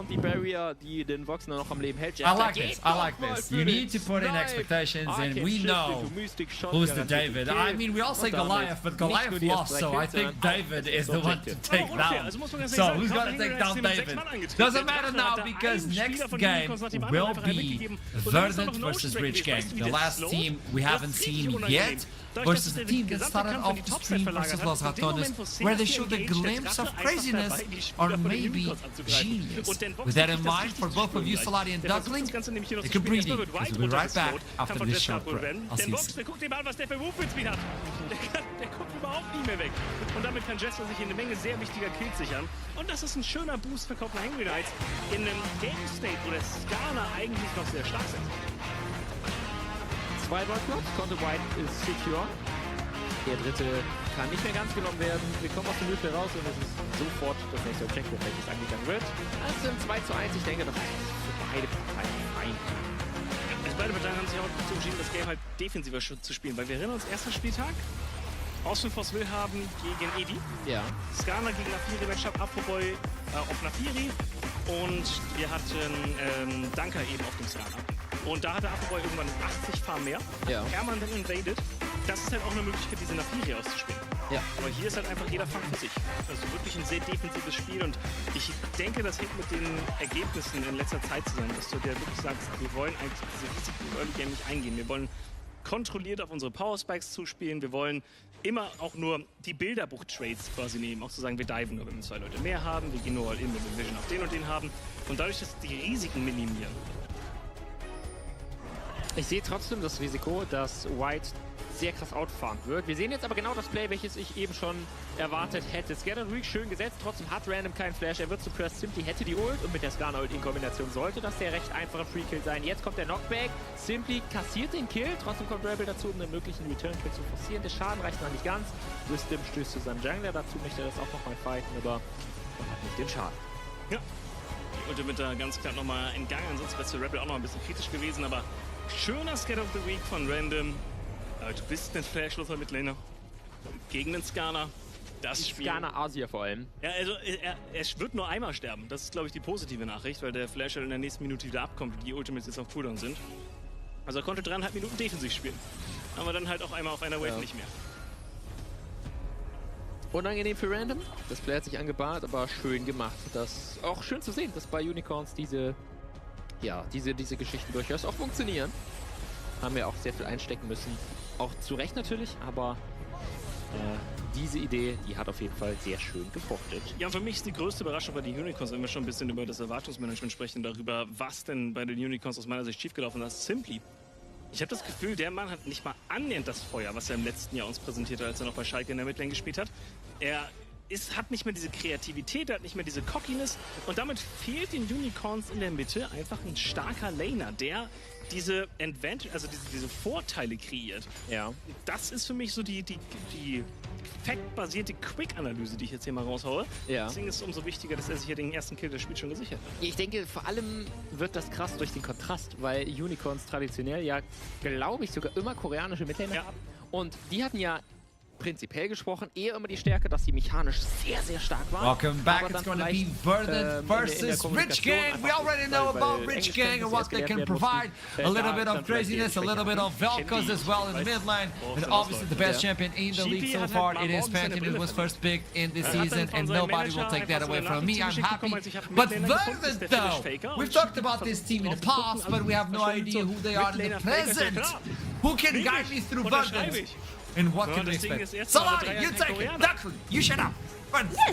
Yes, let's go. So Verdant, we have 4 new players out of fight, right? They kept Obstinates as their support. They signed in 4 new guys. Davren, for example, the top lane, same case as Rich Gang here, a very young player, 18 years old only. We don't know anything about him. It's his first professional split. Is he the one you should be looking at there? Probably yes, but at the same time, not really, because there is one player on this team that I personally am pretty excited about. I wanted to look at the jungler. I wanted to look at Noodle. Great nickname, by the way. He has pretty good stats throughout his professional career. He's pretty good as a jungler, but the thing is, I'm not saying that that's something that's going to happen, but I wanted to look at this replay and I wanted to look at the minimap, because this is the very beginning of his game. He is a jungler for a Vanir. Yes, thank you very much, production. Just look at the minimap. I didn't notice anything. Also, ja, hat es gut, wenn sie einen Catch bekommt, ist nochmal anders. Just a casual flash over the Baron wall on level 2. This is 2022, isn't it? Why? Because he can. He just goes into the enemy jungle like that. And I'm not saying it's gonna happen, but if it happens, we're gonna get. I think we deserve. Yeah, I am looking forward to seeing sometimes, das ist nicht das Ziel, auf das du turnen möchtest. Der Kill könnte funktionieren, die Ult von White wird aber noch denied. Der Catch, er geht an White und die Unicorns. Wie teuer wird es? Der Top-Lane. Es sind 60% Damage Reduction, das heißt auch da natürlich als Stück 6 sich alles wegdenken für diesen Zeitraum, wenn da 5 Spieler auf dich draufpöbeln. Es ist ein schöner Pick gewesen, damit kannst du den Drachen securen. Ich denke, für den Gameplan der Unicorns war das erforderlich, dass sie diesen Pick bekommen, dass sie diesen Drachen bekommen. Deswegen ist der Force vollkommen in Ordnung. Aber du sprichst schon richtig an. Es sind jetzt 4 Platings, die sich wir nur oben auf der Topside mit. Yeah, when you look into this composition by Verdant, I'm like, this is a good composition. This is a wonderful roster. You were talking about top 4. I might say this could be one of those seasons for Verdant at least, but I'm gonna say it. I might be sued, but I'm gonna say it. We might have a Verdant moment. They always pull it off. Und es war ja so, dass man... I think Duckling, you were the one who put them as like your second team for the power ranking for nur der Trade. 2 gegen 2 Volt. Might have put Venom Curse for my game 5, but I do think on paper that Burton has the better team, but it was very tough on my heart to do it against them.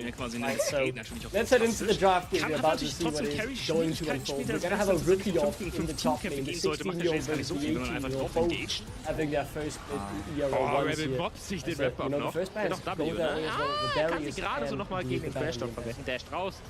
Removing a little bit of that, hopefully removing the Fury as well, but for the top lane, I'm just looking at 2 guys who have showed themselves up a lot in the solo queue have been exceptional. They have ended their solo queues with such high rank, but right now in professional team, it's gonna be so different from just playing in solo queue. And we already saw a little bit from Reach Gang, we saw a little bit from every one of them, from their bot lane, from their top lane as well. Now that they're against each other, I want to see more from Reach Gang as well. As we've been talking about Verdant, what do Reach Gang have in stock when they're not playing versus Lost Opponents? They have Nafiri in stock in the bound. Thank you very much. That's a much deserved one.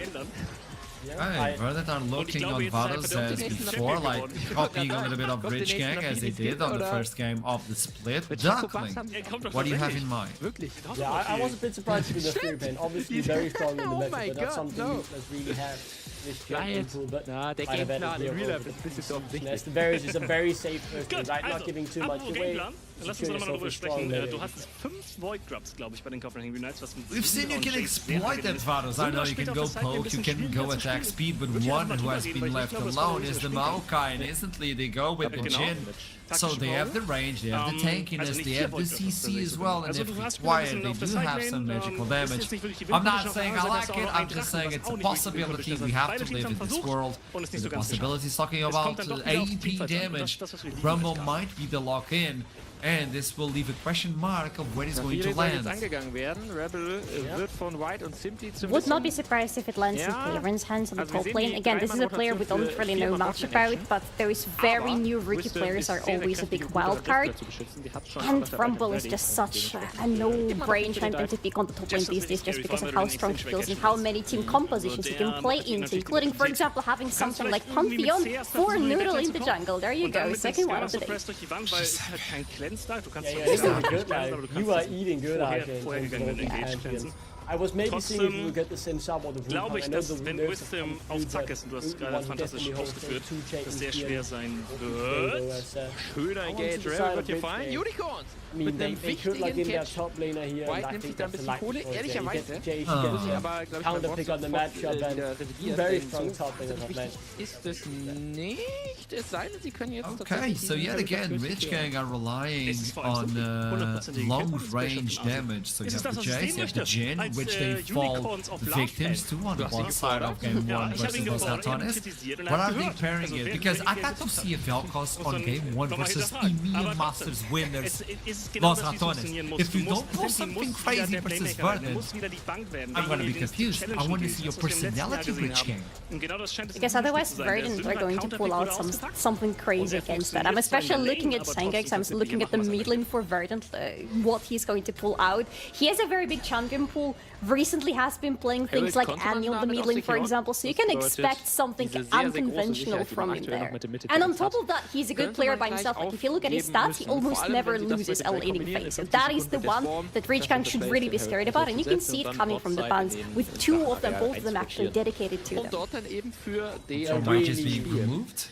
I mean, really focusing center, right? You're trying to hit his safe champions, you want him on something, right? You know he's not just gonna sit and scale up and be a consistent carry in those team fights. Aside on Noodle, I'd say some influence on the Rel. Obviously, it's really hard to judge Rich Gang on that one performance. The Rel will be the badass. And the rest of Rich Gang wants to show something different here in game 2, and I think this is where they really have to show their level, because no one expects anything against Alaf. Might be able to really make something happen. It would be really good to see some engage from Reach Gang at this point. Like, there is supports banned out, but things like Leona, for example, are still available for you with a non-committal ultimate, both from her and from Maokai, to work around and decide whether or not you want to engage onto the enemy or not. Maybe pair it up with something like Ari on the mid lane just to spice things up and make this peak potential really shine out with Jane, with Jace. I can see that happening. Talking about engage, let's follow it up with the Nautilus, Pantheon, Vados, Rumble. Like, if Verdant wants to go, they go. There's no way to stop them. Even if you had like an Alistar where you can kind of engage but also disengage with that champion, that Leona is not going to be enough to stop this onslaught of engage capabilities coming in from Verdant. So all you need is extra damage, extra range, and Defensiver Flash nochmal. Okay. No. I got it. I think regardless of what really happens Warum wir here, hier they've nicht got fighten, some eigentlich haben wir noch very nicht die strong Pause bei taken den Carries, die wir not erreichen wollen. as Dass really White hier gerade für den Engage in gegangen ist, that hatte einzig und allein den I Grund, dass wir like kaufen the Engel Aurora, einfach you know, abhalten wollte, add mit some dieser more Wave auf burst, die adds 1-Turm on zu to stehen. the Dadurch hat man engage es as geschafft, well das in a Ganze more zu delayen, consistent way konnte than sogar the noch die SEA, but Lebensbalken ein bisschen SEA is just so reduzieren und hat safe. damit auch Senkrix den knows how to get the most Fall out of des it. T1-Turms I would have abgewinnen, preferred konnte die that, but Kontrolle I auf der do Bosszeit see the halten Aurora und kriegt working damit well jetzt selbst noch in einen this game, Turm. Mit dem gesetzten Now as Smite what Node ist das will ein lock in sehr here for his positiver mid Play für die lane as Unicorns that Gaze gewesen. will end up top lane and the Tristana as well. Zusätzlich kommt We're going really heavy on the AD for Reach Gank. Again, I've seen that already happening today, but they have another Tristan on the mid lane. You don't really want to skip on her. But that leaves the question open to Version. Can they build up into being tanky enough for Reach Gank to have troubles to cut through them? Because they don't really have a lot of front lane on their side either. Okay, final things before we jump into this third game of the day. First time watching Verdant, second time for Rich Gang. Go! Ich finde gerade gegen Tanks, also gegen That's a hard one, actually. wirst du ja halt sehr schnell. Yes, I know. I'm saying Verdant. I like the draft. Ja, ich meine, er baut eine Menge Leben auf mit I would have liked to see the Assyrians that have a bit more safe CPS, but just now they are very much all in or all out in terms of the damage. But I do like it. I think that we'll see more from Rich Gang and they'll make this push big. I hate to say this, but I agree with Duckling. Yeah.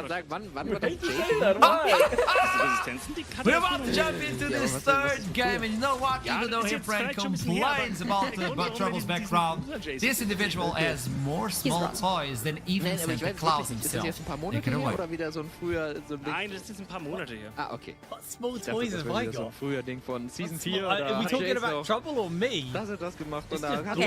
I can tell Exists you. in a blue void. If you want, I'm gonna shout out Yamada right here.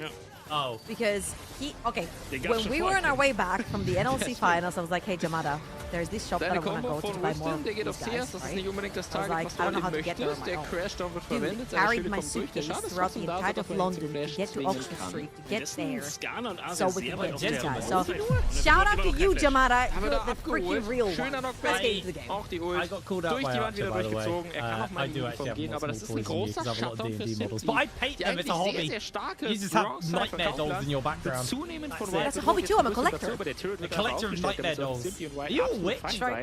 Zeitgleich Is that what this is? You'll never know. You'll never know. Unicorns macht gerade richtig Meta. Always. Ich habe das Gefühl, man You merkt gotta be so ein nice to bisschen die me. Schwäche von den That's what I'm Körperhängen. gonna Dieser Call da zur Okay. Botlane zu laufen. Oh, you'll curse my bloodline. Anyway. Was machst du da? Otherwise you'll On to become the one of game. those little guys.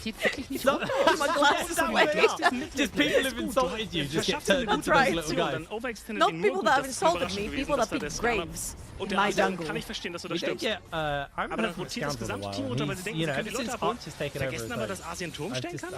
is that what happened with Scoundrel? Irgendwie. Don't worry, don't worry. Ex-Scoundrel will pop up Random, sehr weit once vorne, ohne every jegliche TFT Vision zu set haben, to wenn ask me to tell me that he sucks in TFT and ask me what to play and then he just That literally sounds like Kenan to Alrighty, here we are, onto the Rift. We haven't really talked much about the comps. Luckily, the Death did, and I also hate to admit with Duckling, I do think I prefer the comp. I will say though, he is right.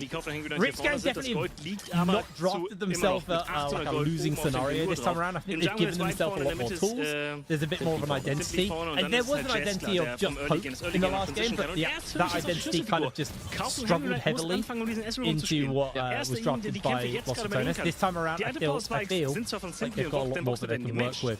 Diverse, jumping forwards, and then eating the execute from Senka. Probably not the start that he's looking for.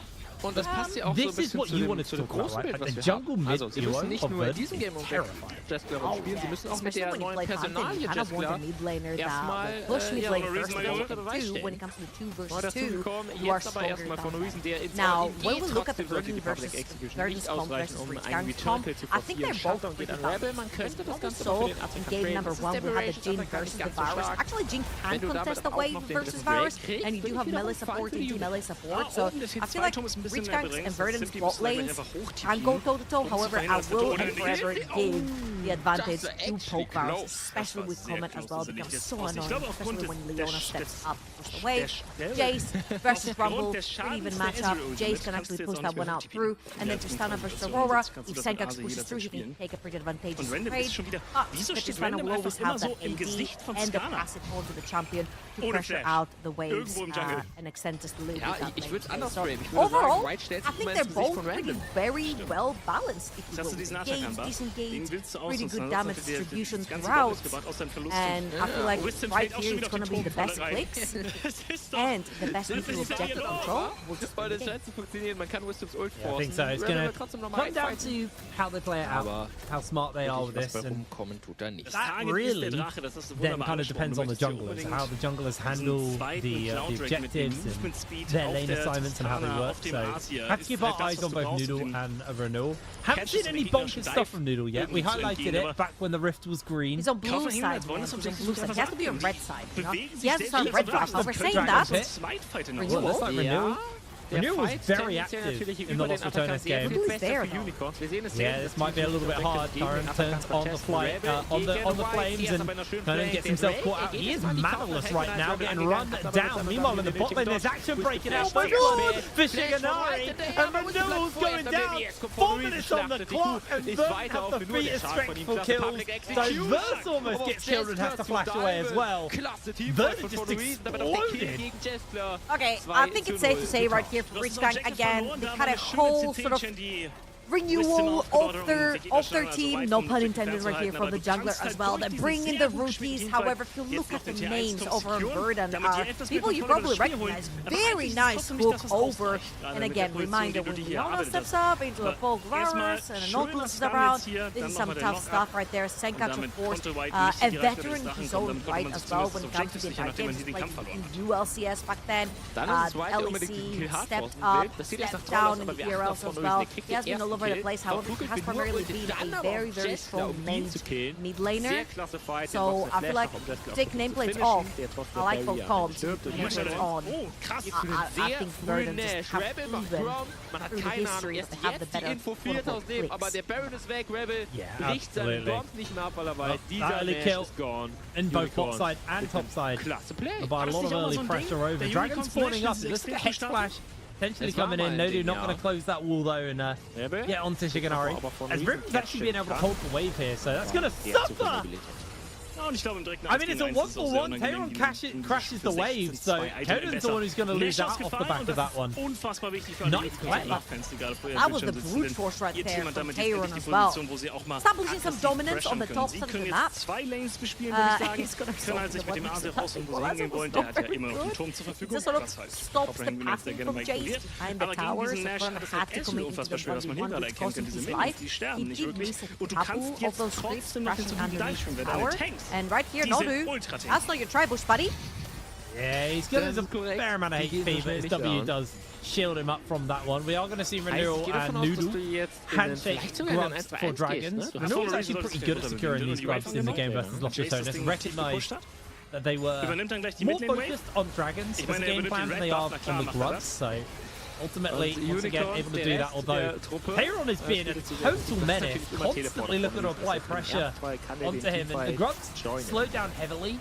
This now gives Noodle a little bit of time while Renewal is doing that objective, and Ribbon needs to be careful because when this wave crashes in, Noodle could potentially go for a gank, spotted out by the trap, but I don't know if that's going to be enough to turn this one off. Actually, Obstinatus is going to be looking to jump in. Rhythm gets caught up by the CC, going to open up onto the fire. Remember, this tower's doing a lot more damage now, so that'll be Nodu securing a kill on to the support, but ADC for support. I'll take that trade any day if I was Vern. That is a fantastic trade because Rhythm is just going to lose so much down that bot lane. And the kill going over to Leona as well is necessarily where you want it again. That Varus, when you are able to pick it on blue side and there is no much toughness pick on the red side, which means you're allowed to go for Comet plus the whole field. He's such a menace when it comes to that laning phase. A great wraparound by Noodle to get that gank going. I was actually concerned. So flash fire up on Rhythm, and I'm like, maybe Leona is a better choice right here to kill, but they actually committed onto Rhythm, and that was a pretty great trade. Whoa, that hit me. His Grand Star forward in. Not particularly on the mark with their ultimates, but they still have the numbers advantage, and Conan is incredibly weak right now. So down he goes. They're going to jump in, looking for the burst. Obstinatus jumps in forwards though. Vern find himself in danger. They find the lockdown as well. Senkux is caught out by the ultimate. Buster shotted back. Nodu losing a fair amount of HP, but Senkux not going to be able to save his support there. Bit of a misstep. Cost them pretty heavily. Great trade back right here from Rich Gang, and most importantly, the kill going over to Diverse. He definitely won a very strong Tristana. Sees a champion that very easily threatens the side lane as well. And let's mention the 3 void grabs that have already been picked up by Rich Gang. I feel like as a team, Rich Gang should definitely focus a little bit more on the top side of the map. Possibly try to get that Jin over to the top side. Play for those 6 void grabs. It would be such a very strong play. You've got a J side lane, you've got a Tristana that could potentially side lane. Unicorns wird jetzt einfach den Wave nehmen. Für Toplane jemand, der da Wave cleart.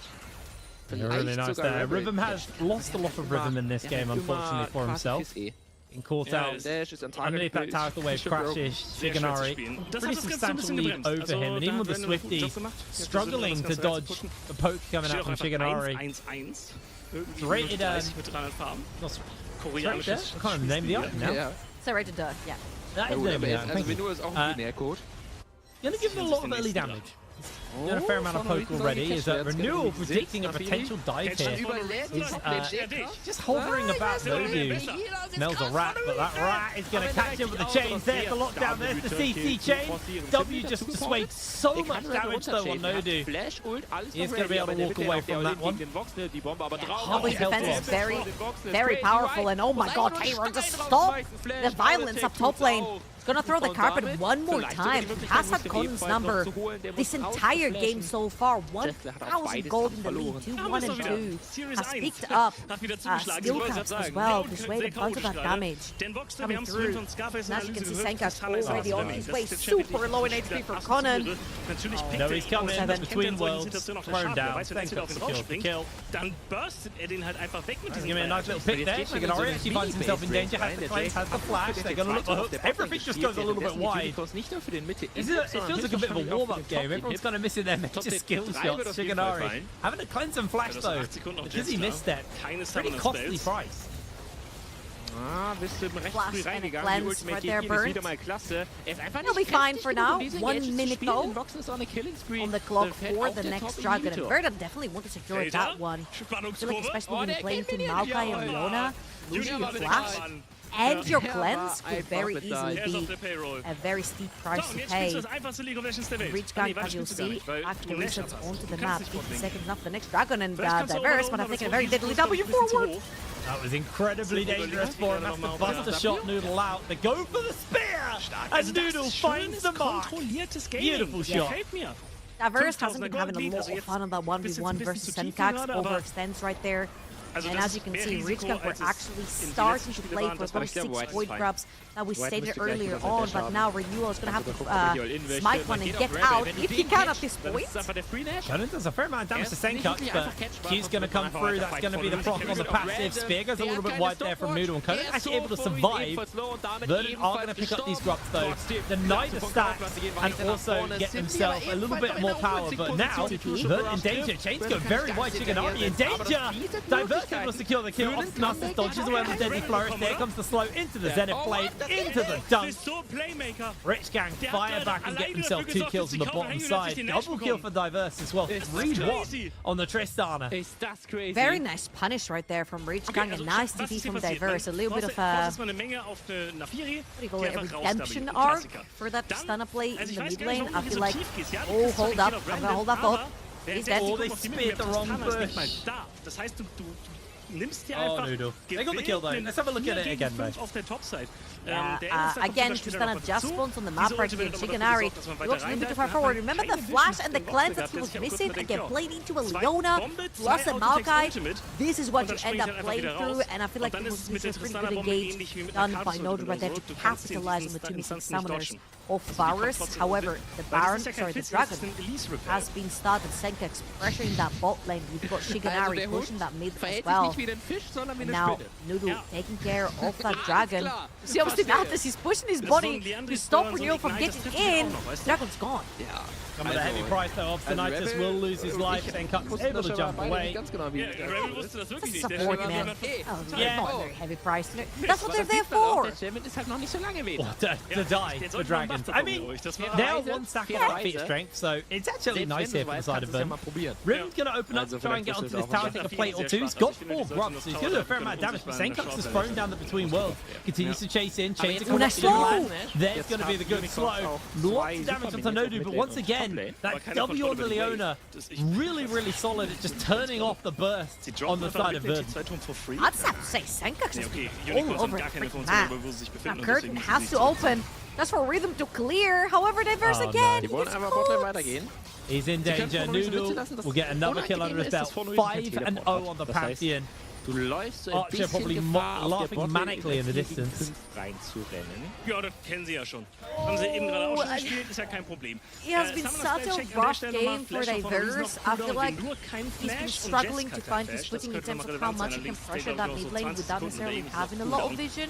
And I'm struggling to find words to make this seem constructive, but I feel like he's missed the mark on the map, on the resets, on where to play aggressive defensive. I feel like every single time Reach trying to for a play, that Burst is dead. Every time there's a play being done on the other side of the map by Reach it's very successful. Diverse gets caught, and pretty much every sort of attempt Richmond has made on the map, if you lose your mid laner, who by the way has most of the kills on this map, and he's the most head in the team, it's not going to pan out to be the best right here. If you look on the top side for Verdant, the top of the Pantheon absolutely insanely fed, and Senkex being an absolute shadow of Rage Gang all over the map does not help Richmond make those plays. Unfortunately, I think it comes back a little bit to the whole nameplates on and off thing. I feel like Verdant just outplayed Rage Gang. I mean, it also kind of boils down to what you were talking about at the beginning as well. I mean, the jungle mid duo of these two is really, really strong. Pantheon and Aurora, incredibly good at making picks. And the crazy thing is they've not been doing it together. They've just been menaces elsewhere. The jungle mid duo hasn't been a duo at all, but they have been doing so much for their team across the map. It's starting to get a little bit dangerous here for the side of Rich Gang. Like I said, one off securing those feet of strength. They can go for Herald in 50 seconds if they want, or a Dragon in 2 minutes time. Also got the tower option as well. These towers are being whittled down on the side of Verdant, constantly pressuring on all of the lanes. And if you look at the map right now, every lane, their tower is at least under half health. They've been chunking away at them very efficiently. Yeah, technically, Rich Gang must have invested a little bit more to get the void drops, right? They only got 4. Diverse down forward again! Surely not! Not where you want to be. Caught by the slow. Is going to get hit by Noodle. Just flushes off him. Down he goes. Diverse will fall. Senkex will take the tower as well off the back of that. Really, really nice stuff from the side of Verdant. Terran is looking right there. I don't think he has enough of the wave. He's going to shred the MR of Conor. He's thinking about it. Yeah, I'm just thinking about it. I'm going to do it. I'm not going to do it, girl. I was just thinking about it. That's what Terran is thinking right here. If you know what I mean. You know what I mean. Pantheon's coming in though. I did it. He was thinking about it and he followed through. He followed through.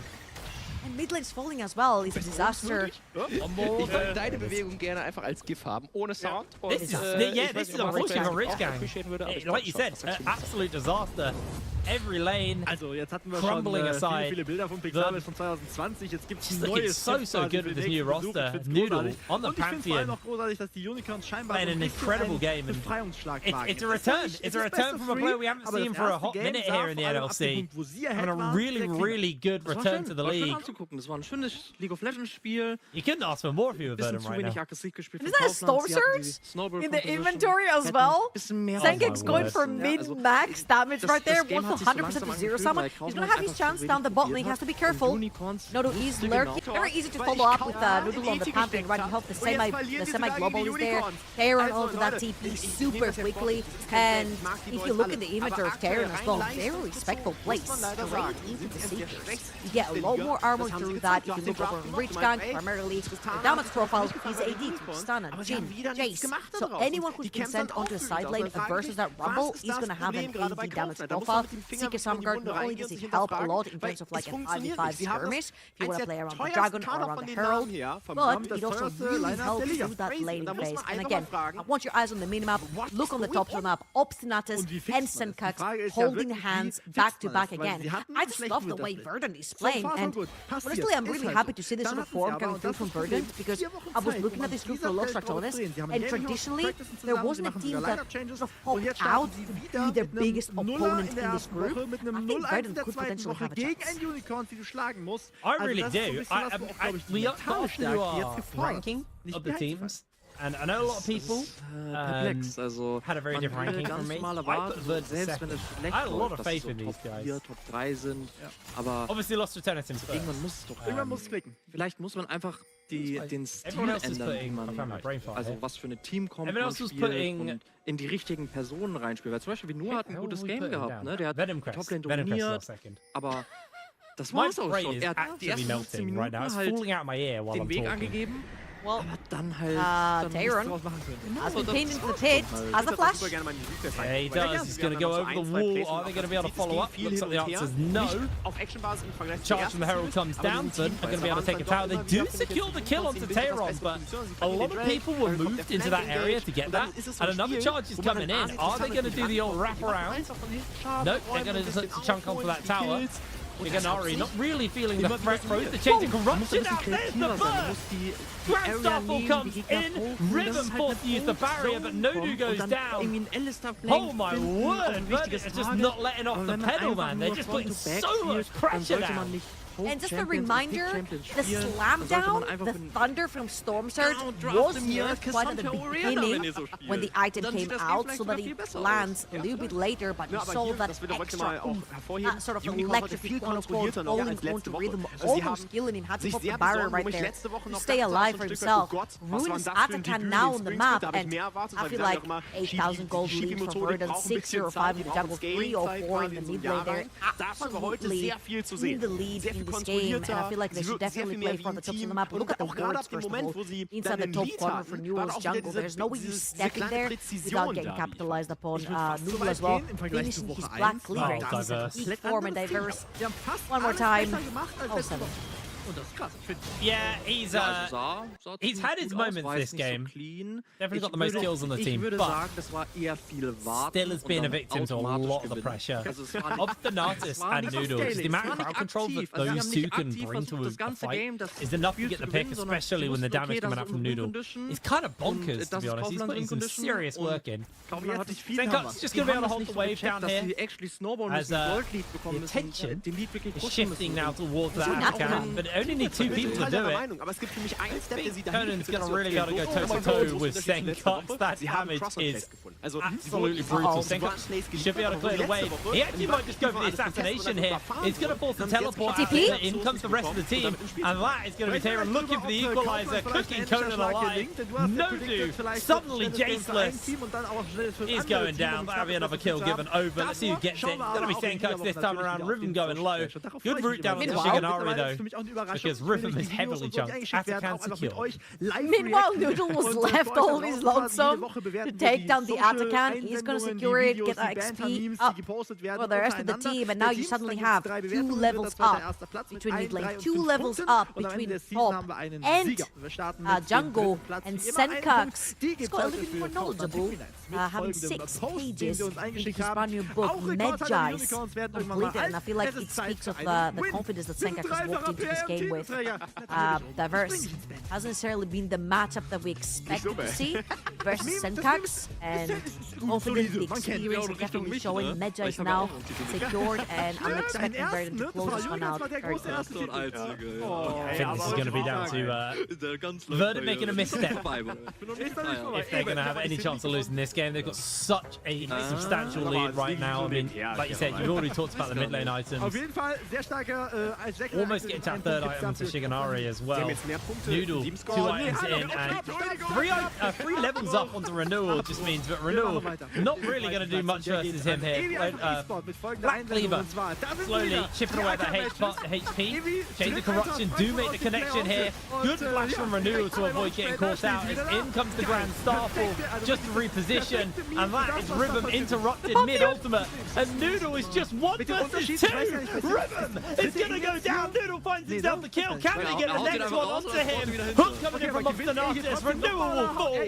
Noodle secures the double kill. The support will come back as Obstinatus misses the hook onto Nodu. Surfs up, bro. Nodu goes back to base, and Verdant will take another tower. Wow, it actually felt like Verdant threw so much at Rich Gang and nothing really stick. So Rich Gang felt like they had the opportunity to pull the ultimate down from Verdant to potentially get a pick, grab a shutdown, come back. It wasn't the case. He got straight into the backline, shut down the Jin. And the rest is history. Verdant very, very strong in this particular game. 12,000 gold in the lead. They're going to secure themselves a Mountain Soul as well. So if it wasn't easy to kill them before, it's not necessarily going to be now. And you've got levels difference, which gives up a lot of HP towards Verdant as an advantage. Armor, base stats overall. But yeah, let's watch this one more time. You'll see that's a lot that's been thrown. Chain of Corruption. You'll see that also Rumble ult is gonna go through. Suddenly Noodle sends it straight into the backline, doesn't actually care. While Senkax has caught Diverse one more time. Still just so much stronger, they're a bunch of levels up, they've got more items, and they're just sending it every single fight. Noodle is just so crisp on this Pantheon, playing really efficiently. Doing so much work. Now got the third item, the Death Dance finished up for him. Conan, being shadowed by Renewal, we'll be looking for this tower. The problem is you're looking for the tower and you probably will get it because no one's going to come defend it. This is giving so much time out of Verdant to secure himself vision down by the Baron, and you can see there's a massive amount of control within the jungle.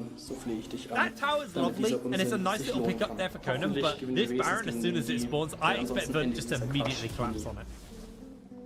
Yeah, I mean, I don't necessarily see how Rich Gang can actually. Ich find's geil. Team Orange Gaming haut einen Fiebertraum nach dem anderen raus und ich liebe es. Ich muss sagen, so cringe wie immer die Videos sind, ich müsste eigentlich bei Top anfangen. Also wirklich, es ist genau meine Art. Wenn jemand Unterstützung braucht, ne, ruft mich an, Freunde. Ich bin euer Mann. There is just one jungle item on the smoke and it's just 58 stacks on the hard still, and Obstinatus is looking for an opening. Noodles on the back line and in comes Senka.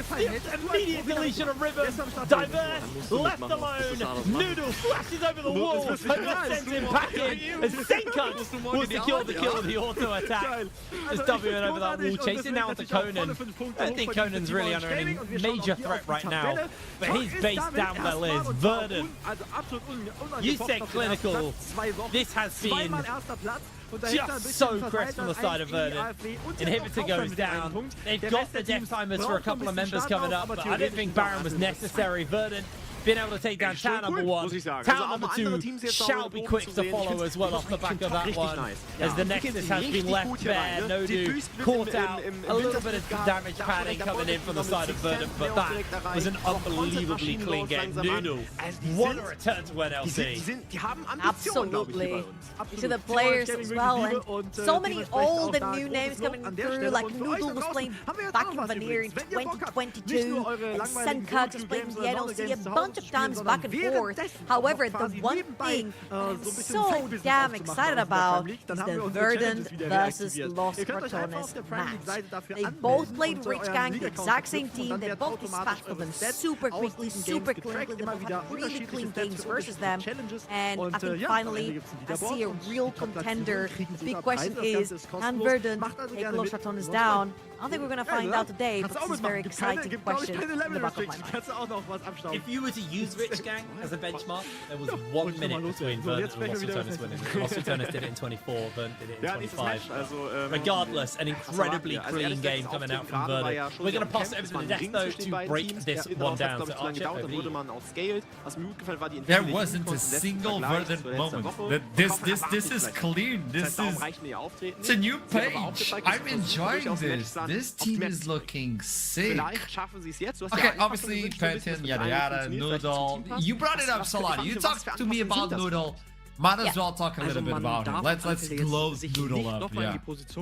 I expected things from Noodle. I gotta say, I didn't expect him to show up that massively in this game. I feel like if you look at Noodle both in this game, in this team, and just historically, what allows him to be such a good and aggressive jungler is a very strong mid laner who he knows he can rely on. And I feel like this is going to be such an important point for this team going on, because Noodle and Sengax, they have very good synergy, not in sense that, you know, they are at the same place all at the same time. They move around the map with the same goal in mind. You can see Sengax moving around a lot, he was on the bot time all the time, and that proactiveness from him and him just being such a safe and reliable mid laner allows Noodle to go completely crazy on the map. But honestly, kind of expecting that to happen, I didn't expect that Noodle is going to be that good in this game. Yeah, Noodle really took over when the fight started. They were so far ahead of this point, but regardless of what Rich Gang did, Noodle had 5,000 answers. He did have a bit of an easy game with his team, also just winning every single lane with it more into that later, but once this Pantheon snowballed, he knew how to keep that snowball rolling, should I say, and he did that phenomenally. He didn't die a single time on the Pantheon, got like 11, 12 kills in the final fight, which we'll also see later. He takes no damage. Let's take it back to the beginning, because this all went wrong very quickly here. In the lane, while Noodle was just taking care of his jungle, the whole map capitulated as pretty much every single lane to the side of Vert and found a solo. It's actually insane. Like, it's probably easy to be a good jungler when all of your lanes are the winning ones, but we gotta look at the top lane, because these are the two dark horses on the top lane. We have one is 18 years old, another one is 16 years old. Davern had such a good game on this Rumble. This Jace was just not allowed to leave on the top lane. Yeah, it is interesting. Yeah, tell me that. That highlight really showcased this too, right? The top lane is turning around the play that Rich Gang is trying to make. In the bot lane, they find out 2 solo kills, and I had a look in the menu as well.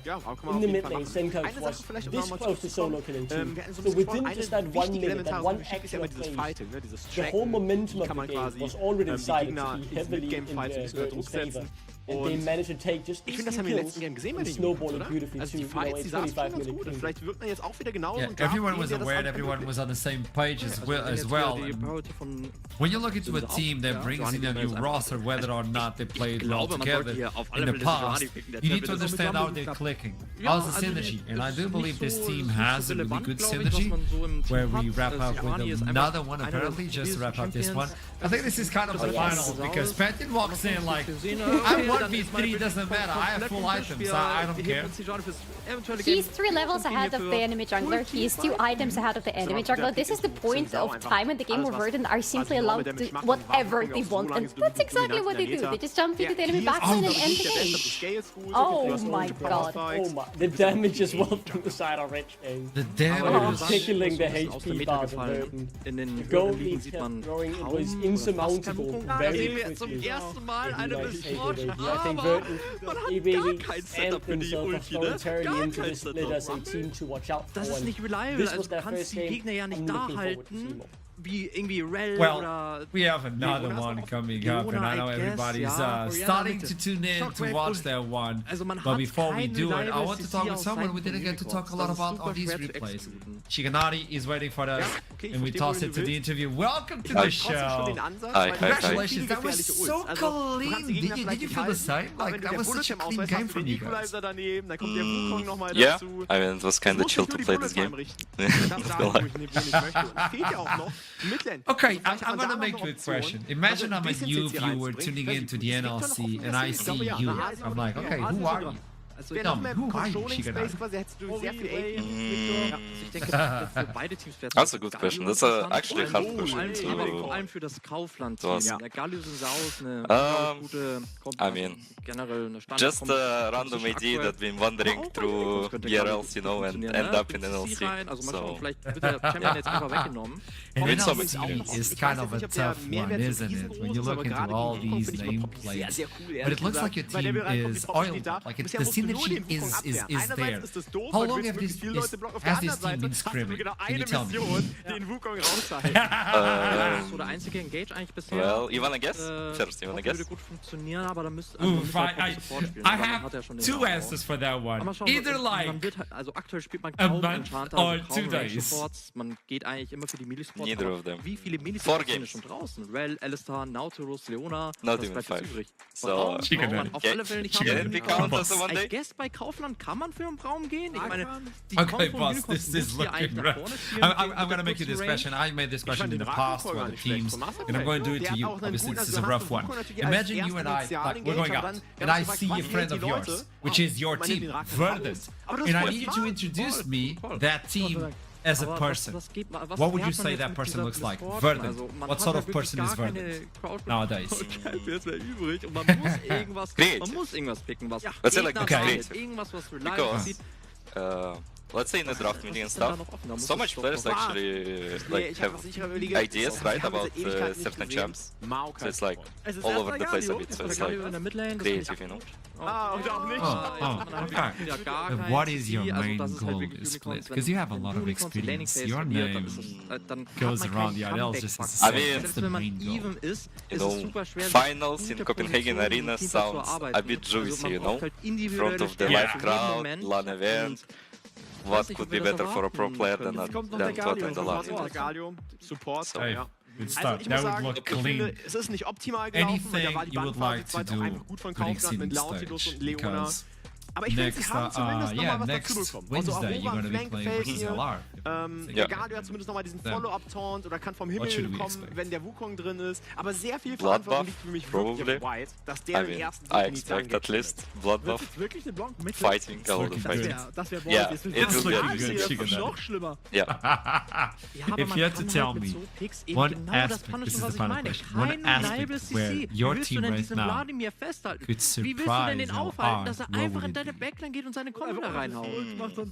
Top. Aber I think top. I think Darren is like, he didn't play a single game, right? If I'm not mistaken, he's like full rookie.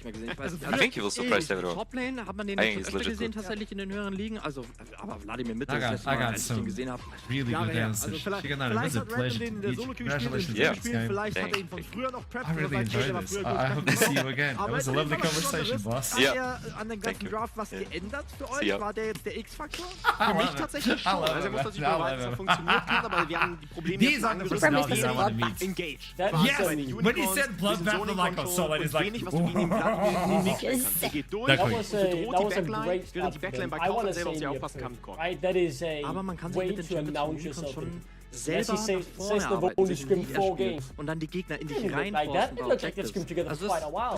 I'm gonna be honest, and from what I heard behind the scenes, Kayron is really someone to look out for as well. In terms of how he's performed in scrims, the few they've had, and how many teams wanted him to join. I was like, okay, I hear this story too many times, a bit like Exo thing. I'll wait and see for myself. I mean, in a team with someone like Senkus and Newton, who all have brilliant games, we're sitting here talking about the 18-year-old Turkish top laner who, you know, played phenomenally all game. I think that is fantastic. Imagine having Senkus in the team facing LR and you say the surprise will be the top Okay, one. besser als Scarface. Ich habe selten Analysten so leiden sehen. That's phenomenal. I'm looking forward to it. It will be a fun battle, and I'm looking forward to see if they can go toe-to-toe because LR is really the benchmark. If you can back up with lots of tones and make it a close game, well then you're Yes, then you know Denmark could be actually a travel, could be a journey, could be a vacation. I don't know. We could go to Copenhagen, but we're going into a small break before we head back into our 4th game of the day, which is going to be LR versus Venomgrass. Venomgrass, the snake, looked really menacing, but the rats have proved once and once again that they're not to be trifled with. So I'll see you soon. Aber wenn die fällt, ist das okay, das ist wie im Gym. So, du verschiebst dir einfach deine Frontline so weit nach vorne, dass deine Backlines, also der Backline-Lifestyle einfach schlechter von Kaufland Bühne. Warte mal, du verschiebst deine Frontline so weit nach vorne? Du spielst quasi eine Backline. Und Vladimir, wenn er auf die MF drauf hat, ist so isoliert, dass währenddessen der 4-Mann-Kopf von den Unicorn seine Backline wird auseinander. Ich bin verwirrt. Ja, das waren zu viele Backlines. Ja, das stimmt. Gut, also wer ist jetzt besser? Ich sag, der Vladimir macht nichts. Der macht nichts. Ich sag, der macht was, aber er wird im Early Game die ganze Zeit reingepusht. Das heißt, Simply kann die ganze Zeit über die Map roam. Und das wiederum heißt, Botlane gewinnt. Ich meine, das Matchup ist vielleicht gar nicht so angenehm. Vladimir ist vor allem deswegen in der Mitte nicht gerne gespielt worden, weil er den Early Push von vielen Midlane-Mages nicht matchen kann und die Reichweite. Aurora hat zwar ein bisschen Push, aber auch nicht die größte Reichweite. Du kriegst zwar immer wieder diese Short-Trades reingedrückt, die echt viel Leben abziehen, aber darin kannst du dich ja regenerieren. Deswegen sollte die Laning-Phase eigentlich recht fein sein.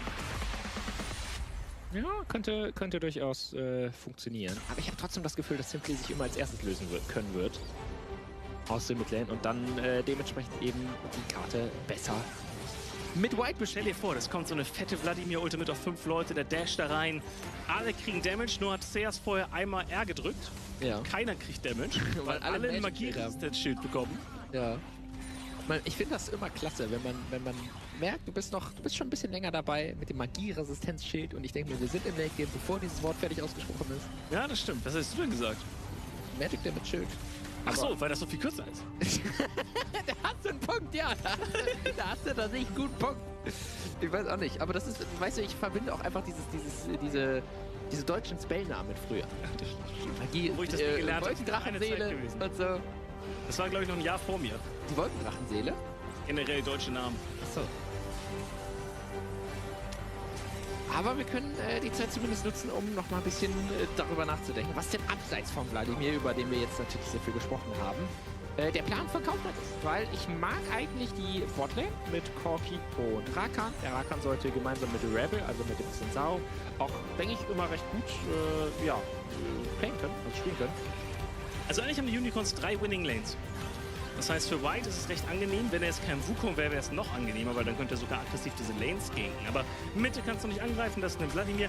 Botlane wäre eine Möglichkeit, weil MF und Galio machen einfach extrem viel Schaden im Early Game. Und wir sehen, White ist auch zur Stelle, er kann auch ein bisschen mehr Schaden dazu bringen, nur Diven ist halt nicht so schwierig. Oder gehst du tatsächlich für den Dive, ist ja crazy. Ja, es ist mutig. Es kann durchaus nach hinten losgehen, aber mit dem Galio kann das durchaus funktionieren. Der Taunt auf beide hat gesessen und in der CC wanted to Wisdom. Nicht mal einer, der stirbt. Ich hätte erwartet, dass du auf Jeskla gehst und versuchst, ihm die Wave zu denyen und One-for-One zu traden. Aber ich glaube, du hast einfach gesehen, wenn du Wisdom hier triffst, kommst du raus. Ja. Was natürlich auch stark ist und damit hat man nämlich keinen Kill gegeben. Währenddessen ist Rebel auf der Top-Lane gewesen, hat da aber auch keinen Flash von For No Reason mitgenommen. Ich möchte noch mal kurz darüber sprechen, dass Rumble wieder aktuell ready to rumble also as the snake will try to eat the rat alive. Venom Crest versus Los Ratones, EVO Masters, NLC, Winter Split victors as well. Facing Venom Crest, they fell off hard previously, but now they are back. They're looking good right now. It was a game versus Chaos, but they had a lot of mistakes during the interview. We heard it coming in from Kaya that this team just needs to focus and maybe they can pull it off. Duckling! Is it possible? I want to say yes, and I need to say yes. The Danish but you delayed within me. Yes, I was hoping for a bit more from Venom Crest in game 1. Yes, they won, but it wasn't as clean as I wanted if I was to be confident going up against the Lar. But when push comes to shove, it's 5 Danes and a Danish coach. I cannot not back the Danish coach. I kinda have to hope for something here. But the draft will be alternate, maybe they draft more, and I'll keep my eyes and ears open for what Duckling. Am Ende des Jahres You're telling me your Danish faith is bigger than what Los Ratones presented until now, not only on our region, but versus the entire Europe, including LFL. Aber es ist schön, ihn in einer Liga zu haben. Ist ein sehr How strong is your bloodline? I think so. There was nothing there. Young Padawan. It's red, it's white, and it's Danish dynamite. And I believe that regardless of how many revs or how many star players, world winners, MSI winners, or whatever you want to call them, 31 years of tier 1 experience, the Danish dynamite stops for no one. They are in the best position when they are underdogs, and despite the big names, Venom Crest certainly underdogs in this game. Und jetzt ist er wieder zurück. Und ich freue mich sehr, ihn zu haben. Super, sehr never changed. Ich mag CS sich total gerne. No, Duckling, you are... You are a gem, but you're so hard to work with and to reason with sometimes. I swear. This is Los Ratones we're talking about. Have you seen what they have to offer? And have you seen that previous game versus Chaos? Like, there is so much to still expect from Venom Christ. There's still so much to ask from them. But I gotta say, the bot lane is going to look so interesting in this matchup because we have Crowny with Reckless having this insane synergy between the two. Kobe versus Kobe and Virgil, and Kobe was phenomenal in the previous game, considering how the game went. Still, all things considered, he was phenomenal. I think all that experience is definitely coming in clutch there to help the team out a lot, and this will be the matchup that I think we all should be looking forward to. I agree. Bot lane should be the matchup to look forward. When you have that experience, you're talking about 31 T1 level experience coming in from the Rats. But then you look into Kobe. Kobe is known. He has a lot of experience. Obviously, he doesn't have a Reckless with him. But what can Wendell provide towards his AD carry to protect him? We're gonna figure it out as we jump into Champion Select. Both teams with a 1 and a 0 on their right, which means at the end of the day, one will be tied up with 1 and 1, and the other one will get a 2. Beginning, Los Ratones are expected to win, but as we jump into the Champion Select, start from level 1, keep that in mind. Rumble, Scarlet, Beam, where's the Nafi? Where's the Nafi? Nafi and Gwen. Nafi and Gwen. Oh, there is Nafi already from Los Ratones. Still don't want to see her despite them being on the blue side. I don't see a lot banning Gwen. If Velia is alive, nah, don't do it. Come on, give him a chance. Yeah. In ihrem Kit wirken sie stumpf, aber sie können halt in Spielstil sehr gut variieren. Tatsächlich ist Galio-Support deswegen damals so broken gewesen, weil du diesen W noch einflashen konntest. Ich weiß nicht, ob du dich an die Zeit noch erinnerst, aber das war mega broken. Dieser Multitone eingeflasht. Bro, he's scoping so much. What the bands he's saying they're looking good. Let me live in my delusion. Okay, we're committing to. Yeah. You know what? That's admirable, actually. Please don't change that claim. Never mind. Don't give him a shield. Weil sobald Gragas Flash... Why are we giving him a shield? I said this in the first game. He's so unbeatable on it. But Nida is one of the most creative mid-laners. Das gesamte Team stehen geblieben ist und ihn angegriffen hat. Guten alten Zeiten, als League of Legends noch Broken Mount anwendlich. Apropos Anwendung, am besten Outgesucht sind nicht anfällig, ich wollte gerade sagen. Apropos Anwendung, das ist noch Top-Lane-Gruppe. Das ist die Menge-Champions-Team. You know what I like you the most is your knowledge of the weirdest things in League of Legends and history, Rise. Even though you were terrible on the game show of Wants to Be a Challenger, which was about history, man, I love your wiki. There's a wiki inside of your brain, which is lovely. Now, putting Yone versus Nemesis is not an easy task, especially when he's playing this Azir. He's clean with it. Maokai to follow it through, and now Velia is aware of what he's going to play against, so... Is this game one, like, mirror? Almost. I mean, things just... Some things just work for Los Ratones, and why would you want to change them? I'm looking at Venom Crest, though. This Yone is a very dangerous pick for Nightmare at the moment, because if you're pulling Yone versus Azir in the laning phase, you really want to help your jungler helping you out as much as possible. And Maokai definitely should be an easier pick for Gobi to pilot compared to his Poppy in game number 1. Still expecting to see something more from Gobi after the first game, but he just plays Pop, so we'll see what else he has in his pockets. And I am so jealous of you, Archon, right now. This is the 3rd Pumpkin we're seeing today, and still 0 Swains that I've seen on the draft. I'm feeling. I suffered so much until this moment, you know. The hardships provide good times. Wait, what? Really? Die Wukong-Ultimate ist zum aktuellen Zeitpunkt einfach zu stark. Declan, you know it. Dass dieses Objective einfach kampflos abgegeben I'm feeling more and more uncertain over here. The Pantheon has been so strong today, especially if they get ahead early. I mean, Los Ratones, they won't be running it straight back to what they did in game 1, but the 2 main carries remain the same. Wir können sehen, wir werden erneut für Simply Poke und vor allem Wave ultet, weil das ist immer noch die Schwäche, die ich eben angesprochen hatte. Mir Simi Push-Bio. Dann sein Pool dafür wenn die Wave killt, vor allem muss er flashen, dass Simply hier nicht so gehen kann. Von Reis nutzt seine Ult, um die Wave zu clearen. Man könnte meinen, Waves sind wichtig. He's questioning it. He's asking for help at this moment.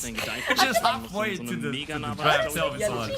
He should be asking for help, because this Misfortune is of course going into Kobe's hand, who knows what she's doing, but Misfortune is a champion who requires a lot of setup on her team, and for the enemy team to not be able to distract her when she's doing her ultimate. I'm not seeing either of the two being fulfilled right now. Venomcrest still have their support to fill in, so maybe that will help Kobe a little bit, but I am uncertain about this Misfortune. Make a support now for Venomcrest, save the top lane for last and pick the Rumble so you have enough AP so that Maokai doesn't have to go AP. Please do that. And my hope might be a little bit bigger because that allows the setup. You have the Yone, the Equalizer, all of that. There you go. Plan 1. Okay. Richtig starkes Item auf ihm. Leandro ist fertig auf Simply. Der macht damit mit seiner Ulti mit so einem AOE Burn-Effekt quasi das gesamte gegnerische Team. Während allerdings auch Rebel Divine Thunder hat. I really like that pick. I think it really helps them a lot to have a bit of the wombo combo. If you find the right team fight, you can definitely have an angle out. It starts, you know, tying the knot around the composition that Venomcrest want to build, and it's starting to come clearly out to me. And I'm starting to believe a bit more. Maybe we are back, baby. This is the way of esports, right? So quickly up and down. Very reactionary here. But sadly, Gragas was left open. I said it in game 1. I will say the same. He's impeccable on it. Cyan, that nothing needs to be said there. It's powerful Cyan. That allows at least the Misfortune to be left untouched during the channeling, because one of the concerns for Vel'Koz was the Gragas. Now Misfortune can channel it. Okay, now... Okay, it's locked in. Solari, final thoughts. I was hoping for Witchgang to be the team that is going to not be playing around Vows in game number 1 of course, to be honest. They weren't. Venomcrest is my second pick, so hopefully they will have something else prepared in their Looks good. Do you have it in you, Duckling, right now? You think it's the Venomcrest, the Danish powerhouse, or whatever you're talking about? Yeah, okay. I like you now, and I will say this, right? I might have been a bit less confident. Nochmal seine Passive abbauen, aber auch das klappt nicht. Schöner Trade und gutes Fighting der Unicorns. Trotzdem, die Lebensbalken sind zu niedrig, die Reset-Timer von Copenhagen United zu gering, sodass sie den Drachen nicht machen können. Und es sogar so sein könnte, dass tempotechnisch Copenhagen United gleich sogar sagen, sie können diesen Drachen bespielen. Denn die Spieler von Unicorns sind komplett in der Basis. Aber schauen Sie sich so much for that. He was ready to go off on the Copian take. Trouble has been replaced by a cursed to Doll. Everything about this is so cursed, man. That is so funny. That is honestly shutting Duckling down before he could take the most poke take ever. He couldn't even say a single word. Mechanisch fantastisch. Also hier he didn't even get his jacket off in time.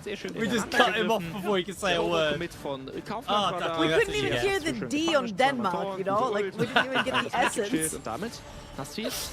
I'll give you the short form version of what Duckling was going to say. Yada yada yada, Denmark, yada yada yada, Copian. And we are into game. Lost Returners versus Venomcrest. Now, let's come in with the real takes. There's a lot of faith we obviously have in Lost Returners, but I like this draft from Venomcrest. I'm going to be real with you. It's not a bad draft at all. Nameplate's off. I'm quite excited. Alright, things that scare me when you play versus Lost Returners versus things that actually look pretty good. Number 1, Bows on Cyan. You kind of gave the guy who made his name on this champ his champ. Number 1. Number 2, Nemesis on Azir. Very damn scary. I think he's so confident on the champ. And I took a little bit of Indian ashes about the ego of Nemesis in a very good way. As he's like probably one of like, the best laners we have in NLC, and a lot will agree. And the LEC as well. He's very, very strong in terms of lane phase. However, that bot lane for Venomcrest is so damn strong. Misfortune, an AD check, the Jhin, and you also have Leona into Rakan as a straight up counter pick. In the Rakan, you get to trade really hard with the Misfortune. So the top side belongs to Lost Returners for sure for me. But the bot side has a lot of room to play around for me. Yes, absolutely. to see how the junglers kind of play this one out. Again, we've got a lot of Pantheon today. Pantheon in every game so far, Trouble. It's been a major pick for the junglers today. And honestly, even in the loss, it looked pretty good. Like, Pantheon's been incredibly solid today. Velia, you know, one of our better junglers in the league. Yeah. Piloting a very, very aggressive champion. Now, I did say this in game number 1. Pantheon does nosedive. If snowballed, great. It's a bit like LeBlanc in that sense, where, like, if you get ahead on one of those champions, you can 1v9 a game. Velia, had they put the performance in, we saw in our last game. Right now, Los Ratones' bot lane are getting bullied pretty heavily, and you talked about this actually to me off air, but and it's a bit of a stat checker for Jin. And so is Jin as well. Like, Jin is technically a stat checker in the early game. However, you have to straight up counter pick on the support, as I said earlier right here. So Reckless walks forward, you jump onto Crowny, and Doxy and Baus right here are going toe to toe. As you will see on the bottom right of your minimap as well. Both junglers are going to be piloting towards that side of the map, which is a very strong suit if you are Kobe and Wendell. You want your jungler to end up towards the bot side. However, due to the nature of the matchup, Velia will be done first. When Wendell really needs to cover the drivers right there for any form of wraparound from Velia towards the bot side of the map. And they also need to be ready to allow Gooby to get priority into that river. Very nice reason right here from Velia. Go back, buy items.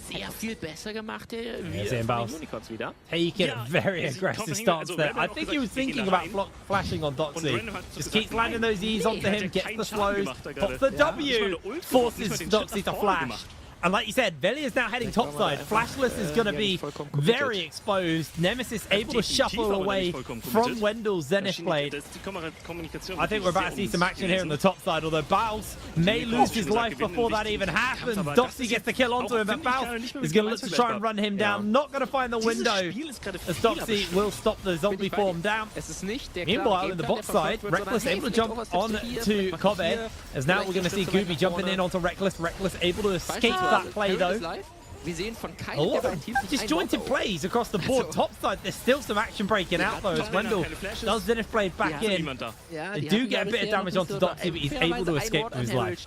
I feel like Gooby was a little bit overzealous right there. There's no way, even if you dive or hand with flash, he has flash, he has W. He's just a sleeper champ. You actually have to basically layer the CC so flawlessly, giving the Leona and the flash. Twisted advance from Gooby to make that play work, but now it's a flashless Maokai and taking nothing from that ball. Never gonna heal from Reckless.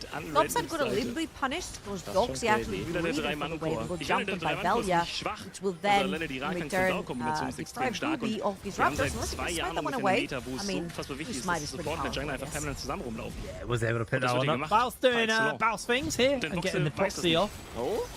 We're a bit of a pain. Nemesis, slowly but surely getting whittled down by Niter. Has got the key 3 charged up, so Nemesis needs to be careful. Is gonna be able to dodge that knock-up? I guess so. It's just constant back and forth in this mid lane. Now Gooby invading into the chicken camp. This time Velia is able to secure it. Yeah, he's pretty smiting his own Raptors, right?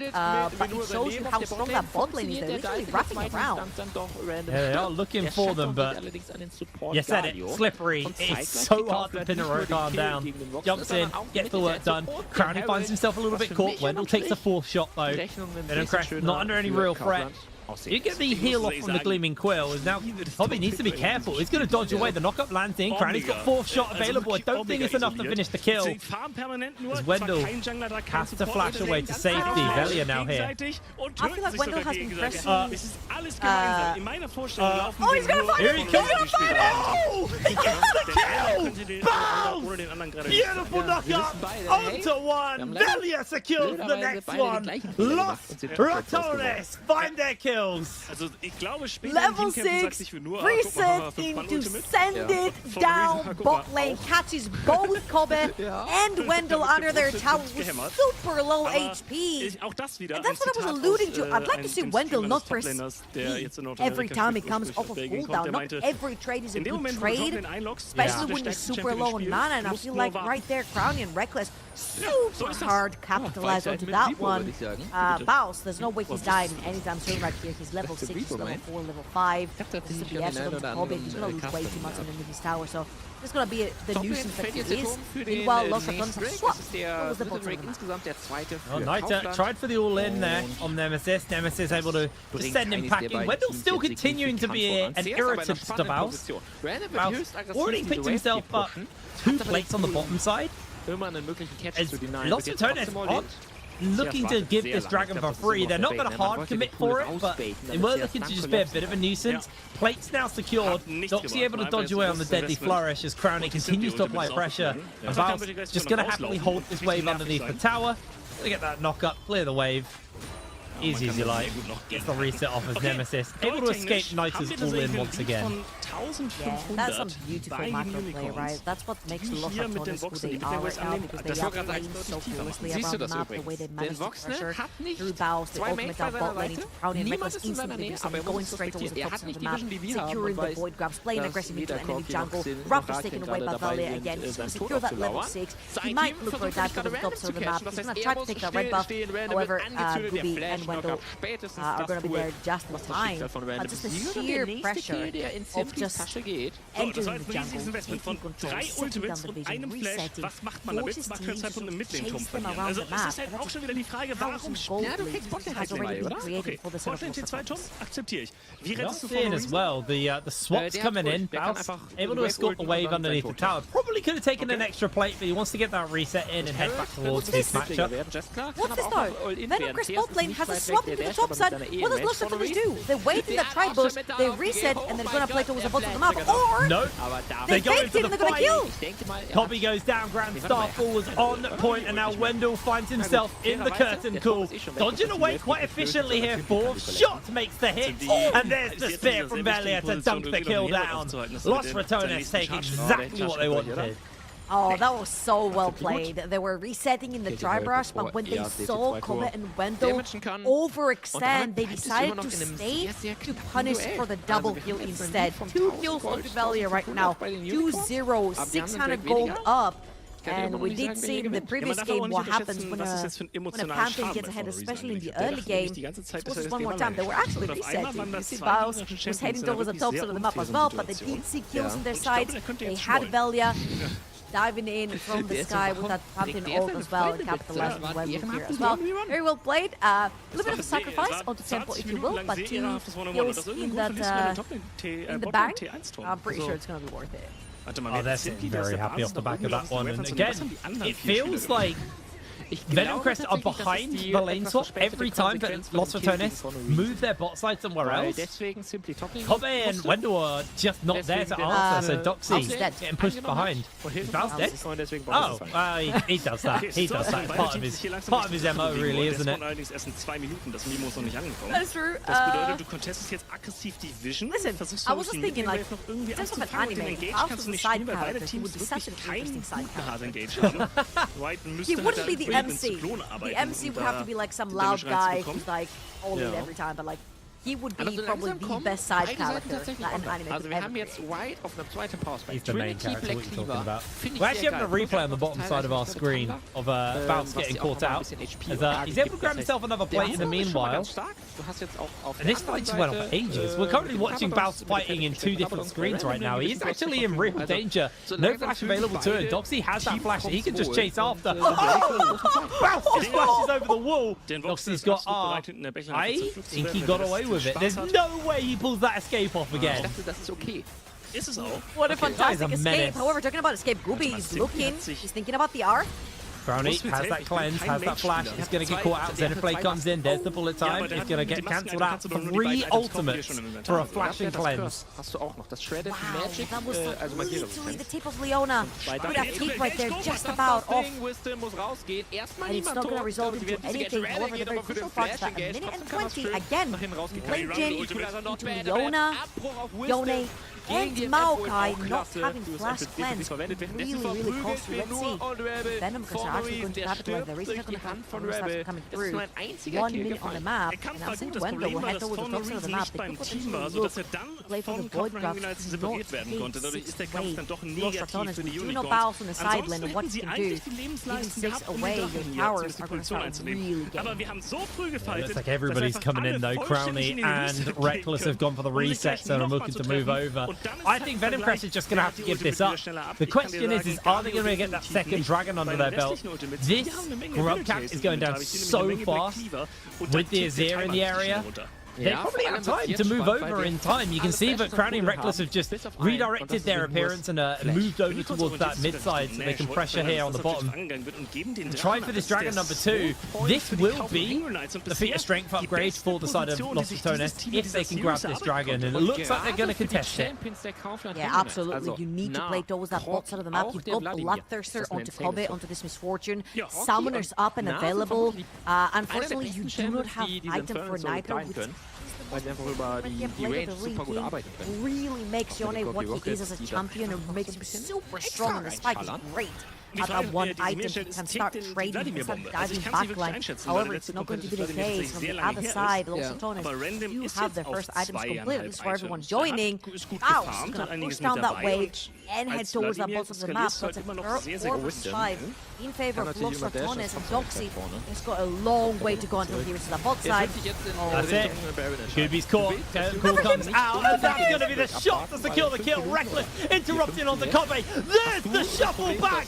Caught out by Nita. They trade out, but Bounce finds the knockup. Wendell's low. Kobe's low. Crowley secures the kill. Good little interrupt on Reckless trying to jump in as the Grand Starfall makes its way over.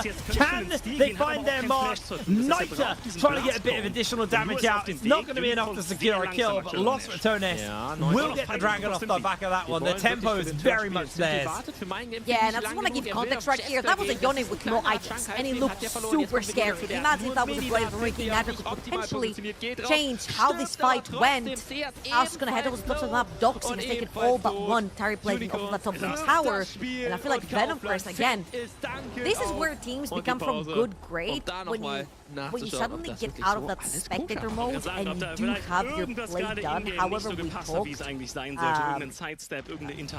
the players before as well, and we don't necessarily know how much practice they've had together as a team, particularly from Venom Crest. All 4 Terry platings are going to go over to Doxy onto that knob. Behind him goes Steel for Doxy. But again, for Venom Crest, I feel like it was a little bit of a thorn right there. Just not completed by Ricky or Nitro, but you have even to strength away and that second down.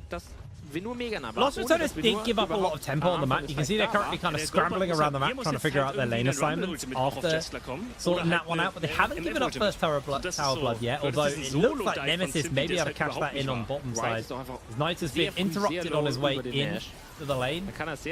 So they are going to back off though. Too many people starting to collapse towards that bot lane and towards Nemesis. So Faust under fire. Doxy will be able to finish up this tower nice and easily. Just going to quickly get a chunk onto the wave, force it back, and Doxy can't take the tower yet. Yeah, a little bit later here from Venom Crest, trying to take some control of the jungle, but I would love to see this when the Dragon was actually up. They're looking for a Hex Flash onto the Jhin. Oh, Crowley, he's got that cleanse. He's had to use it already inside the bullet time. Finds himself in danger, but Wendell chunked out. There's the Deadly Flourish. Curtain has been called, and Wendell has been sniped. Beautiful shot coming in from Crowley. In comes Reckless with the 2-man knockup. Los Ratones are just so hard to catch out. Crowley burns his cleanse, but most importantly, gets out of dodge alive. And what an unfortunate event that twisted the fans and went right through the bullet and killed Wendell. Oh, that's been so unfortunate. Meanwhile, Velia has found himself some time to not only take those flowers off of Gooby's jungle, but also his blue buff. Los Ratones all over the map. 4,000 now. The gold lead for the rats. Usually the snake eats the rat, but in this particular case, This is too many rats to handle. Big old rat, this one. Nemesis.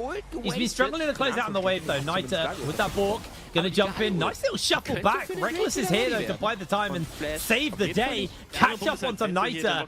And Nemesis is able to back off. Grand Starfall committed here from Velia. Nita has the knockup. He's going to catch it up onto Baus, but Baus finds the knockup onto Wendell in the middle of all of this. Teleport coming in as well from Doxy. Deadly Flourish commits its connection. Baus flashes away. Solar Flare lands onto one. Kubi finds himself in danger. That's going to be one already. 4 lost for Tones. In jumps Nemesis and secures himself the kill. Doxy trying to make a run for it. Xenoflame makes his connection as Velia slides in once again. Double kill for him. Reckless finds the knockup onto 2. And lost for Tones. Find the ace. It's triple kill for Velia. Down goes the tower. This team is looking so clean. So huge on this Pantheon. 2.6 thousand gold up. And they played this perfectly. You know why? Because Kobe didn't have his bullet time. They knew they could funnel through that choke point because Doxy was Mininar. Kobe didn't have ult. Gooby didn't have ult. Venomers were missing key components to fight this Dryburst. Let's watch one more time. Nightmare, first of all, misses ult way too early onto Nemesis. And this is how the Azir versus Yone matchup works. You're going to ult one, the other one's going to ult out. You're going to ult your way. Reckless to Slippery together with Nemesis onto Azir. Velia's then going to come in. The TP committed by Bowser. They had to cut them off at the Dryburst. And if you look at the key component Ultra here, they're all missing. Kobe's gonna come through it, and suddenly you see it's starting to look pretty good, but there is no bullet time. There's been chances for such a great bullet time right there, but you do not have it. You do not have the Mega Gnar, and Los Ratones are taking complete advantage of those cooldowns missing from the set of Venom Crest. What a knockup as well. Reckless is being so clean. As now we are looking at Reckless being chased down with the quickness. You almost linked him. He's so hard to do it, and that is going to be the kill on to Wendell. The curtain has been called for Gooby, able to evade one shot, but not the third. Brownie secures another kill. 8-0 on the Jin. He has had an absolute cracker of a day. I was about to say from downtown, but Baus came from uptown. All the way from that top lane on the flank ult onto Sion. You're right. Crowny has looked invincible on this Jin. And even though their laning phase early on didn't look the best, however, Doxy, 1 second, caught here.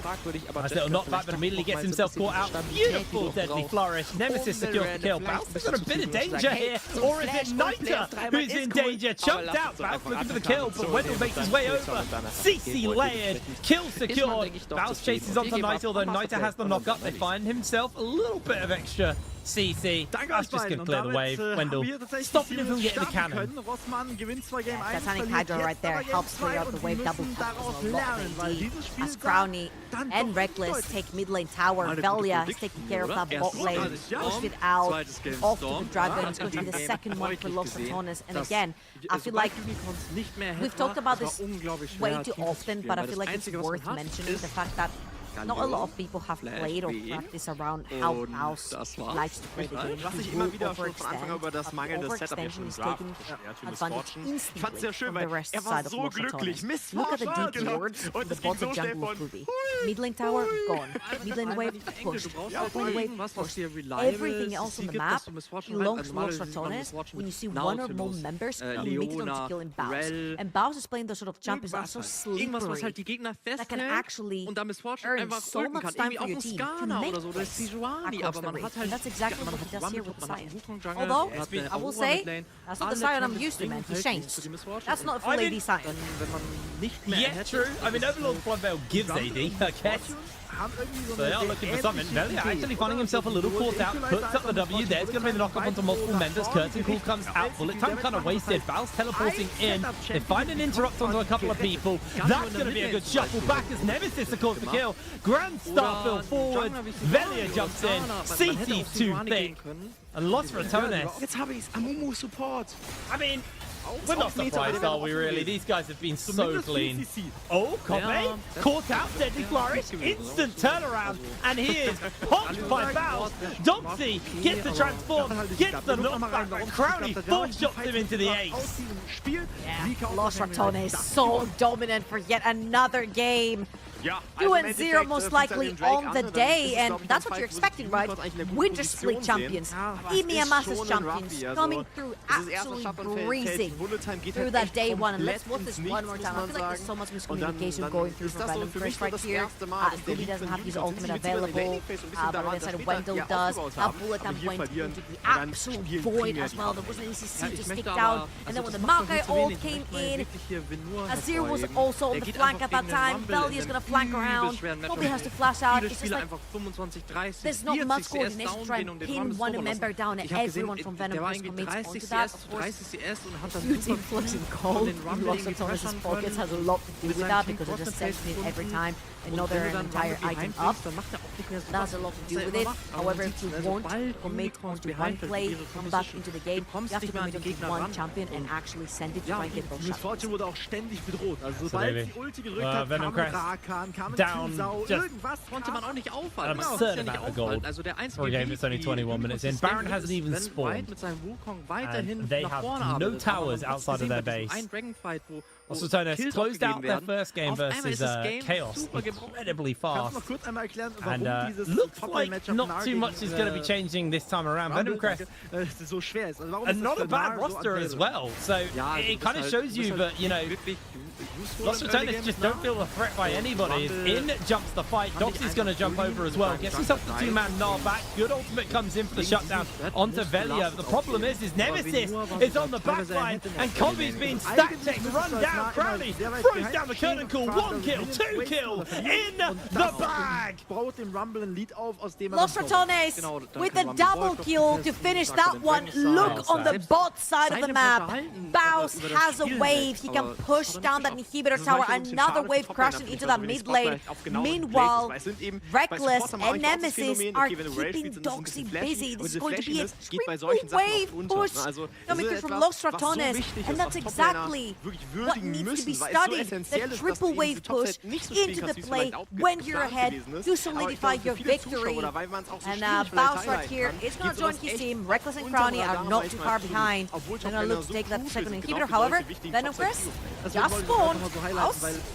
He's going to get himself in a bit of danger, able to flash away from all of the CC. Doxy maybe trying to chase forwards, but the healing comes in for the Quill. Baus slowed down by the boulder toss. Solar Flare not available to Wendell yet. In comes the teleport. Venom Crest see this is their best opportunity to get some shutdowns and get a kill, but now they're going to find the damage on to Gooby. Here's Dox. Crowley gets himself the kill. Wendell making a runaway is now in jumps Reckless. Doxy could find himself under fire. Crowley gets a double. That's going to be Doxy running away as well. It's a triple kill. Gifted over to Crowley. He just continues to chase forward. They're going to find the lockdown onto this Misfortune. A little bit too quick for Cat. Niter trying to find a kill onto one, but can't find that knock up. They get the lockdown. They get shoved back, and Niter is going to be able to escape just about. But with the rift held up, it looks like Lost Autonomous have got this in the bag. Baus jumps in onto the fountain. That's the lockdown onto Copy as he is dunked. Crowley finds the kill. It's a dancing herald. Lost Autonomous are back in full force. Exactly what was expected by the Winter Split and EMEA Masters champions. Coming back into the NLC, absolutely breezing through that day one, both of their games. I just want to give a huge shout out to the unsung hero, Reckless. Died 0 times, and I think he had very close to 100% kill participation, and it's so easy to lose the small details, especially when you're playing support and you're any carry like Frank has been popping off the entire day. So easy to overlook someone like Reckless, but his performance in this particular game, chef's kiss. Honestly, it was an impeccable Rakan game. If anyone's getting MVP for that game, it's Reckless. He played superb. We're going to pass it over to the desk though to break that game down to Archer. Schwules Couple. Hi Duckling, how are you doing? I'm having a very good day as average viewer who's definitely not wearing a Denmark jersey right now. I thought it was a quick little game. I'm XDBing in chat. I love the raps. I'm happily quacking around there. Absolute disaster. I had nightmares. This wasn't a nightmare. I was awoken from the nightmare, then put right back in, and then I was like, this was torture. I'm sorry. This was painful. I mean, this was waterboarding or some crazy stuff. This was unbelievable. Let's start from the highlights, right? Because Baus was peak Baus this game, and that's what happens when you get inside, right? He was unbelievable, getting solo killed, and then, Solari, you can talk about what he did in the bar.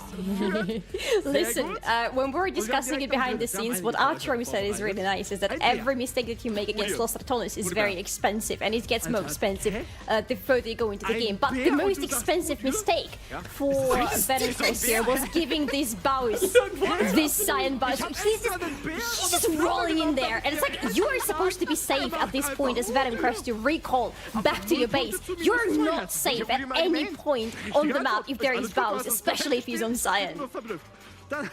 It's scary because you're under your turret. It's so early in the game. Everybody's like level 4, level 5 boss. You think you're safe? You think I care about 88?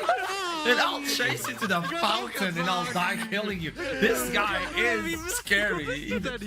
I think when we got Baus joining in pro play, it was like having this idea of how to play top lane, yada yada, with it's a good dev. And now he realizes what good devs are. I'm getting scared because his marker is upgrading. This guy has no ceiling. I'm scared of Baus, to be honest. And also team fights. I think we need to highlight those, Doctor. Yeah. Just before. Baus' Necro is like the only thing on top of this game.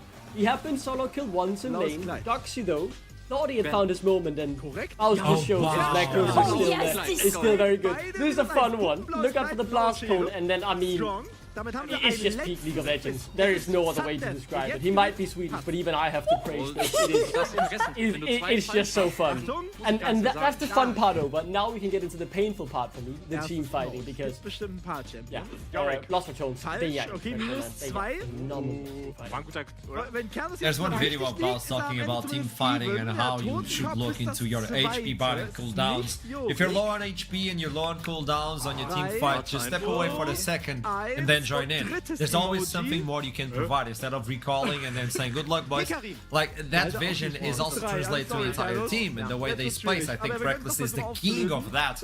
When he engages, he goes back, gets some time, goes in. Trouble was highlighting it. I'm giving you props on the way, Trouble. So don't attack me, please. Oh, look at Nemesis reflexes. Yeah, see ya. What? He had no vision on. What? Great reflexes, and the most important thing this does is buy the time, right? Because this is actually Venom Crest making move. It turns into a Lost Returns move because Baus TP'd in on the flank. Venom Crest weren't expecting it, and now they are on the back foot. I think this fight was close. I want to keep my eyes on Doxy here. I thought he was very close to potentially turning the fight, but you know, the target selection of Lost Returns was phenomenal. Nemesis, brilliant as well. And it goes back to spacing, right? Because you can see how much peeling Reckless, Baus, and Vilya are doing in this team fight for Crowley and for Nemesis, but mostly for Crowley, always making sure there is enough space between the enemy team and that there is enough space for the carries to do what they have to do, which is what you can see on your screens right now, deal all that damage. I always said this, and I think Jhin is not an easy champion to play with because you have to have a lot of tactic and knowledge and map awareness. And somehow Crowley pulled it up 2 times in a row with the cleanest possible gameplay. It is absurd what Los Ratones are doing, and it's even scarier when you look from Winter Split to Spring Split Day 1. I think they look even harder to beat, so good luck to all teams who have to face Los Ratones, the XTD squad. But meanwhile, talking about that, we have one of them waiting for the interview. It's the return of Crowley, if I believe it's correct. There you go, welcome back, Crowley, long time no see. Man, your team... Come on, man, you guys can't get better than this. This is looking menacing. This is looking menacing for an NLC. Tell me something. EMEA Masters, you got it in the bag. What's the first feeling? I didn't get to talk to you, so how are you feeling with that? Yeah, it was definitely not an easy tournament. I think we ramped up. I think the Supermassive series taught us a lot. And after that, it got easier. But I think we all learned a lot. And yeah, it's been great. Tell me something, Crowley. I've been noticing time and time again. It looks like the synergy between you and Reckless is just on peak level. It's like on a millisecond of going in, when to go back. How is the communication when you have those team fights? Do you even talk? Or it's just like, you know each other so well right now, you just click? I mean, we definitely talk, but since we've played at a pretty high level, and he also played, he was like the best AD carry in Europe for so long. Obviously, he knows what I need, like in lane and in fights. So, I mean, yeah, he makes my job easy, pretty much. It definitely feels like it. Tell me something, we're talking about team fights and the way you punish the enemy. Every single time you guys take a team fight, it's not only because it's a team fight. Everybody's aware of when to join in and what to take afterwards. People like to win team fights and then recall them by items. No, there's always an objective. So what's the vision when you take a team fight? How do you decide this is a good one, we shouldn't fight this one? Like, that map awareness of when to punish. I think Nemesis and Reckless do a very good job at tracking enemy sums, so we are aware like, who has flash and who doesn't, so we can see when people are overstepping, and like on the bot fight we had a good Baus TP as well, or we knew they don't have flash when Baus ulted them bot lane, like we knew Leona has no flash. Like on the first dive where we killed Nerf and Leona, so I think we're just very aware of what like summoners there is and what the potential plays on the map. Yeah. So obviously the team is looking clean, probably the toughest so far, and I think a huge improvement has been, and I know there's a big meme and all that, but the way Baus is now playing with the team, like every single time he's TPing, he's not saying he has TP on cooldown and farming the mid wave. So how is it playing with this improved Baus?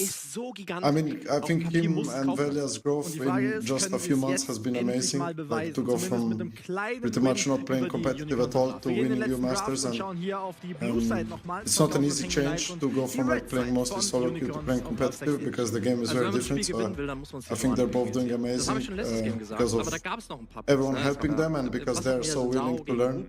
So yeah. Aber jetzt ist halt wirklich congratulations on this one. I don't see a team taking a game right now, aside from the Quinn incident. We don't talk about that. That has been deleted for the VODs. But congratulations, Crowny. Thank you. Hope to see you again and good luck for the next day. It was clean. Thank you. I like it. They know. They are aware of what they need to do. It's scary. It is scary. I think Los Ratones are like here and everybody's just climbing to get to where they are, but as soon as you get to that level, they're already above. They're not stopping. Yeah, that's the thing about them though. They have been good from the very beginning, but they have been improving so much. Like those little things that you saw them having in the previous split, they're completely gone in this one. They're so much clearer, and that is scary because how much further can they go? It is unbelievable, right? Because normally you have like a stationary point of this is where we need to reach, but all the teams trying to catch up to Los Ratones. Los Ratones might be here right now, but next week they'll be here, and here, and here. Like they will keep improving. They're not standing still and accepting, you know, we are good, but we could be better. Like, no, we might be the best team in the league by a mile right now, but let's make it 2 miles, 3 miles. And all the other teams have to make up that ground somehow, and it's really hard to see anyone do it. I mean, we have some candidates who are qualified to give it a shot. They are the undisputed raid boss in the league, and so far no one has been able to even take any hit points away from them. As we're getting ganked by Warwick, Duckland, can you imagine if they were Danish? That would be cool. Dude, I would have bought all that merch. I would have bought all that merch. I would have painted the walls, Los Ratones. Like, I would have done everything already, but sadly, they have 2 sweets. And wow! I'm sorry, I love Los Ratones. I'll make that very clear. I'm a big XDD myself. The pride they have bought on the region is, you know, out of this world. But if they had a Dane or 2, my hype would have been 10 times more.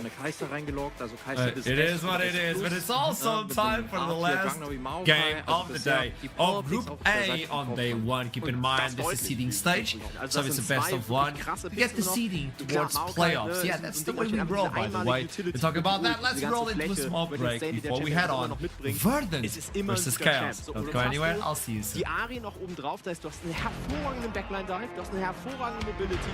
Die gefällt der Draft-Kaufmann bisher so gut, wirklich. Das Einzige, was fehlt noch im Kaufmann, ist irgendein Lockdown für Zeri. Also, Genua muss hier irgendwas spielen, was Zeri mit Reliable ziehen kann. Oder Wisdom vielleicht mit einer Leona oder so? Stimmt, die sind auch noch offen, aber die muss man halt rausnehmen. Ja, also man hat tatsächlich nicht so viele Optionen. Heißer Spiel, dann möchte man meistens einen Middle-Support haben. Ah, okay. Aber du hast ja schon Maokai, ne, wenigstens. Ja, genau. Aber ich glaube, also ich denke mal, wir rechnen jetzt trotzdem mit einem Nautilus-Leona-Band oder mit einem davon, damit Unicorn selber mit einem der beiden Picks gehen können. Fairerweise, ich sehe Zeri irgendwie fast immer auch mit einer Lulu zusammenspielen, aber Enchanter sind halt selten. Also man kann, glaube ich, auch Nilus Support spielen, aber meistens sieht man eine Zeri Lulu oder sogar eine Yumi. Oh ja. Zum Glück noch nicht in der Prime League aufgetaucht in diesem Jahr. Das kann sich aber natürlich ändern. Der Champ ist viable. Auch Milio vielleicht noch eine Option. Jetzt gucken wir auf den ersten Band. Das ist Nautilus, wie wir prediktet haben. So Nautilus, die Leona werden jetzt vielleicht Bands, die beide bei den Unicorns fallen. Ich habe gerade einen komplett wilden Gedanken, der mir eigentlich nicht gefällt, aber ich muss ihn mal mit euch teilen. Es ist ja immer noch ein starker Engage und Backline-Dive, den Kaufmann. Ich habe Raum ist auch noch offen. Ja. Hier gibt es eine Welt, wo man sagt, ey, wir ballern da jetzt, wir haben den Victor, Front to Back, Zeri wartet ein bisschen, wir ballern den Raum rein und wir spielen nicht auf dem ersten eigenen Engage, sondern wir lassen uns Engage, überfahren euch dann. Also meinst du der Braum für welches? Für Unicorns, ja. Also das finde ich ein guter Call. Braum ist tatsächlich noch offen in der Series und dieser Liga ist anscheinend Braum ein super starker Pick. Also vielleicht nimmt man den jetzt hier sogar raus, wenn man auf der Seite von Braum ist. Und Leona ist tatsächlich noch offen, also man hat einen Mini-Support hier für Kaufmann noch available. Vielleicht, ich glaube, sie haben selber für die Leona. Das wirkt für mich so, wenn du Nautilus bannst und Poppy und nicht die Leona, ist so ein bisschen, als würden sie auf R4 jetzt gerne selber die Leona nehmen. Ist so ein bisschen mein Eindruck. Aber dann würde man doch eher Leona bannen und dann Nautilus nehmen? Ach, vielleicht. Ja, aber ich meine, das ist vielleicht auch Präferenz. Ich glaube, der ist schon eine ziemliche Leona-Legende. Leona bannen. Auf der Seite Lulu auch. Also ich glaube, sie hatten nichts raus jetzt. Ja. Ich denke mal, sie hatten eine ähnliche Idee, dass sie nicht das Risiko haben wollen, wir wollen nicht gegen diese Leona spielen. Darum nehmen sie jetzt selber raus. Was jetzt aber Tür und Tor vielleicht für den Braum öffnen. Ja, ich glaube auch. Also Braum ist High Prio jetzt vielleicht trotzdem der Milio nochmal eine Option. Und ansonsten... Also Braum ist nice, weil... Also Braum... Und nein. Macht Sears das auch? Er pickt auch Pike! Der zweite heute! Zeri Pike? Haben wir das nicht schon im Eintracht Spannung gesehen oder so damals? Ja, aber ich sehe zu viele Pikes hier aktuell bei uns in der Liga. Ich krieg Albträume. Also man braucht auf alle Fälle irgendwie so einen 80 Damage Share oder Toplane irgendwas, was C mitbringt. Also es kann wieder die... ist nur Hammer. Wurde blockt oder nicht? Nein. Ja, ich hab mich blockt.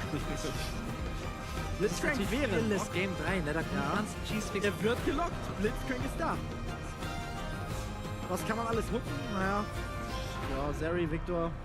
Ja, fast alles eigentlich. Javan will es nicht hooken, oder? Dann steht er plötzlich hier drin. Ja, mit dem Silence, dann der Hook.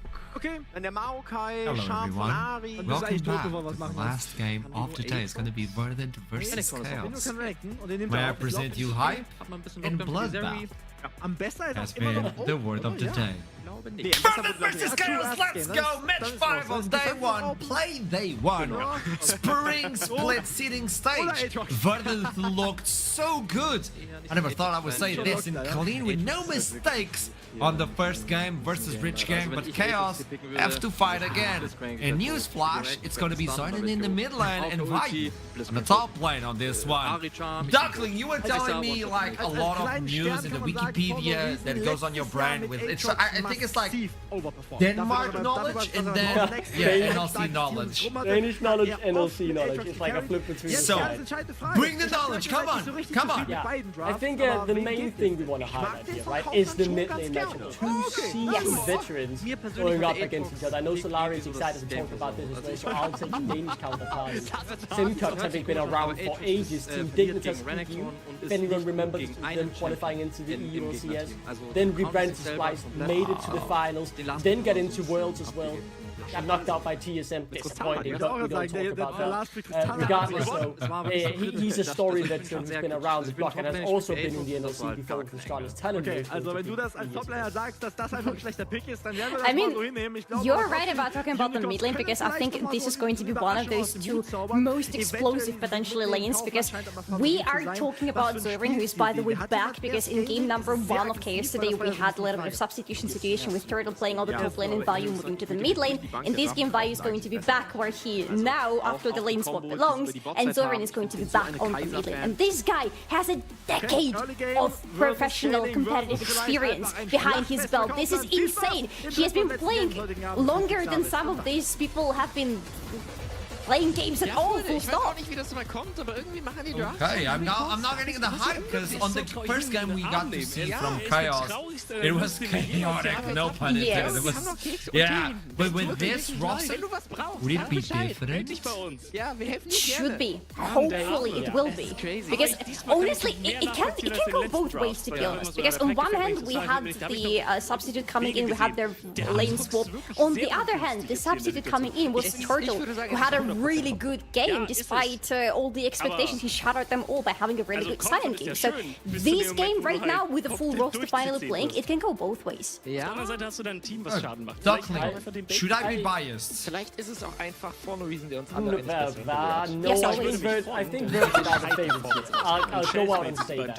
But obviously, I am a bit biased towards the four things, but I think they have an up in front of them. Vert looked phenomenal in game number 1. And while I will say Chaos as a substitute looked completely competent as well, I'm a bit worried for the top lane. Vayu has won the Nordic Championship before as a support. This is his first ever competitive game in top lane.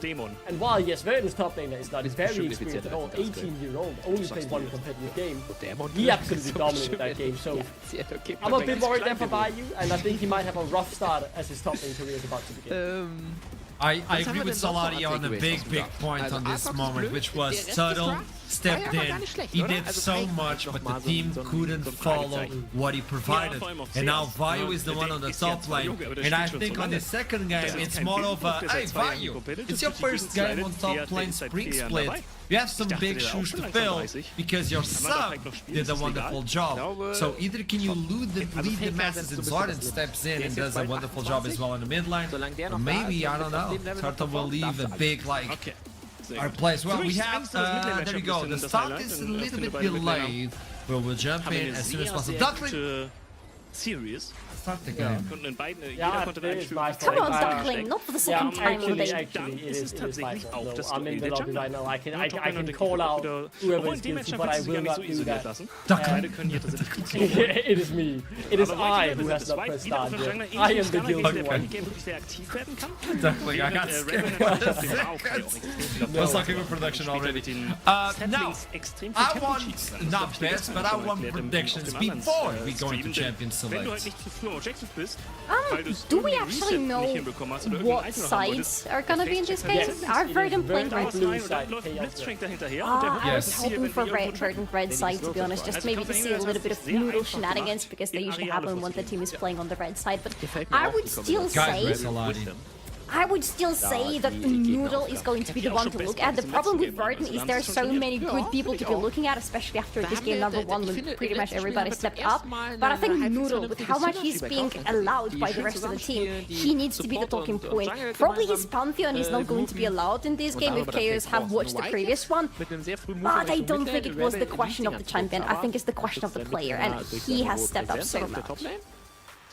I agree. So you telling me that the lane to watch is the jungle? Yeah. There you go, Duckling. Before we head on, quick word, come on. I like Verdant. I think they win 10 touches. Very good. Is that enough? Let's get into the draft now. I think it is. GP being removed right now. No, you have to take notice of the Gwen, of the Nafiri and all that. But also the Pantheon is up, and Verdant being blue side, there could be yet another pick.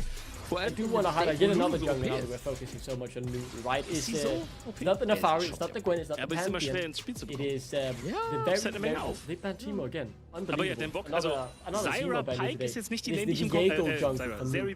He is a very good player, and Kale played in game number 1, so you denied that away from him as well. I am very perplexed by this Teemo ban. Chaos now, both their games have had Teemo banned against them. It rings a bell, but I would need to check my notes to tell you what it's ringing the bell for, so I will come back to the Tiltlicker team maybe, if I can find what was happening. Nico, ich brauche eine Prediction. Ja. Erster Drake, 12 Sekunden. As we're being removed now, Chaos, do you take away the Pantheon? So far it has been a big priority on the day for every single team. You need that. Because so far Pantheon has a really good win rate at the day 1 of Spring Split. And also with that in mind, all of you back at home, Love you very much and welcome to the show. Like to have you around here. And all of those joining in from EMEA. We were good work. There you go. We are the reigning region.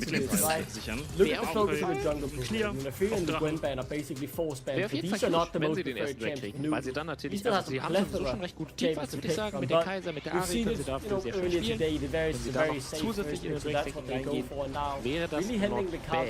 Jetzt hat man allerdings den Backport nicht auf McKenway von Jessica und Wisdom durchgezogen.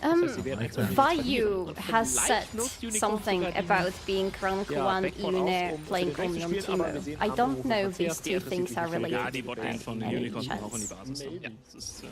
I'm just saying there was a tweet Aber jetzt könnte I sie saw eben with über my own Midlane eyes. eröffnen und dann vielleicht There auch was in a Richtung des First picking Aurora would be bold, and I Schauen wir mal. believe Random hat that zumindest was a gute bold Möglichkeiten, hier zu move. dir ranzukommen. When you have something stable like a Aber wir pin, sehen schon, already revealing a little bit. zu den But it is exactly the pick that Sangox decided to go with in the game number 1 of Verden today. He had a lot of success in it. He was able to be very stable on the lane and help outside lanes a lot. So it makes sense why Chaos might want to yoink it away from themselves. Aber es ist schon ein anderes Niveau, als wenn wir jetzt hier K-Sante gegen Choke I think in a bit safe. I'm locking in the AD carry. Yes, the mid laner is now known, but I think in the jungle is really where they're waiting. I think Verden will just take one of the jungle before the pool gets too much. You have still plethora to choose from. Maokai is also one of his most played champs, so we'll take a more defensive role this time around and play for his lane, which is also one of Nuke's strengths. So it is totally fine. I was hoping for the Viego or the Pantheon, but we didn't get that this game. That does still leave a lot of strong engaged junglers open side of Chaos, and we know she can. That's what he likes to play. We don't always get level 1 backling, especially with your team. But hey, we have a really strong team fighting composition from Verden already. We have a lot of setup for them. This Rumble works in perfectly with the Maokai, with the Varus, a lot of poke, a lot of potential for the team fight. I love this fight, finally! Oh damn it, finally we're seeing Vi being picked into Varus. Finally, the point and click reliable CC into an immobile and very deadly AD area. Thank you! Well, I'm just gonna say it, this could be a flex, and I don't care what anybody else says, because stars exist, and that's about law. This could be a flex. It's not. Yone being removed right now on the second phase, and wants to remove those options from midline to fight off versus what has been picked already for Zoiden. Yone, engage tools being removed as well. The Nautilus could be another one, the Real especially for the team of Verdant. So maybe Chaos is going to... Oh no, where are the Jax? They're banning away the strong AD mid lane, right? Look at the AP damage already on the side. You have a full AP top side in the Maokai and the Rumble, so it's natural you want something AD in the mid lane. And with 2 of those strong options now being taken away, you might have to go something AD or more mixed damage. And it could hurt the damage profile of the line. You know, Tristan, Negax has played Tristan on the mid lane, so has Zorin actually. She's very strong in the current meta. Yeah, unless Chaos want to take it for themselves now and then send a roll into the top lane, I can see this happening for Verden. Yeah, I think that's a good idea actually. They could look to take it away, as you say, taking away the last really strong AD mid laner. But I do doubt it though. I don't think Chaos are that flexible. But what? First game top lane competitively, and you lock in. What? Yes! Excuse me? This is what we need! Es ist halt, weil diese ganzen you have to think outside of the box! Spielst halt einfach bring in the Kled, bring in the Scarl. I love it! Now, you bring in the Corki, you bring in those 80 carries with not a lot of range. I mean, Kled is gonna have a field trip. This side lane pressure is going to be so hard to deal with from Chaos side because Kled is a menace on the side lanes. He's a menace to even catch on the side lanes to be fair. This is where Rakan should come in very handy for Verden, so I really hope that option like this will lock in this pick. Never mind, they're not listening to me. They have their own ideas, but for Chaos, this is the silver lining. I like it quite a lot. Und können jetzt sogar die Kontrolle hier im Bot-Set. Like if they can peel correctly for their carries, they have a good shot Verden, but it is hard, especially if Chaos get ahead early. It doesn't take much more than the via star rather, and you just instantly there. As he charges forward with an ultimate. Aurora can jump on top as well, curtain call from afar. Like, I can see the idea. Clear as night and day. It makes very good sense what Chaos wants to do here. Wow. I do still think Verdant's composition is safer, but if Chaos gets one snowball rolling, they have a good chance of just steamrolling. But how do you kill him? That's the neat part. Are we back? Are Denmark back? 4 Danes rocking in this composition? We might be back, baby. Maybe I need to flip back on. This could, I mean, that is well thought. You put the shield on the W from Tariq on anyone like Vi or Claire, they go to the backline and they're gonna be stunned. Okay. Also, you provide with the immortality. Guess what? Chaos have cooked. This is dazzling. Chaos have absolutely cooked here. I love the idea of this. I think it's creative. I think it's fun. If they fall behind early, it can look horrible. But if they just stay even and pick the right fight, I see how this competition will work. I don't want to do that to you, Duckling, but so many things unfortunately go wrong for them. This is a composition that is very much very high risk and very high reward, but the risk is exceptionally high because the cooldowns are very bad on those ultimates. This team needs to play around their ultimates, needs to play around full composition being there, and if somebody messes up their ultimates, they're not winning a fight, they're losing it, and they might not lose the game. Well, with this in mind, it's about to toss it into the game. Verdant, the clean and well-thought composition walking in. While Chaos, well, they're deep front courage in the Apple Pyramid. Take it away, boys.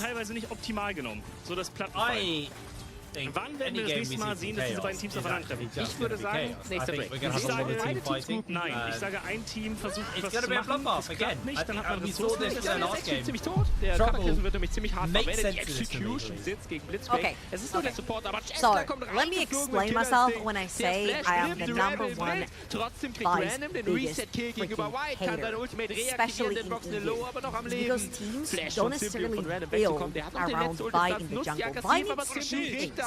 Artillery support or buddy diving. Hold up. Sniller's getting dived by Verdant here. Oh, good start. He'll be fine, he'll be fine. Okay, I'll continue. So either artillery support or body diving together with her.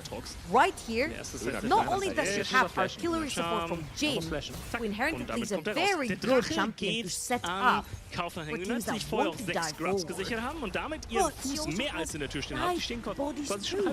The Aurora is an incredible activity with her. Not to mention, you have the lead over in the top lane, and Tariq synergizes so well with the Vi and the Kled, because you can preemptively ult them before they get into the fight, and market for the kills. So, I really like what Chaos have together. The only worry that I have in mind is, can they actually coordinate? Because that would be the biggest task. Aber dann haben wir nicht die Rechnung mit Jester gemacht. Der flog nämlich rein, I think they've drawn very well around this guy, so I'm excited to see it. I'm more excited about this Tariq. It's been a hot minute since I've seen a Tariq in a competitive game. I'll tell you what, I'll tell you one name. I'll give you one name. Okay? Bravado. Oh my word. Oh my word, I forgot about Bravado. Xmati and Bravado bot lane. Fnatic 2020, I want to say? I cannot, it's been so long, I can't remember. Nice to see this from Shackle, going straight from their red to the blue. I believe they could have been seen, I didn't see what Pathmaker, but for the fact that Noodle's not immediately going for the red side, this may just be a little rough here for Noodle, actually. Oh shit. Yeah, I didn't see exactly what happened on the pathing. Was vor allem auch 1 CS Unterschied. So, from 480 zu I think 4900. what's happening right here, I feel like Shackle actually tried to evade the gank with the top side. Ratings sind OP. Vi is scary. So, we had priority for mid, we had priority for bot lane. Again, we definitely do want to take an 82 versus 2s. Rumble is not strong in the early, especially when you have Scarlet's chicken up top and get passive and you get basically double lives. Aurora plus 5. Very strong 2v2 in the mid lane in comparison to Porky and Maokai, who are looking to scale, do a little bit more attacking, do a little bit more damage on the Porky as well. So I feel like that was a pretty good dodge right there. And Shackle so far, good pathing from the team. Yeah, no, I made my point and then I just looked at the map again and I realised the mistake. Nobody actually walks away with a large advantage over the other on junglers here because they both took the same map. So actually, it's not quite as big as I thought it was. The difference though is now, where does this lean? Where does this put the power? Shackle is obviously playing towards the top side, and it's going to be looking to attack top, and obviously the mid as well. Where on the other side, you can see the Noodle potentially looking for any bot lane shenanigans. He's not going to be stolen on the crab here, but may get caught out by the Dazzle into the deadly flourish. Chaos just rotating their whole team down towards the bottom side. Zoran gets caught if they go in for the invisibility, but they're going to be able to walk away from this one nice and safe. That was a little bit painful to watch because Raya uses W right on top of Snillish. So the CC overlap, so Shackle and Zoran didn't necessarily have the time available to them to get there. So that's going to be it. I feel like Vi could have had a lot more advantages than she did have in this early game, and she can definitely go back to her jungle. She has Wolves and Sprugs over the top side as well, and the reasons are starting to come through. However, again, the biggest task and the biggest ask for Chaos is can they coordinate well enough, because this is a very coordinating heavy position. Is able to break away. They find the knock up onto Obstinatus. Fourth shot comes in. Right, a little bit off the damage right now, so they're just gonna get some damage off. Oh, please reset, please reset, please reset. I saw Shackle press B 4 times in this try version. He's still behind. Now Markai gets to dictate the pace of the map. He can even invade Krugs if he wants to. He's so wide on the bot lane, so he instantly goes top. Take the cracks, take them away. There'll be the TP coming through for value, so Noodle is not gonna overextend right there with the Maokai. Instead of gonna go back to his jungle. And Shackle is going to be completely unpunished for spending so much on bot lane without necessarily getting anything back. Sollte genügend sein, Simply rauszuboxen aus der Situation, aber they're going to get a nice little shove in to start it off here. I'm actually going to lose too much. They are potentially looking for a play. Nyla has no flash available. Is just going to look to try and get that dazzle off to Shiganari. Not going to get much more. The flash comes out from Shiganari.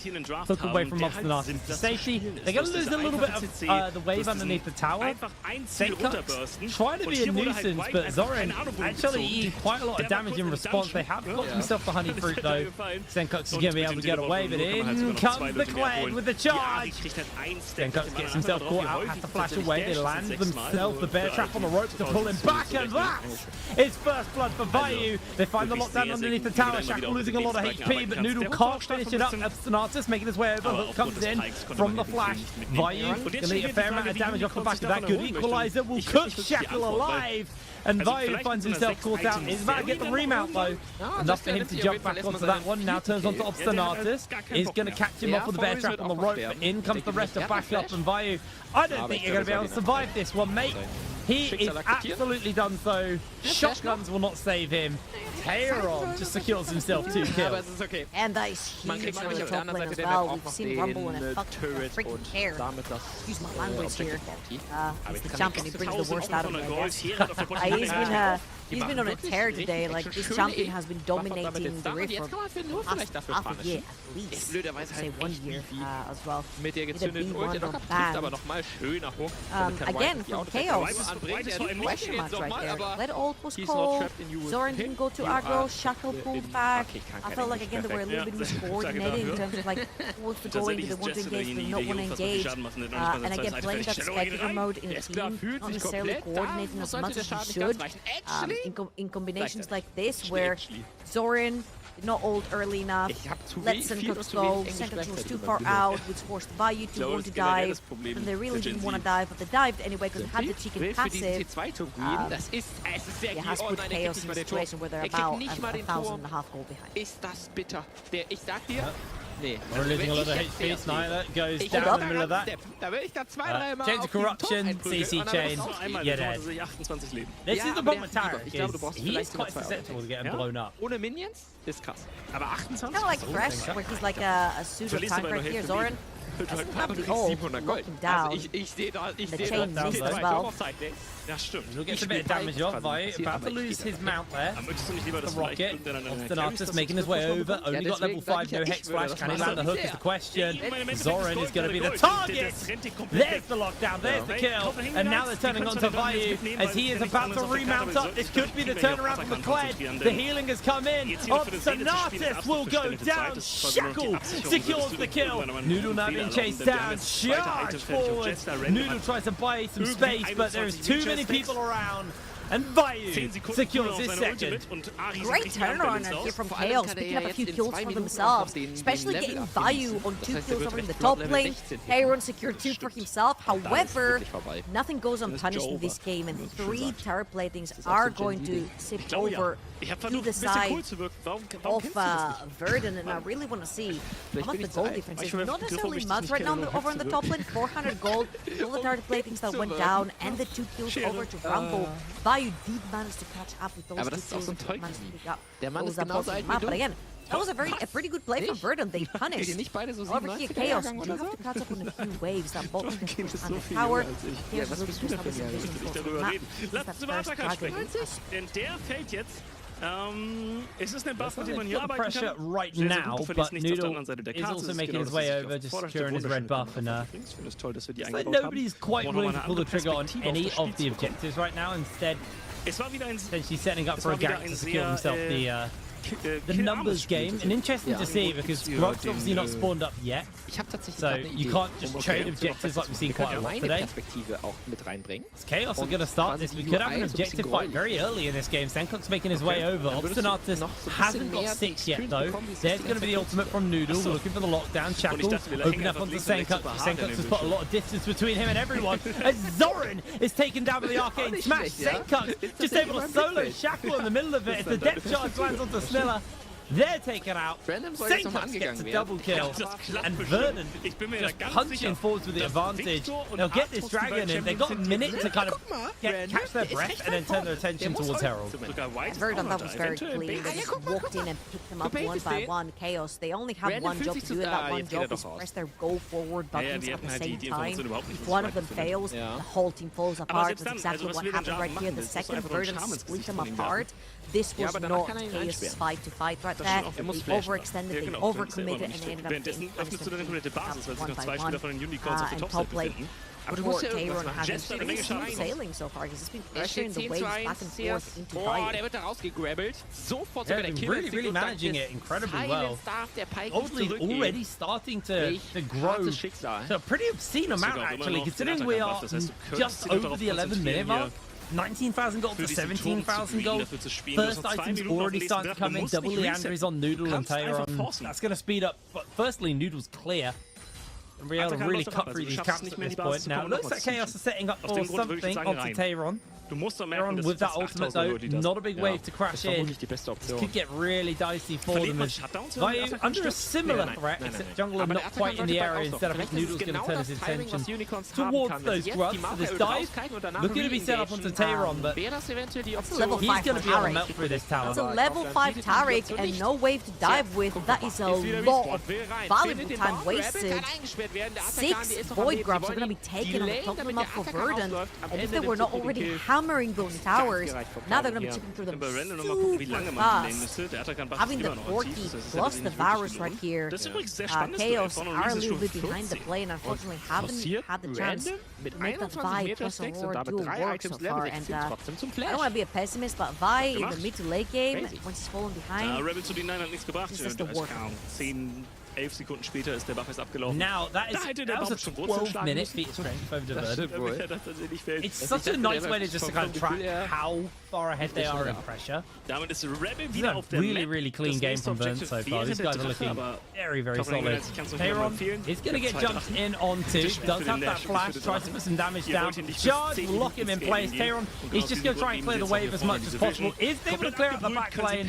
Maybe be able to get another couple there. Gets a bit of damage onto Zoran, who gets shut down. They're not going to be able to follow up with much more, just due to how much of the wave got cleared.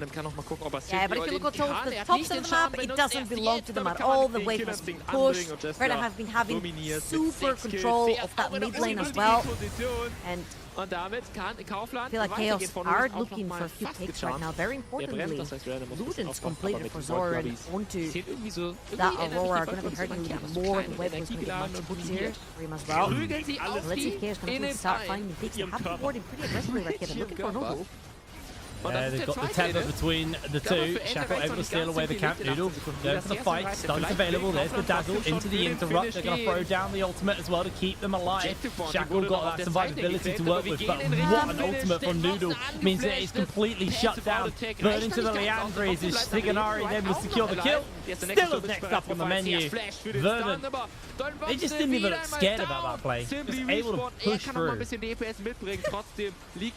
Oh, I feel so bad because these are the vibe plays that make me not want to see vibe ever again. Vibe tried to clear the wave right here, but there's 3 members from Verdant and a Gromp, and it's not going to be for this world much longer. Doesn't even get to remount. It's going to go down together with the other ones. 303 for Shiganari on this virus now, and Verdant have showed a really strong face today throughout the entire day. This makes it that much more exciting. Looking forward to the Verdant versus Lost potential matchup. Shiganari said, we didn't have time to practice much, but by the time the two of them played, we would have probably had some time. Senkax, too far forward. Senkax is definitely caught here. They're trying to Hex Flash over, coming for the save. Senkax is still alive. Shiganari putting some serious damage down. Teleport's coming in. Senkax flashes over the wall. Tayron comes in, and that equalizer was absolutely beautiful. Snilla burning down to the Leandres. They are able to get the shot. Senkax is taken down, but Shiganari will revenge him, taking him out. Snilla low. And here comes the charge onto Shiganari. Tayron looking for Zora and will be able to cook him. Now Shiganari just trying to get to his team in time to flashes over the wall. No way! There's a Taric waiting in the wings. Shades of corruption. They find the lockdown. They've got the passive stacked on. And in comes a big old Q from Shiganari. Any moment now, Vayu is going to lose so much HP. Able to actually dodge some of that with the dismount. But Verdant, they're going for it. That's the kill. This is looking one-sided trouble. And straight into that replay we go. Senkax. A little bit cocky right there, walking a little bit too far up, if you will. However, he does get bailed out from his team. Shiganari already and Obstinatus on his service. Noodle gets absolutely obliterated with only Leanders in his inventory to push him out. Obstinatus is going to die to the last shot right there. And Rhea, I think he does the best possible scenario, right? This is what the Jin does in this composition. You set up from super far away and you try to snap away people.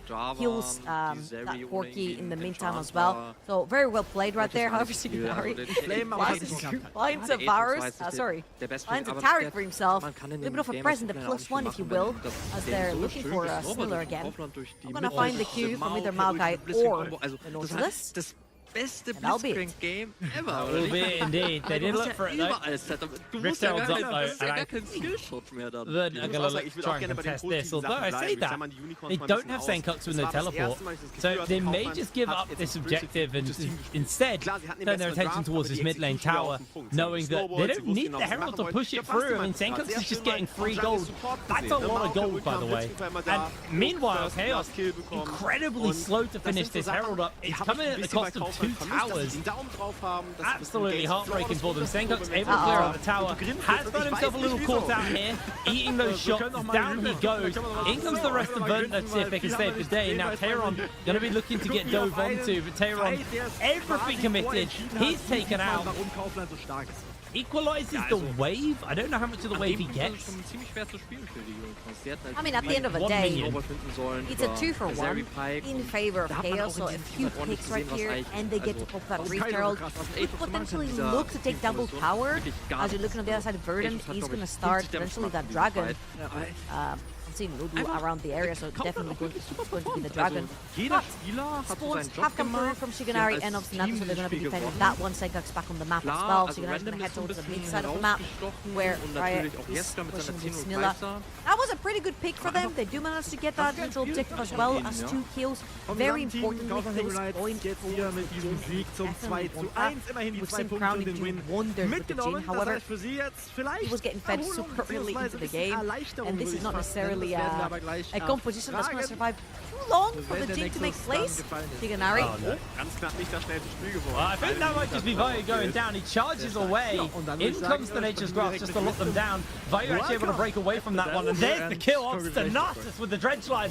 Throwing down the deck charge as well. Into the arrow. Shiganari secures the kill. And Chaos can do nothing but watch as their towers will slowly but surely crumble to the siege. Verdant are just too far ahead right now. Yeah, 6 Void Grubs as well from the side of Verdant.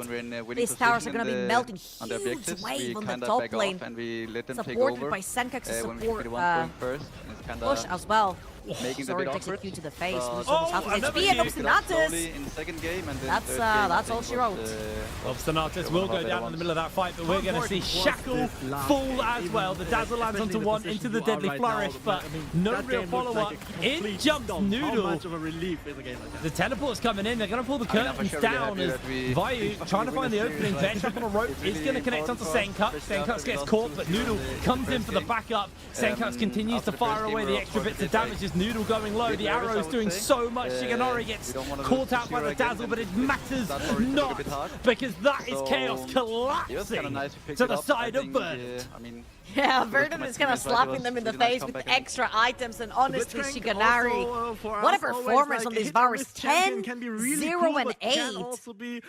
And Blood Cold, as you can see his camera as well. He doesn't care, he just wants this game to be finished. Wants this game to be over. Few question marks I will say so far in this game about Senkux, but I feel like a lot of the overextensions have come from like all the confidence of being ahead, being able to capitalize, having like almost 10 gold, I think a gold difference right here. These are things that obviously you're going to have to go back and board review potentially, because you cannot make these mistakes versus Lost Opponents. You'll give them one kill, they'll take your entire map. I feel like these games are sort of leading up to it, as I feel like this game is as good as gone for Chaos, unfortunately, right here, haven't been able to secure themselves so far, and this doesn't look like it's going to be the case either, as they have pretty much 2 waves that are going to be pushing towards them. Sniller, he's going to get stuck, he's going to get killed. We couldn't even switch between us, he was just dead. There's almost, these kills are almost so efficient, but now Senkux flashing away from the Deadly Flourish puts a whole heap of damage in Araya. I think he that is one fed Corky. He's had 2 tier 2 towers. They're 700 gold each. He's had so much gold from towers this game. Oh yeah, another opinion, the Atakan as well. They want to take as much as possible from the map. I think it's going to be the Runes one. Extra XP for everybody, as if Verdant needed this.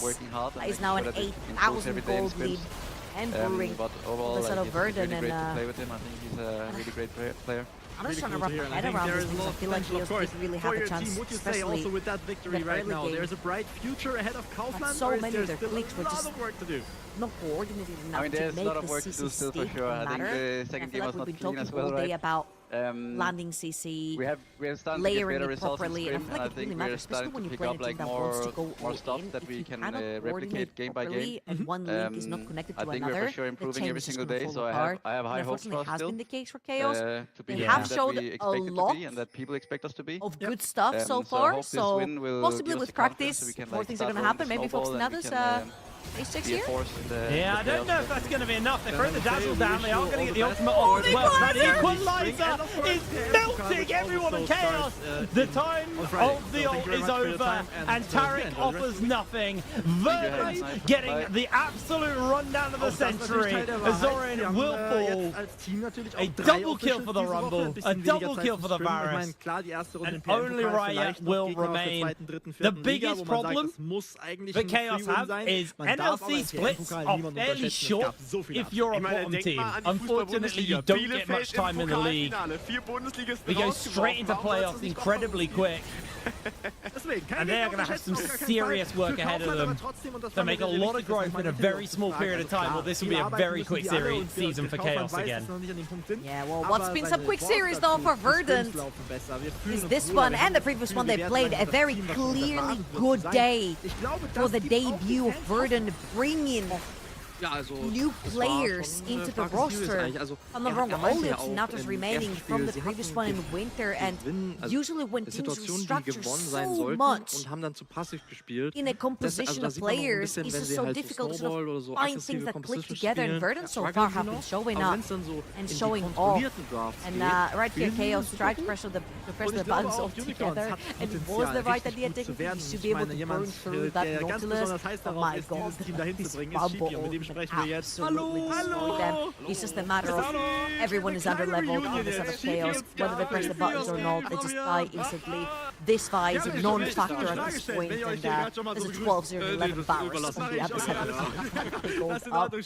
So let's just get items diff right now and levels diff. Take the flower! They don't need it. Just take the flower, man. You're under level. Take it. Oh, actually, they really do need it. They do need it, yeah. They really need it, but I don't think it's going to matter. Verdant probably setting up for their final siege here. They've got waves pushing on multiple fronts. This tower will not be long for the world. All inhibitors down. Excuse me, I would need my Vi to pull back in base. SOS. Yeah, they're still doing Dragon. They've only just finished the Dragon up. Waves are a bit of a way off crashing. They've only got this one, but they're going to throw down the ultimate. The Rumble Hulk catches on as well. Riot able to break away, but that's not really going to do much for his team as they are melted by Verdant. Zoran going incredibly low. Hook hits onto a minion. Shiganari no Q available, so Zoran will be able to break away. But two super minions are about to crash into the base, and this looks like an incredibly fast win here for the side of Verdant. I don't think Chaos have got enough in the tank to keep themselves going in this one. As Zoran loses half his HP, Shackle jumps in onto Noodle. It's not really going to achieve much. Shiganari's trying to put a bit more damage down. Shackle finds himself doing a little bit more work, but there he goes, shut down and immediately taken out. Verdant looking so clean today. 2-0 start to the season. These guys are looking really formidable. Ja. Wow. Also wir probieren verschiedene Sachen aus und das ist it's natürlich making it exciting. I looked at the group, they're laughing, they're feeling good, and they should be. They had a fantastic day so far. I was looking at the group and I was kind of scratching my head. I was like, hey, this is the Los Ratones group. There's usually at least like one team that will make it hard for them, and I just couldn't necessarily point towards that team because I felt like a lot of teams completely restructured, Verdant being one of them. And I just didn't know if the synergy was going to be there, if the coach was going to be there, if the player performance was going to be there. Clearly there is for Verdant.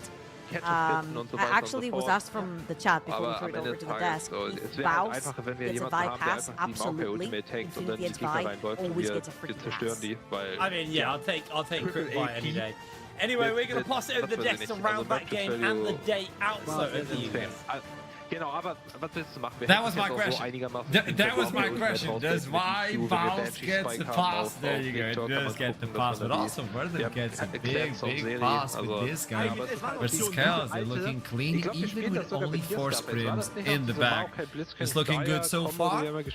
What do you say about this game? Because if you play Chaos high risk, high reward, the risk is there. Can I just say one thing? Because we had Shiganari on the interview today, and he told us that we should be looking at the top lane. And while we should be looking at the top lane, and we will have to talk about Taron having such a great performance today, Shiganari was exceptional, and it was such a joy to look at him in the team fights, because he was clean. He's very clean with his positioning in those fights. He's very clear on what exactly he needs to be doing, and even that Vi that I was having so much hope about when I saw him in the draft, Trouble did slender me, and she was absolutely right that Vi did not live up to my expectations, and I had too high expectations. Du machst EQ und all solche Geschichten, dann holst du Merc Threads, dann holst du was weiß ich nicht. Wir sind jetzt Black Cleaver Second gegangen, hätte vielleicht ein Kenny Brooker gerne gesehen, wenn wir nicht vorhin You have been hit by the curse. I've been hit by the trouble curse my whole day just for the park. That's unbelievable. Regardless though, I thought it was a phenomenal game there from the side of Verdant. I think, yeah, as you guys have already said, when you're Chaos and you draft this sort of competition, it's high risk, high reward, and when you don't get the reward, you take the risk, right? And you just get absolutely rolled over. It was fun, but what saddens me is they never really got the fight. This is where you thought they still had a chance if they could win this fight in particular about 15 minutes into the game. Catch out the opponent's mid laner But sadly, it didn't have enough damage, and you know, Verdant is a very good response. It's a very good position for Verdant to have a fight at, because Chaos want to keep their backline as far as possible in their front. They pretty much want to have a front to back here, right? In this piece of the jungle, in this part of the jungle, it's not possible. And Verdant makes sure that it's not possible for Chaos, because they have absolutely no problem just going around the walls and getting into the backline of Chaos, not letting them regroup or just to think straight in this team fight. Really pulling through here in the end, in a difficult position. I will say that fight was close to going to Chaos' way, but it felt like to me when that fight was over and it was won by Verdant, the game was decided as well. You can see this pretty much outside of that, just the staple goal graph and the goal was scoring. Chaos, that was fun to see, but it didn't feel like we really get to see what they could do as this composition. As soon as they lost that fight around 15 minutes, there was no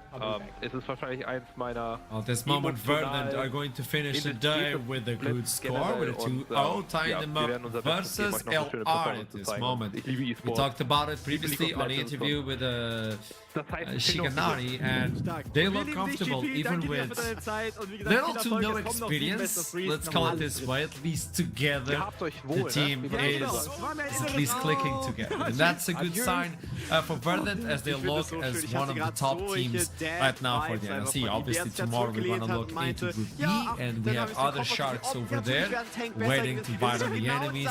But for today, LR and Verdant, at least in my opinion, have been the ones sticking out, and obviously LR were supposed to do though. Verdant, I was like question marking them. I'm really happy with the result they provided, even with so little experience together. That's my biggest takeaway from today, that they were able to do this with only 4 games of scrims. Just very shortly before we head over to Senka to talk with him about it, I do think the fact that they showed this level today with so few scrims, it shows the floor of this team is very high, and that's what really excites me, because they looked very confident and very dominant in both games. And if they've only had 4 scrim games together, imagine what a few weeks together will do. I think there is a real potential in this team, and I think their side should be set on Copenhagen. I'm excited to see what they can do. Oh, okay, we're getting some leaks right now. Let's start with Senkax to begin this one. There's an interview with him. Welcome to the show! That's a good start. Welcome to this one. Thank you. Hey, Senkax. 4 scrims before you start with the team on competitive? Boss. It's chill, no? Some chill. It's really chill, isn't it? And how are you feeling with the team so far? I'm quite happy actually. I feel like even yesterday I was, when we had our first scrim, I was quite pleasantly surprised. I mean, I knew it was like good players, right? But I think actually just, I mean, the like natural synergy, like it just flows a bit better, you know, than some of the other teams I've been on lately. So yeah, it's quite nice. What has been the biggest surprise on this long road of scrims for the Verdant? What has been your biggest surprise within this roster? It's way too early to say, man. I don't know. I mean, I think my top lane is probably like the one where I didn't know much about it, but he's actually been performing really well, and he's a super nice guy, so I'm looking forward to some more scrims with him as well. But I think in general everyone has just been, like, everyone seems to want to win, right? Which is like the most important thing, I feel like. I like that, because that leads me to another one. Group play, you're facing, you know, the sharks. You know, it's the rats, not the most menacing animal, but let's be honest, like, how do you defeat that team? Are you looking to like defeat them on the groups, or you're like, hey, whatever it goes on group play, we don't care, maybe on playoffs? Yeah, I mean, we have to be realistic, like it doesn't matter too much. Obviously I would love to beat everyone right now, but to be honest, it's about playoffs, right? Right now it's just one game at a time. I mean, today was a good day, so it's looking good. So how has been the shot calling? Are you the one taking control of that with all your experience? No, not really. Like, I think it's a bit of everyone. Like, I think Noel is doing a really good job too. Like, he really knows what he wants to do, and that's like a good skill to have as a jungler, since you dictate most of like the early game at least. So yeah, it's a nice thing that not having to sit on everything. Like like doing a lot of comms is sometimes a bit draining, but yeah, it's been nice so far. ewig langes Krass So darüber tell me gemacht, dass sie something. kein This is more schlechtes Team personal sind. one. Und What bei is dieser your Message big bleibe ich auch. objective? Sie waren heute Joining unter ihren NLC. Möglichkeiten, aber im Obviously, there's a Schnitt lot of haben sie attention. das EMEA Masters Potenzial, auch winners. What's your big zu einem objective? Top-6-Team zu gehören. Und davon sieht man leider gerade I want to get Und da muss man auch into sagen, ich glaube, Copenhagen für first of all. Copenhagen That's Unicorns the und big one. Eintracht And Spandau aktuell in ihrer Form I mean, it would be a bit greedy, I guess, right now to say win it all when Lost Performance is here, but I think it's possible. Ist kein schlechtes We'll Team, have to aber wait wir and haben see. hier auch gehört, wie schwierig das Team aktuell mit welchem Standing I mean, a man of your experience, when you say that out loud, I have to trust it. I have to trust it, boss. Thank you so much. Pleasure to meet you and good luck. At least 4 more before next week, okay? At least 4 more sprints. You got it. All right, only 4. Only 4. At least 4. You got it. Über League of Legends spekulieren. I'll see you soon, man. Pleasure. See ya. Sollen wir dir noch eine Umarmung geben für die There you go. They're looking clean. You know what I got from that interview, though? He said, when we scrimmed yesterday. So the 4 scrims were yesterday, by the way. Ich bin schon verwöhnt. Ich schaue That's a good way to get ready to this split. That is a insane turnaround, right? Absolutely incredible. What I really like to touch upon there, one of the motivations, I think, with so many, and I know this will be more Denmark-centric talk, but I think it is a real point, especially for the Danes. It is very rare that we have big lands in Denmark. We've had one, the EULCS final spring 2018. Only 3 Danes managed to attend. Someone like Senkox, who was playing in the EULCS at that time, definitely must have been, wanting that experience. Venom Chris, Copy, was at that finals in Copenhagen, and I'm sure he as well is thirsty for more, as a big land for the first time in 8 years, 7 years is about to return to Denmark. I think all of these Danish players, they have that extra bit of motivation to go and represent their country in their capital. I can't believe I'm saying this, but I've been to Denmark a lot of times with another project, the Royal Arena, and the reality is the crowds and the venues are filled with Danish chants and that love of the country. So playing in front of that crowd as a Danish player must bring you a lot, and obviously as a Dane, that is a life objective. That's a life objective, to be on that stage and get the Danes shouting your name, because you folks can be extremely proud of your countrymen. I'm smiling end to end, Archie. This is sweet music to my ears. The Denmark glazing is going crazy and I'm loving it. What have I done? Well, for you back at home, if you want to join the finals, this is your opportunity. What do you mean finals? What do you mean it's going to be in Copenhagen? Experience the NLC finals like never! You go into this website. If you go onto our social medias, you get directed to a website where you can pre-sign. Because in Nottingham, we sold out in 3 minutes.